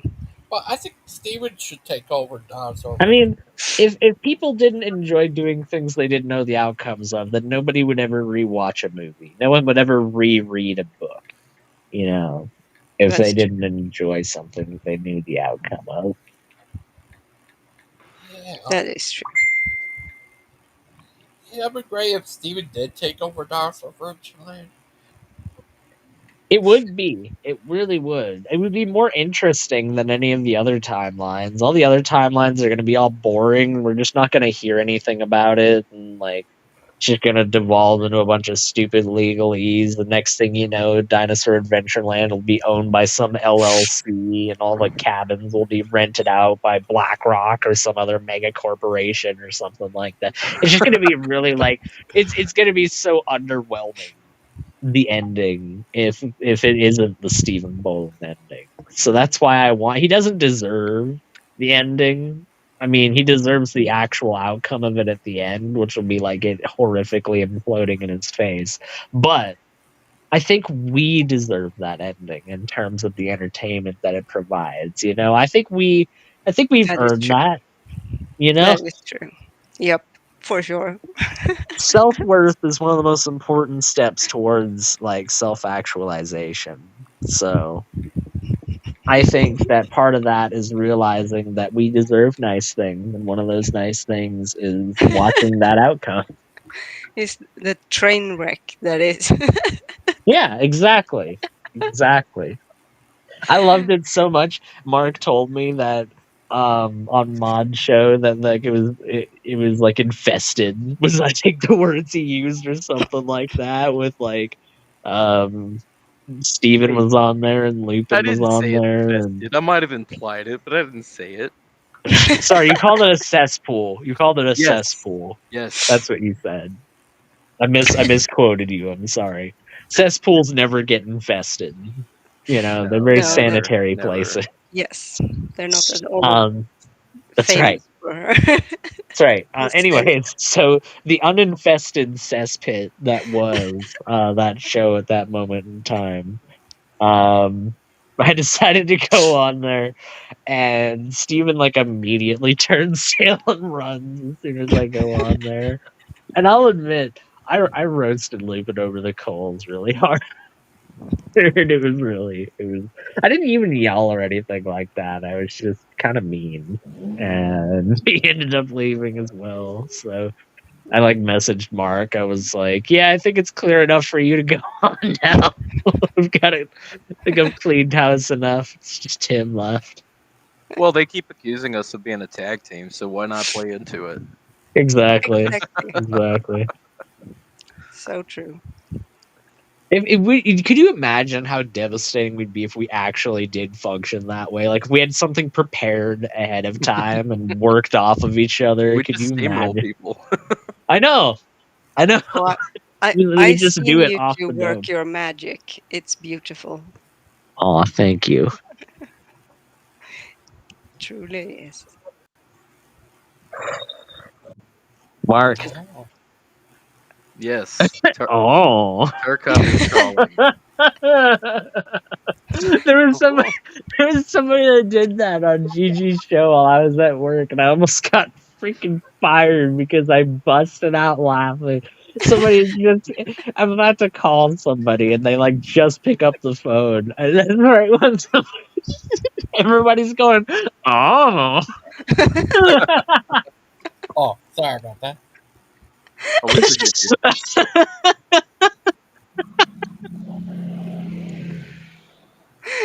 Oh.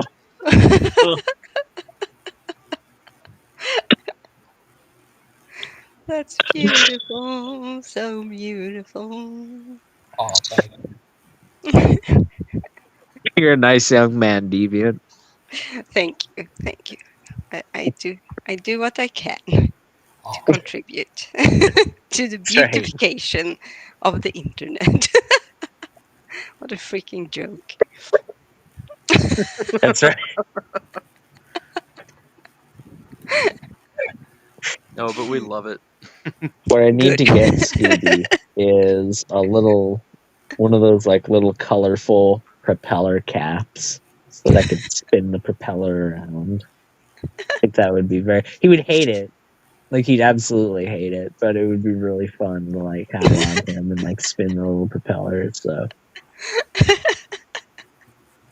he Sure. came What into the do you room, have? he heard his name. Little does he know that I'm plotting his demise. Poor Scooby. No. I'll tell you what though, he does have a sweater that has he has a Halloween sweater that has a jack-o'-lantern on it. It's very spooky. Ooh. And we call him Spooky Doo when he wears it.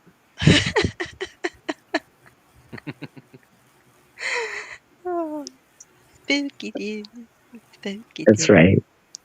If he wears it, if the next time I'm on a walk and he's wearing it, I'll have to provide a spooky warning for showing it. Mm-hmm.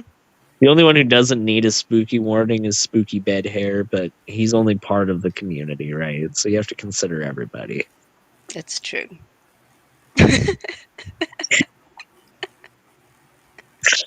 Where the heck is Spooky today? I haven't seen him. Oh, he was in the comments earlier. Oh, was he? Mm-hmm. Okay, it said wrestling is fixed. Wrestling is based, he said. Fixed. Oh, fixed. No, wrestling. What? What? No, it's not. That's a bunch of crap. Wrestling is 100% real. All the way. everything that has ever happened in wrestling. And when RoboCop went on the stage in WWE and like took several people out with his cybernetic power, that was RoboCop. Yes. That was Okay. ECW. Oh, you're right. You know, why do you need to know these things and like fact check me on them? Okay. Look, it happened before I was even alive. Okay. The fact that I'm even aware of it at all is notable. Okay. So you just are you though? Are you though? Oh, and Chucky guest starred on there too. Oh yeah. That was funny. Chucky, like Father Chucky? Chucky from Child's Play. Yeah, I know. One, Planet of the Apes guys guest starred on there. They even had the more newer one. They had zombies on there. Is that crazy, Do you know what else is crazy? Mark? The fact that Coca-Cola is a subtle promotion of the horrible, demonic, pagan, ancient Egyptian religion. Oh, I didn't know that. No, you know why? You know Oh, why? And I'm not going to get these mixed up or confused at all, okay? Okay. Deviant is not going to be able to fact check me on this. Oh, okay. But the crown of Lower Egypt was red, and the crown of Upper Egypt was white. No, And the other way around. no. Shh. Okay. Okay. Yeah. Right. No, I know nothing. And I don't know if you notice, but colors for Coca-Cola, what are they, Deviant? Red and white, like Christmas. Oh, like Christmas, right? Because that's what they were thinking. Those triangle worshipping demons Right. when they built their society and chose those just two colors by coincidence, right? They chose them by coincidence. I'll also have people know that in the design motifs of those crowns, there are several like little swirly bits and stuff on those crowns, and there's like swirly bits and stuff in the design of the Coca-Cola logo as well. So Oh my goodness, people are so freaking stupid. how how do they how how do they have the energy to live with themselves? I just want to give up hope on humanity at times like this. And I'm not So doubting for a second that this is an actual like conspiracy theory that's out there. So, well, just wait.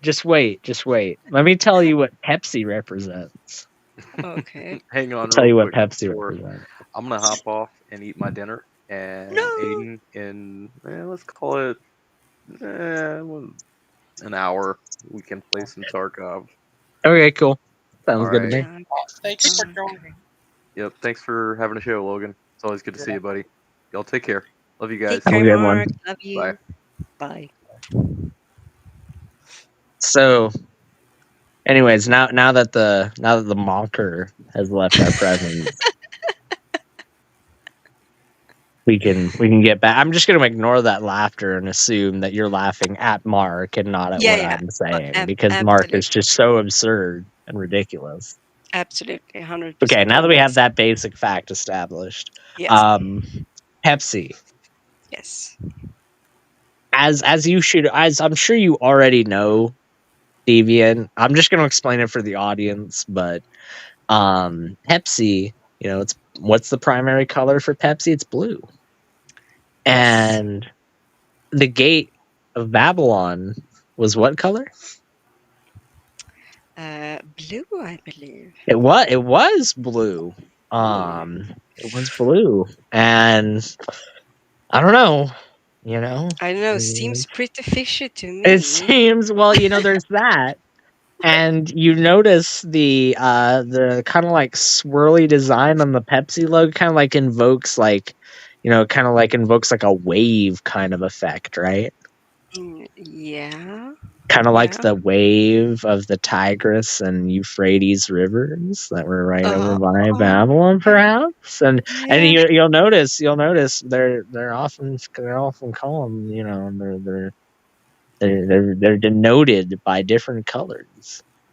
Much like the Yeah. Nile rivers, they're denoted with different color. And what are the different waves on the Pepsi logo denoted with, Deviant? They're denoted with different color. Wow. Oh. Wow. Oh, yeah. This So is I bet you probably didn't. extremely idiotic and completely moronic. Yes. Both of these are things I've literally just come up with off the top of my head. They do not have any founding. Nobody is. I'm gonna try to propagate them though, because I know somebody is going to agree with me. No.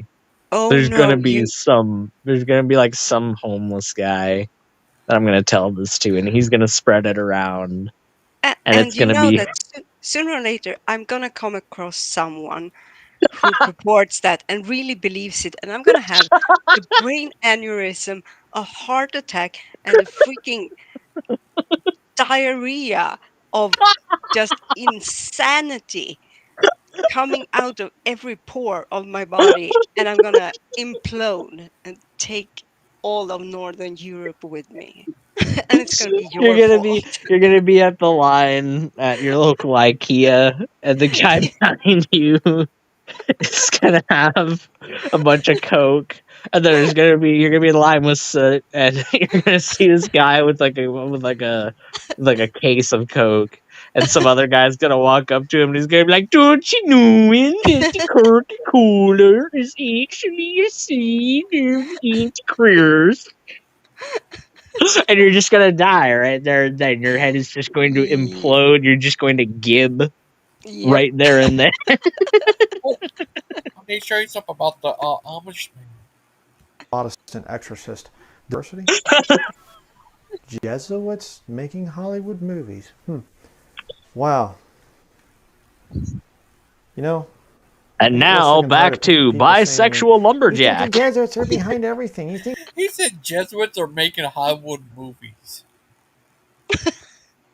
Oh yeah, I'm sure the Jesuits are right up in there. Absolutely. the It's Jesuits all are they behind? do. Did you know the Jesuits I don't have know a what to tell moon base, Gangster Ghost? Yeah. That's the only way to counteract people like this that say like, the Jesuits are running Hollywood. It's like, yeah, did you know they're running it from their secret location on Tranquility Base on the moon? Like, did you know that? He even Oh, talks about what people say about him always saying everyone's a Jesuit. If you don't believe that, sorry, I didn't do the research, and it's right there. It's just like, Duh. I don't know. Wrestling is scripted, it's Wow. not fake.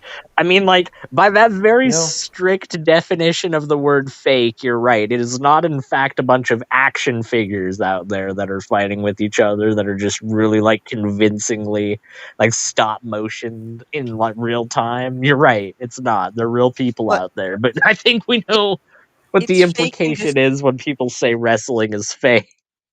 Yeah, it's like saying the latest Spider-Man isn't fake because it was scripted. Yeah. The The Spider-Man whole movie isn't fake. The Spider-Man movie exists. It's just scripted, Deviant. That's not actually true.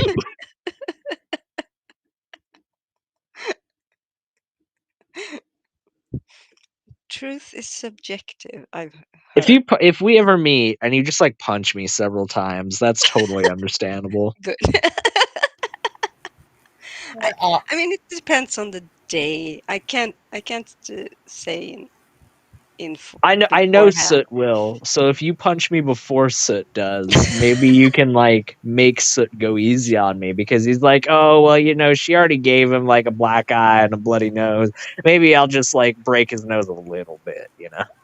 Okay, you do know that like the first time we met within within a couple of hours, I had accidentally broken his rib.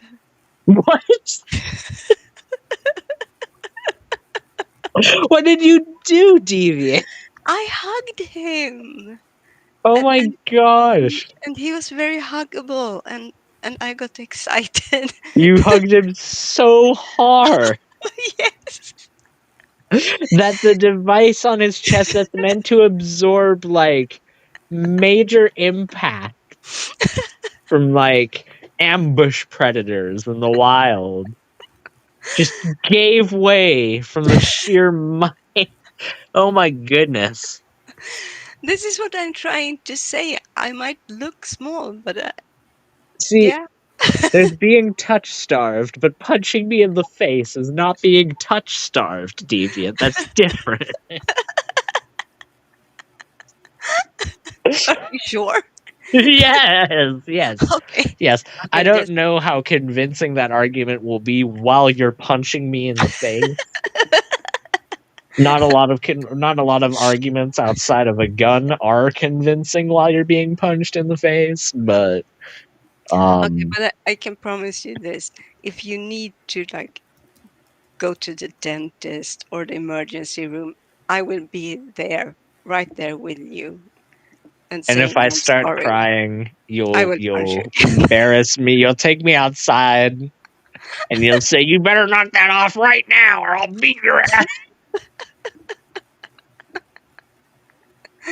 I'm If you don't sorry, behave, Deviant. I'm gonna hug you again. No, please, no. I've had enough.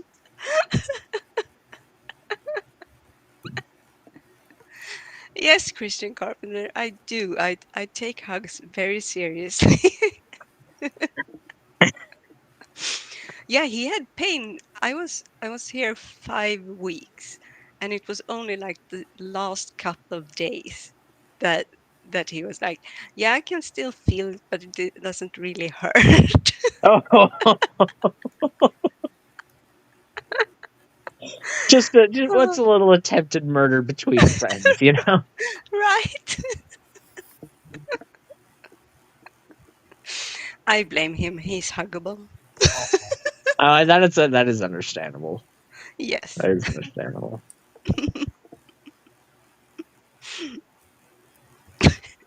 Uh, Oh. Oh. well, Oh. basic, if the original makers of Doom, Doom, made a Doom game, Dune. Um, I don't think the design philosophy would translate very well. You know, considering they're not related at all whatsoever to each other, but um hey, maybe I'm wrong. Maybe that's exactly what the Dune universe needs right now to break into mainstream audiences. Maybe I'm just an idiot who doesn't know what he's talking about. I mean, it's happened plenty of times before in history. Don't beat yourself up. You're not old enough Oh, to I'm do talking about people in general. We're a that. Okay. bumbling, incompetent species that doesn't know what we're doing at the best of times. That is true. That is very, very true. The term "fake it till you make it" kind of like applies to civilization as a whole. You know, so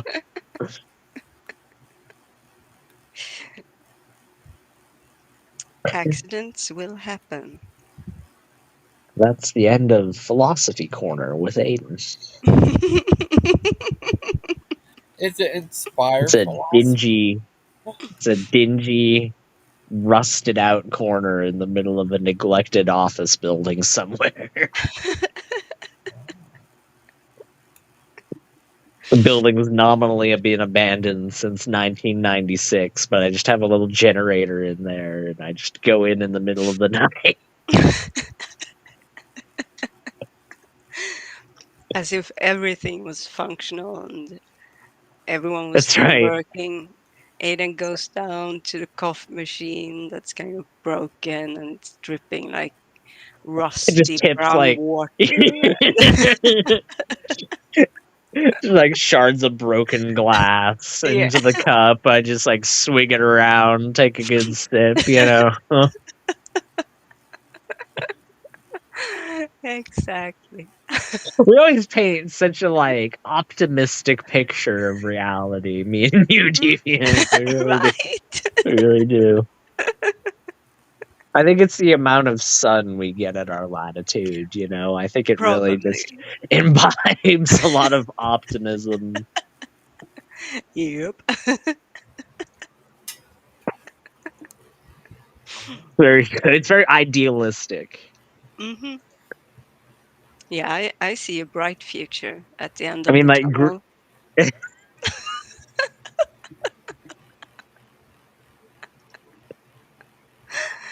I'm sorry.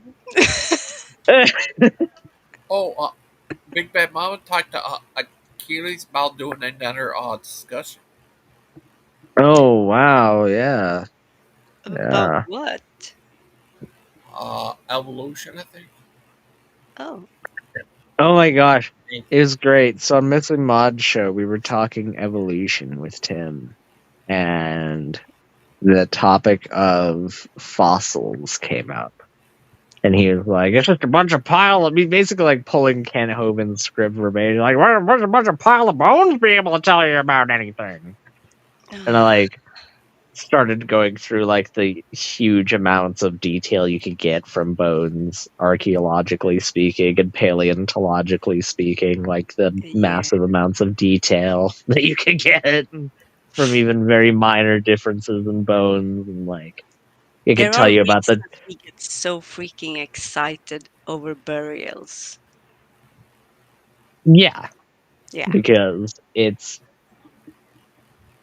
I mean, even in It's a examples where gold there is mine. nothing but skeletons left, skeletal Yeah, remains, you can it's a still gold tell mine. from their teeth like what their diet was and what they ate and how frequently they ate it, and Yeah. you can tell through their bones and how they're structured how much nutrition this person got You throughout their life. And you can figure out where they were born and if they were like moving around a lot or if they were basically staying in one place from birth to death or uh, you can I mean find out if they've died a violent death or if they died a natural death based on whether yeah, the if bones are fractured in a specific kind of way. and you can tell if what kind of health care the society had in some cases if they have like uh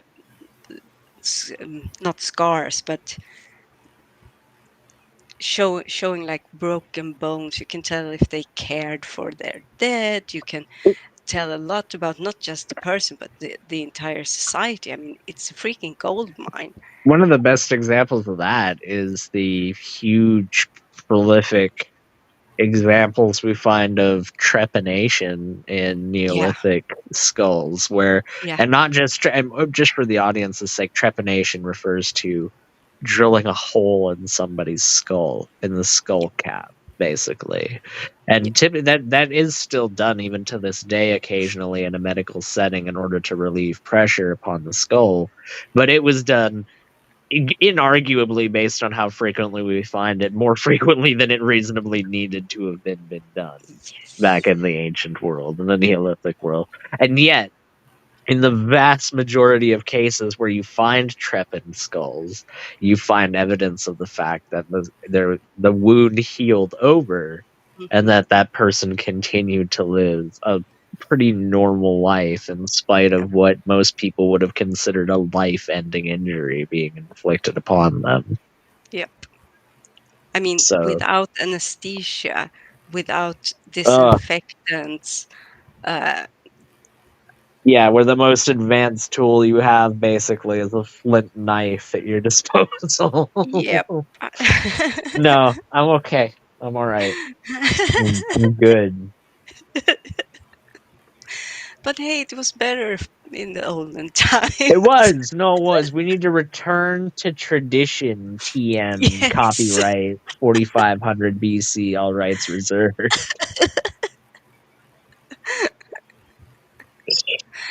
Let me Nah, tell I you. think I tell. You know what the one generation gets to claim? We need to return to tradition.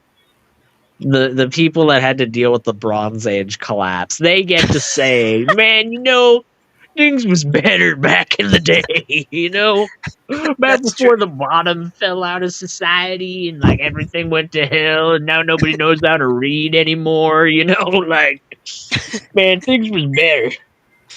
Like entire people groups being eradicated, Yeah. You guys languages remember the dying out. Hittites? You guys remember the Amorite? You guys remember the Mycenaeans? Like what? I remember. Pepperidge Farms, remember? Pepperidge. I say, but You who don't get the remember? reference. It's No, fine. okay, I'm sorry. Holy death. I mean, it's true that like there is an occasional point in human history, like if you're living in like Rome in 512 AD, and you've got the Ostrogoths that were pretty chill for most of the point up until now, but now the Eastern Romans are back and they're trying to take the city, and the Ostrogoths aren't really like happy about that. Like everything's getting destroyed around you, and it's just a disheveled, horrible existence and what used to be the epicenter and epitome of human achievement. Like, yeah, okay, that person that's sitting there in the slums wondering how things got to that state, they too can say, man, things was better back in the day. Yes. We don't really have that now. No, no. No. Oh, We've everybody. eradicated that. Suffering is no longer a component of the human condition because now we have Christianity, devious. Oh, right. Wait, wasn't Christianity around in 500s? Oh no, never mind. Never mind that. That's Oof. not the right kind of Christianity that was around in the 500s AD. See, Right, right, right. They that's not Baptist Predabapticostalism. they, they were more wrong closer to the actual proposed events. Yes, that's true. That's right. That's right. They got less wrong over time when they just gave their heads a good shake over the preceding few dozen generations. Yeah. It's crazy how When that the just takes power time. really, when like the not the machines, the powers of power really came into the church and realized the potential there. That's when it got really holy. Well, and that's when a brilliant man who came from the southern United States, you know, very down home individual, small town preacher, some have called him, I've heard at certain points in time. A man that went by the name of Joseph Smith. I mean, Kent Hovind, sorry, Kent Hovind.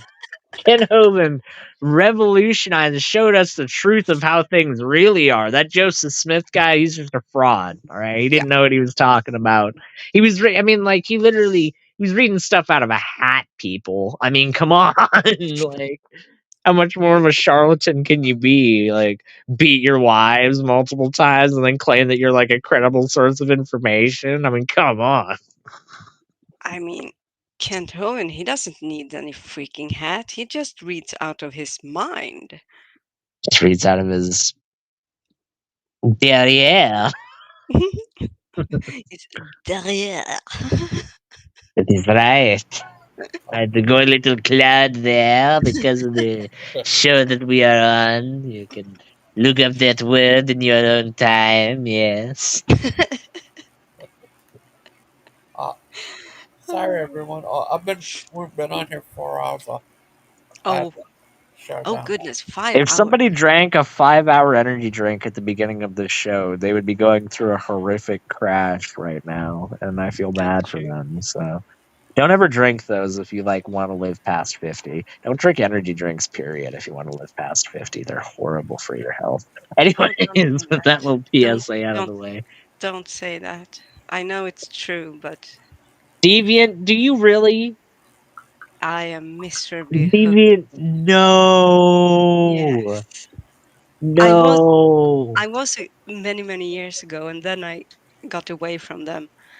And then in 2020, when I was helping my brother after the horrible things that happened to his when his uh, not girlfriend but kind of fiance, they were living together, when she died, and I was helping him. He got me hooked, and yeah, It's okay. they're horrible. I'll have an I intervention. We're having an intervention next show. Yeah, please do. We're having an intervention. I'm sorry, but the first step in any one of these programs is admitting that you have a problem, Deviant, and the fact that you have done that here is something that I'm very proud of you for. Okay. Thank you. And with that being said, we're going to let poor Gangster Ghost go to bed now. You have a Yes. good sleep, Gangster Ghost. Oh, Take thank you. care. Everybody say goodnight to Scooby. Good night, Good night, Scooby. Scooby. Nighty night. Night, everybody. Thank you. Good night, everybody. Good And night. Take care. David and Misaka, thank you. Thank you. Thank you, Gangster Ghost. You're the Thank you, best. Gangster Ghost. You're welcome. Thank you. Good night and good luck.